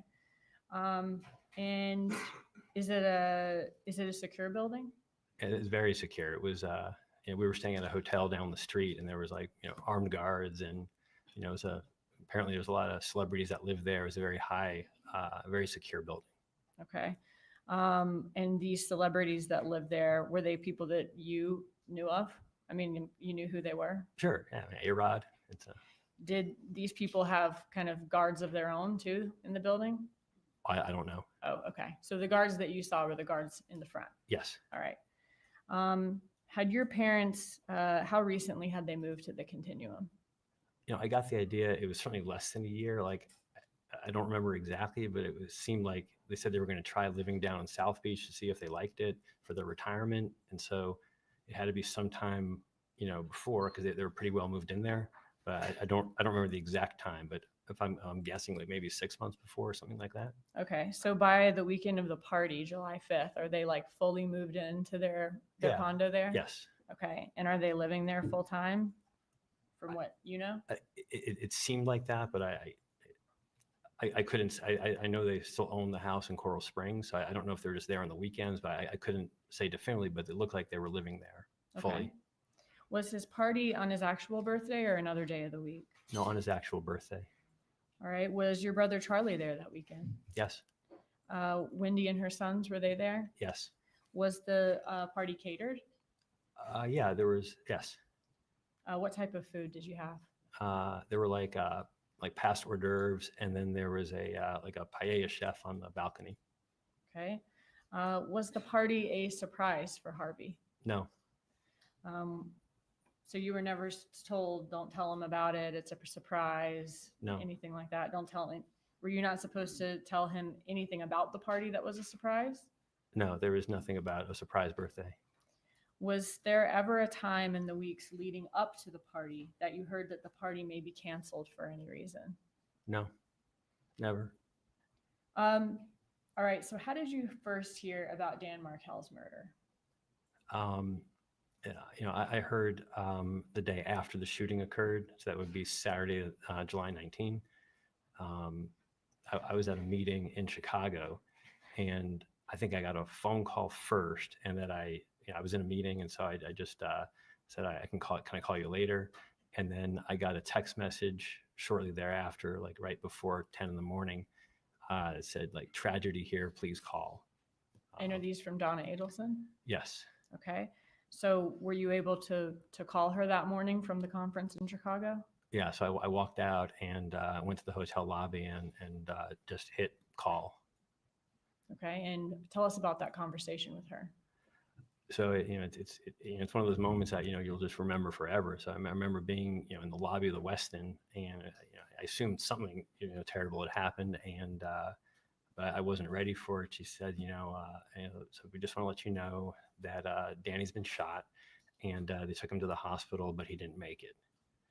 And it didn't make any sense. And I probably asked like a few medical questions, and they said they're driving up to go help Wendy, and we'll talk to you later. We can't talk now. Okay. Was she crying in that conversation? Not Donna in the Adelson? conversation. Sir? No, she was not. Okay. It was very matter of fact. Did she ever give you any further detail that weekend about how he'd been shot, or other than just Danny was shot and he didn't make it? I think it was the next day. So the only really other time that I spoke with him that weekend, I was in the airport going home, like Sunday afternoon. So it was definitely the next day, and it was the first time I could actually have any kind of conversation. And one of the things that she told me is it bothered me, but I didn't have any other details about. But she said that someone went to the front door and said, "Are you Dan Markel?" and then shot him. And then I said, "Well, how could you know that? Who's telling you that?" And she said, "Well, that's just what they're telling us." And Okay. So she said someone told her that someone knocked on Danny's door, said, "Are you Dan Markel?" He said yes, and the shooter shot him. That's the story I heard. And, later we found out that wasn't what happened, but that story bothered me a lot because there's only one way you could hear that story. Was she crying when she told you that information? No. You mentioned earlier that law enforcement contacted you after Dan Markel's murder. Did they contact you to try to see if you knew any information? Yeah, they came to our house. I was already at work, and so they talked to my wife. It had to be a Wednesday or Thursday, so I was already at work. And is this your house in New York? Yes. Okay. And did you end up talking to law enforcement and letting them, answering their questions, letting them know what you knew? Yeah, they came to my office the next day, and we with two agents, and we had we had an interview. Okay. After that conversation with, you said it was the FBI earlier, right? Yes. Okay. After that conversation with the FBI, did Donna Adelson ever say anything to you about having talked to law enforcement or the FBI? It was either that afternoon or the next day, but and she called me and said, just want to let you know, if the police come around, don't talk to them. Okay, so she told you not to talk to law enforcement. Correct. Did you let her know that you already had talked to law enforcement? Yeah, I said I already did. What'd she say to that? She said, "Oh, well, you don't know anything anyway." You don't know anything anyway? Correct. Was that an unusual statement coming from your mother? Yeah, everything that week was unusual, but I clearly didn't know anything, but I wasn't going to not talk to the FBI if they show up at my house. How did you respond? Let me ask you this. After the murder of Dan Markel, did Donna Adelson seem curious about who killed Dan Markel? No. Was there a complete lack of curiosity? Yeah, nobody seemed curious. Did you actually ever ask her, like after the murder, like, hey, like, what do you think happened? What do you? Yeah, and the conversations were kind of rerouted, or that was certainly discouraged, and it was probably like maybe sometime like mid-August, when I finally had a chance to ask and say, what is going on? This was not a small event. This was getting a lot of notoriety, and I said, what do you guys think happened? And she had said, I don't know and I don't care. It doesn't concern me. Was that out of character for her to not be curious and not be asking some questions? Yeah, it was an unsolved murder of, my former brother-in-law, like someone that we all know very well. If it was like some neighborhood gossip, people would be interested. This was like national interest, and nobody had any curiosity about, who did this to Danny. Is a person, you mentioned that, not only is it your brother-in-law, but it was like national news at that point as well. Yes. And regardless of it being national news or not, is a person dying from gun violence an extremely unusual thing to happen in your family? Yeah, to this day, Danny's the only person that I know who's died from gun violence or been a victim of gun violence. So it's unique in that manner. What would your mom, Donna Adelson, do if you did try to ask her any more about Danny's murder after that? It wasn't a subject for discussion. It would be rerouted, or it was just not a subject to discuss. When you say rerouted, do you mean like changing the subject? Yeah. Okay. All right. Fast forward to 2016. Do you remember in May of 2016 when Sigfredo Garcia and Luis Rivera were arrested? Yeah, I do. I actually saw it in the OR lounge. Someone told me about it. So it had to be like a Wednesday, and you were in the the operating room lounge. Yeah, it was and the someone lounge. told you about it. If someone else, because stories like this people see on Twitter or such, and I remember someone telling me did you hear about that case, because it's more than one person had followed it, and I saw it, and then that was on the 26th, and I remember the dates because our anniversary is on the 28th of May. My wife and I were like, should we call them? Like they arrested some guy who killed Danny. And when you say them, you mean should we call parents. my parents? And yes. Yeah. Okay. So it was big news that even people you work with were seeing that there were finally some arrests made. Right. Okay. And that was 2 days before your anniversary, you said? Yes. Okay. So, did you and your wife eventually talk to your parents? We did. We thought, should we call them? And we figured, if they wanted to call us, they would call us, and then they didn't. And so we figured, well, they'll call us on our anniversary, and so we can just sit tight. And I'm sure it's pretty stressful. And this guy was arrested in Miami, and so they called us on our anniversary, which was the 28th. Okay, so that was 2 days after the arrest, I think. 2 days after I found out. Yes. 2 days after you found out. Thank you. So on the 28th, did you talk to Donna Adelson? Yes. All right. And when she called you, was she telling you the good news that Danny's killers were arrested? No, just called us for anniversary, and wished us well and had some small talk for a bit. I kind of let it go for a little bit. And I mean, this was not small news. And so I finally broached the topic and said, they found the guy, they arrested someone who killed Danny. There's no response. And then I said it, at least 2 or 3 times that, they arrested, they made an arrest. They got the guy who killed Danny. Yeah. And then her response was, I've got to go. And then did she hang up the phone after that? Yes. And did you ever talk to her about it again ever after that? No.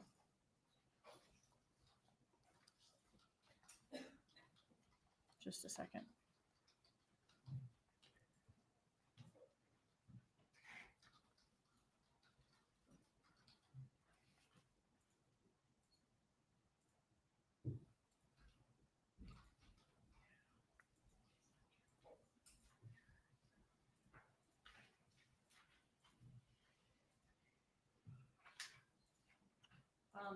Other than, her reaching out for happy birthdays, happy anniversaries, that kind of thing, was that the last conversation you had with her?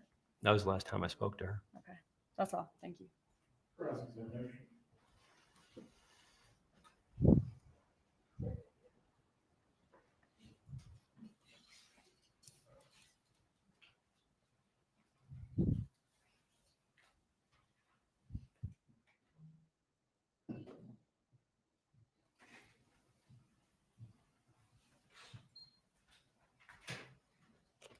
Good afternoon, sir. Good afternoon.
I'll say it again, good afternoon. Good afternoon.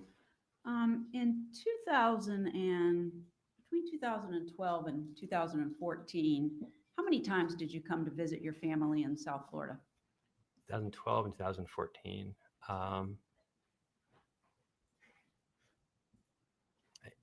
My daughter was born in October of 2012. And so I think my dad's birthday, there was a Thanksgiving, I think in 2013. So I mean, pretty much Thanksgivings were the times when we would travel, having a 1-year-old and a 3-year-old. So Sure. Okay, so Thanksgiving of 2013 and then your dad's birthday in 2014. yeah, there could have been one other one, but I remember those 2 for certain that I could swear to. Okay, and when you came for his birthday was on the 5th. You came in on the 4th, the party was on the 5th, and you left on the 6th, correct? That's my memory of it. And Thanksgiving, kind of the same thing? I mean, you got a job you got to get back to, right? Yeah, yep. And how frequent were the phone calls that you were having with your family? Probably less than once a week, maybe every other week, something like that.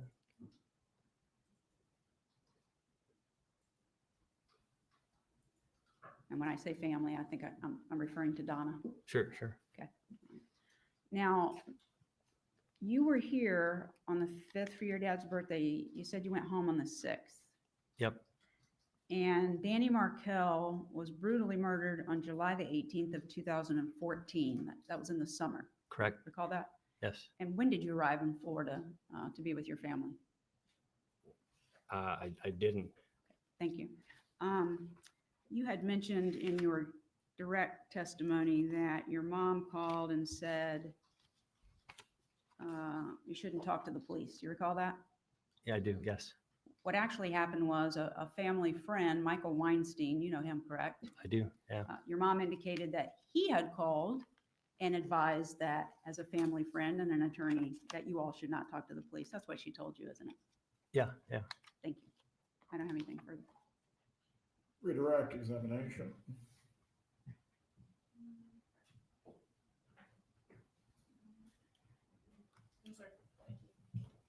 You may step down.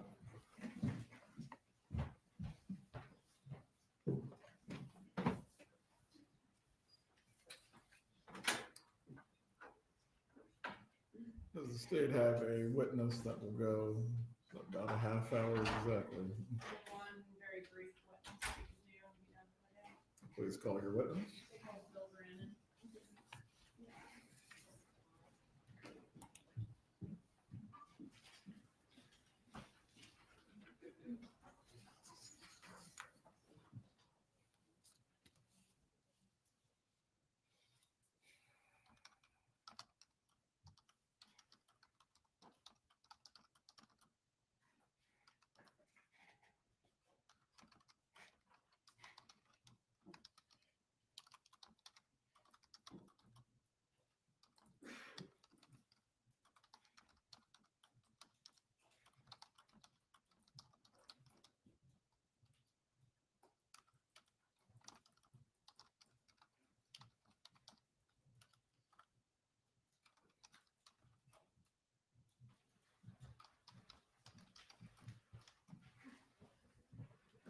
Officer, please raise your right hand.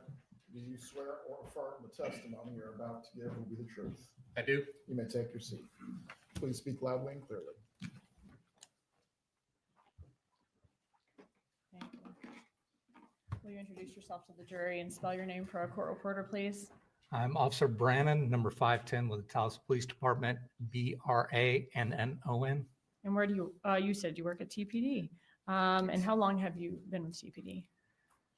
26 years, and I was with FSU PD for a couple of years prior to that. Okay. Now, did you respond to a crime scene on Trescott Drive on July 18th of 2014? Yes, And what time did you arrive? approximately 11:15. When you arrived, was EMS and some other TPD officers already there? Yes, Okay. Was your role maintaining a crime scene perimeter that day on Trescott Drive? that was one of the roles, yes. Tell me about that. What does maintaining a crime scene perimeter mean? Just keeping people out, redirecting traffic. Okay. So are you putting up crime scene tape then? Yes, Okay. And making sure nobody comes in or out, no cars come through? correct. So where was the crime scene tape on Trescott Drive that you were located next to?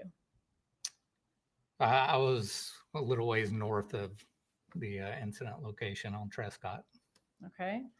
I want to, and when you were next to the crime scene tape, were you seated in your marked vehicle?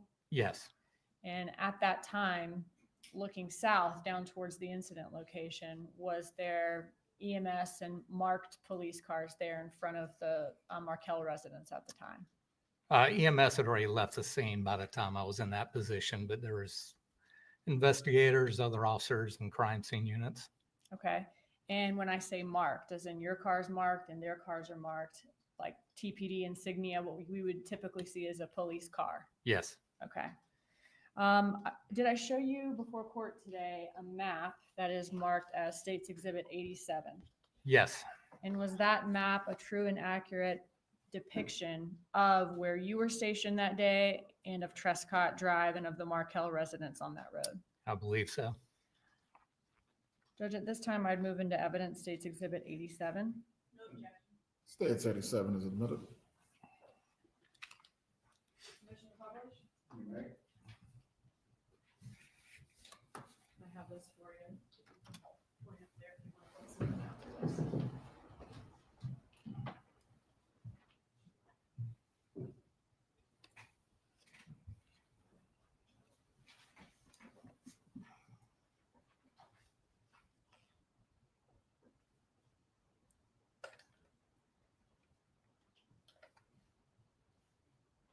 Okay, so looking here at this map, I'll leave that off. Is this Thomasville Road right here Yes, where I'm pointing? Okay. And is this orange arrow ABC Liquors? I believe so. Okay, this is Benton Road. Yep, All right. And then is this road over here Centerville Road? yes, And the hospital would be somewhere in this area. correct. Okay. So this yellow line, is this yellow line Trescott Drive? Yes, ma'am. And does the blue arrow show where the Markel residence 2116 Trescott Drive was? Yes. Can you show me where you were located next to the crime scene tape, making sure no came by the crime scene? Approximately where the little yellow marking was right there. Okay, right where it says roadblock? Yep. With the arrow? Okay. Now, from where you were stationed here at the crime scene tape, could you clearly see all of the marked police cars in front of the Trescott residence? Yes, Okay. And your marked police car was right there where we see the arrow as well? correct. All right. If I'm turning onto Trescott Drive from Centerville Road, would I be able to see any of the activity over here or from this area on Trescott Drive? No, not back over there. And is that because the road curves around or winds around? Yes, While you were stationed there, did any vehicles approach your location on Trescott, encounter the roadblock, and have to turn around? yes, several vehicles. Okay. Did you notice a particular vehicle that pulled up that you notated in your report that day because it stood out to you? Mid 2000s maroon or dark red Honda Odyssey van. And are you familiar with that make and model and the year of van? Yes, my family we actually still use it. My son uses it. 2006 Honda Odyssey. Okay. So at the time, your family owned the same van. Correct. Okay. And you said it was maroon in color, the one you saw that day? Yes. At the time, did you know that the ex-wife of the person who was killed drove that type of van? Yes. All right, I'm going to show you what's already been admitted as State's Exhibit 18. Was this vehicle consistent with the one you saw that day that turned at the roadblock? Yes. Were you able to see the driver of the van? No. About what time did the vehicle approach the roadblock? Approximately 1 o'clock, somewhere in that range. Okay, I think, did you say between 12 and 1 in your Somewhere in report? there. Okay. But don't know exactly the minute that it approached. Okay. Was there anything unusual about the way the vehicle, or I guess the driver of the vehicle, behaved when the vehicle encountered the roadblock that stood out to you? It wasn't fast or anything, but it was just a little more deliberate and pulling up, turning around, and leaving. The other vehicles, which is consistent with other times I've had to block roads, when vehicles pull up, they kind of stop and they're processing like, well, I can't go this way, and trying to think, well, where do I got to go now, etc. So this one didn't squeal tires or anything like that, but I mean, it was boom, boom, boom, and out. So just less hesitation. Correct. Did the driver of the vehicle ask you any questions? No. Did the driver of the vehicle question anybody else, any other officers there at the roadblock? Not where I was. They just No. turned around and went back towards Centerville? Yes, ma'am. That's all. Thank you. Cross-examination. No questions, Judge. Officer, you may step down. Is the officer released or will he be recalled? Sir? Is the officer released or will he be recalled? He is released. Thank you. Have a good day. Thanks, sir. Members of the jury, we are going to come to a rest for this evening. Once again, I'm going to remind you, do not discuss this case with each other or anyone else. Do not seek out any information or news reports about this case at all as well. Please report tomorrow at 8:45 a.m. and we intend to get started at 9 o'clock once everyone is here. Have a restful evening. We will see you in the morning.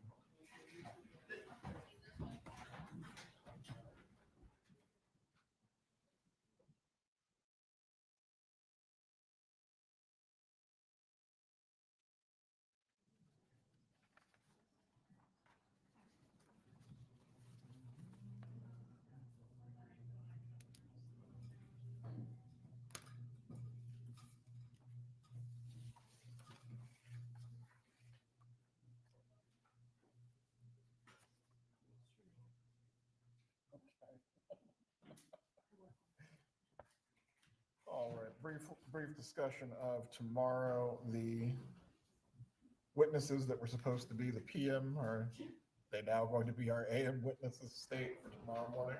Yes, Your Honor. All right, very well. Parties need to be heard before we go into recess. Nothing from the state judge. No judge. There was one thing, Go ahead. can we approach about it though? Yes.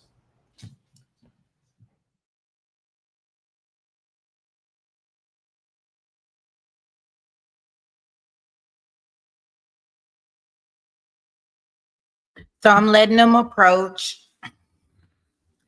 So today we mostly heard from,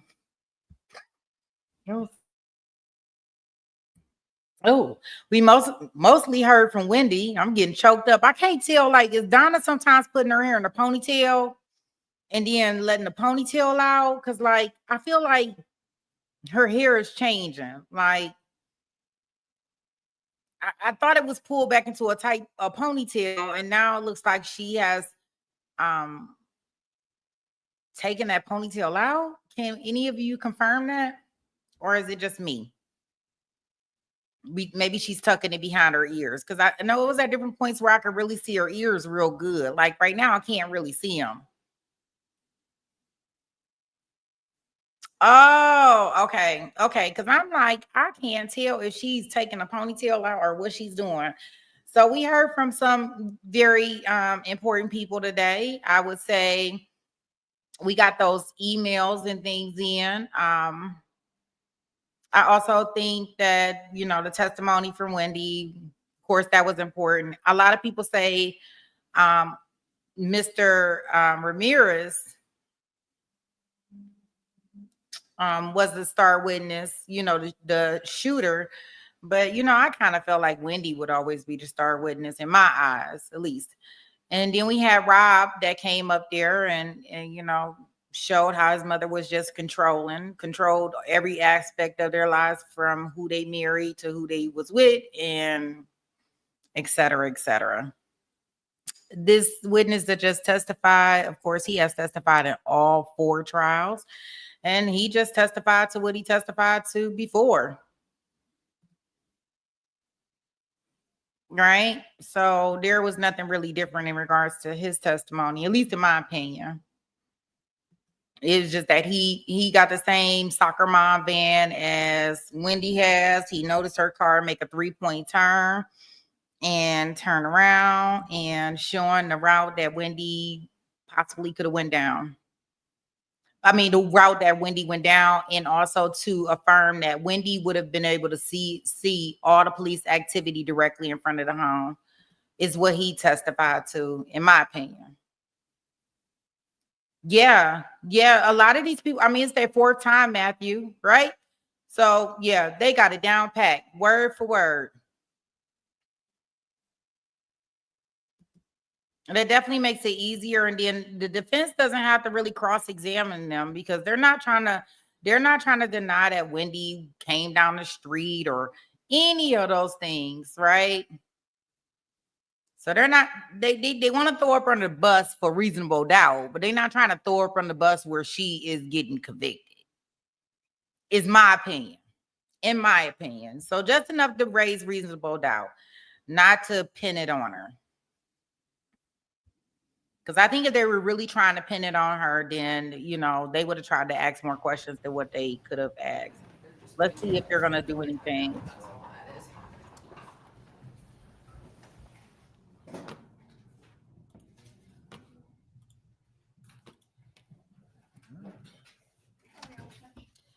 We're done for the day.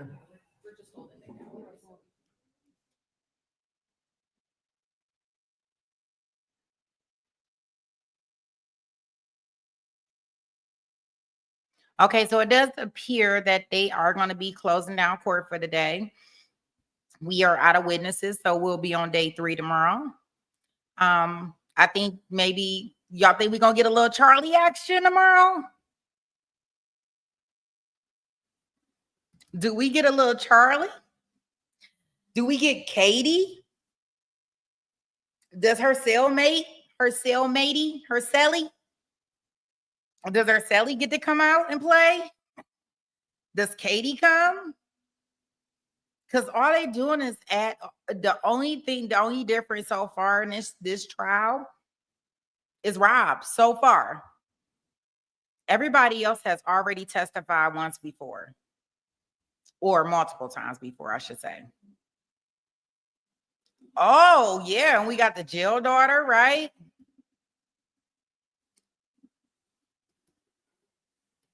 We got all types of people. Yeah, Charlie and Katie, they gonna come marching in. Oh, when the Saints. We got a whole gangster reunion right here. The jail daughter is a plant that they didn't put in the jail with them. Hey, SD, you done woke up from your slumber.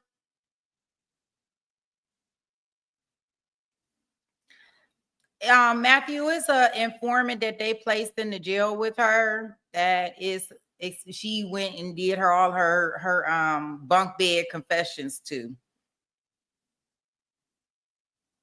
So they were trying to get her ruled out, but they are going to allow her to testify. So we are for day 3 coming up. I'm not sure exactly what she disclosed, but she's going to be able to testify. So guys, I'm not sure who's all interested or not interested in. We are doing the coverage on the Cardi B. I'm calling her Cardi B trial. The opening statements are about to start, right? This trial is coming out of California, where she has allegedly assaulted someone. Wow. So I am going to drop the link for that trial that's going to be streaming. Opening statements. They are on a 30-minute delay with Court TV per the courtroom's instructions. So they are just now getting that feed up for opening statements. So we're not behind or anything over there. It looks like they did the jury this morning. So I am putting that in the chat. If everybody puts on their seatbelts and buckle up, they can head over to that room where you be teleported into the nice seat, right? And for those that won't be able to join us, it's cool. We'll see you tomorrow, right? D. Adelson, Mama Gotti, the Gangster Family Reunion. Everybody's here. Mom, dad, sister, brother, estranged brother, jailhouse daughter. We got it all, right? Right here at Take It to Trial. And you know, you were in the right place today, where there's no filters, no fluff, just facts, so you can be the judge. All right, I will see you in the other courtroom if you care to participate. If not, I will see you tomorrow. Have a wonderful evening, but I hope to see you over there. That's more important. All right, guys.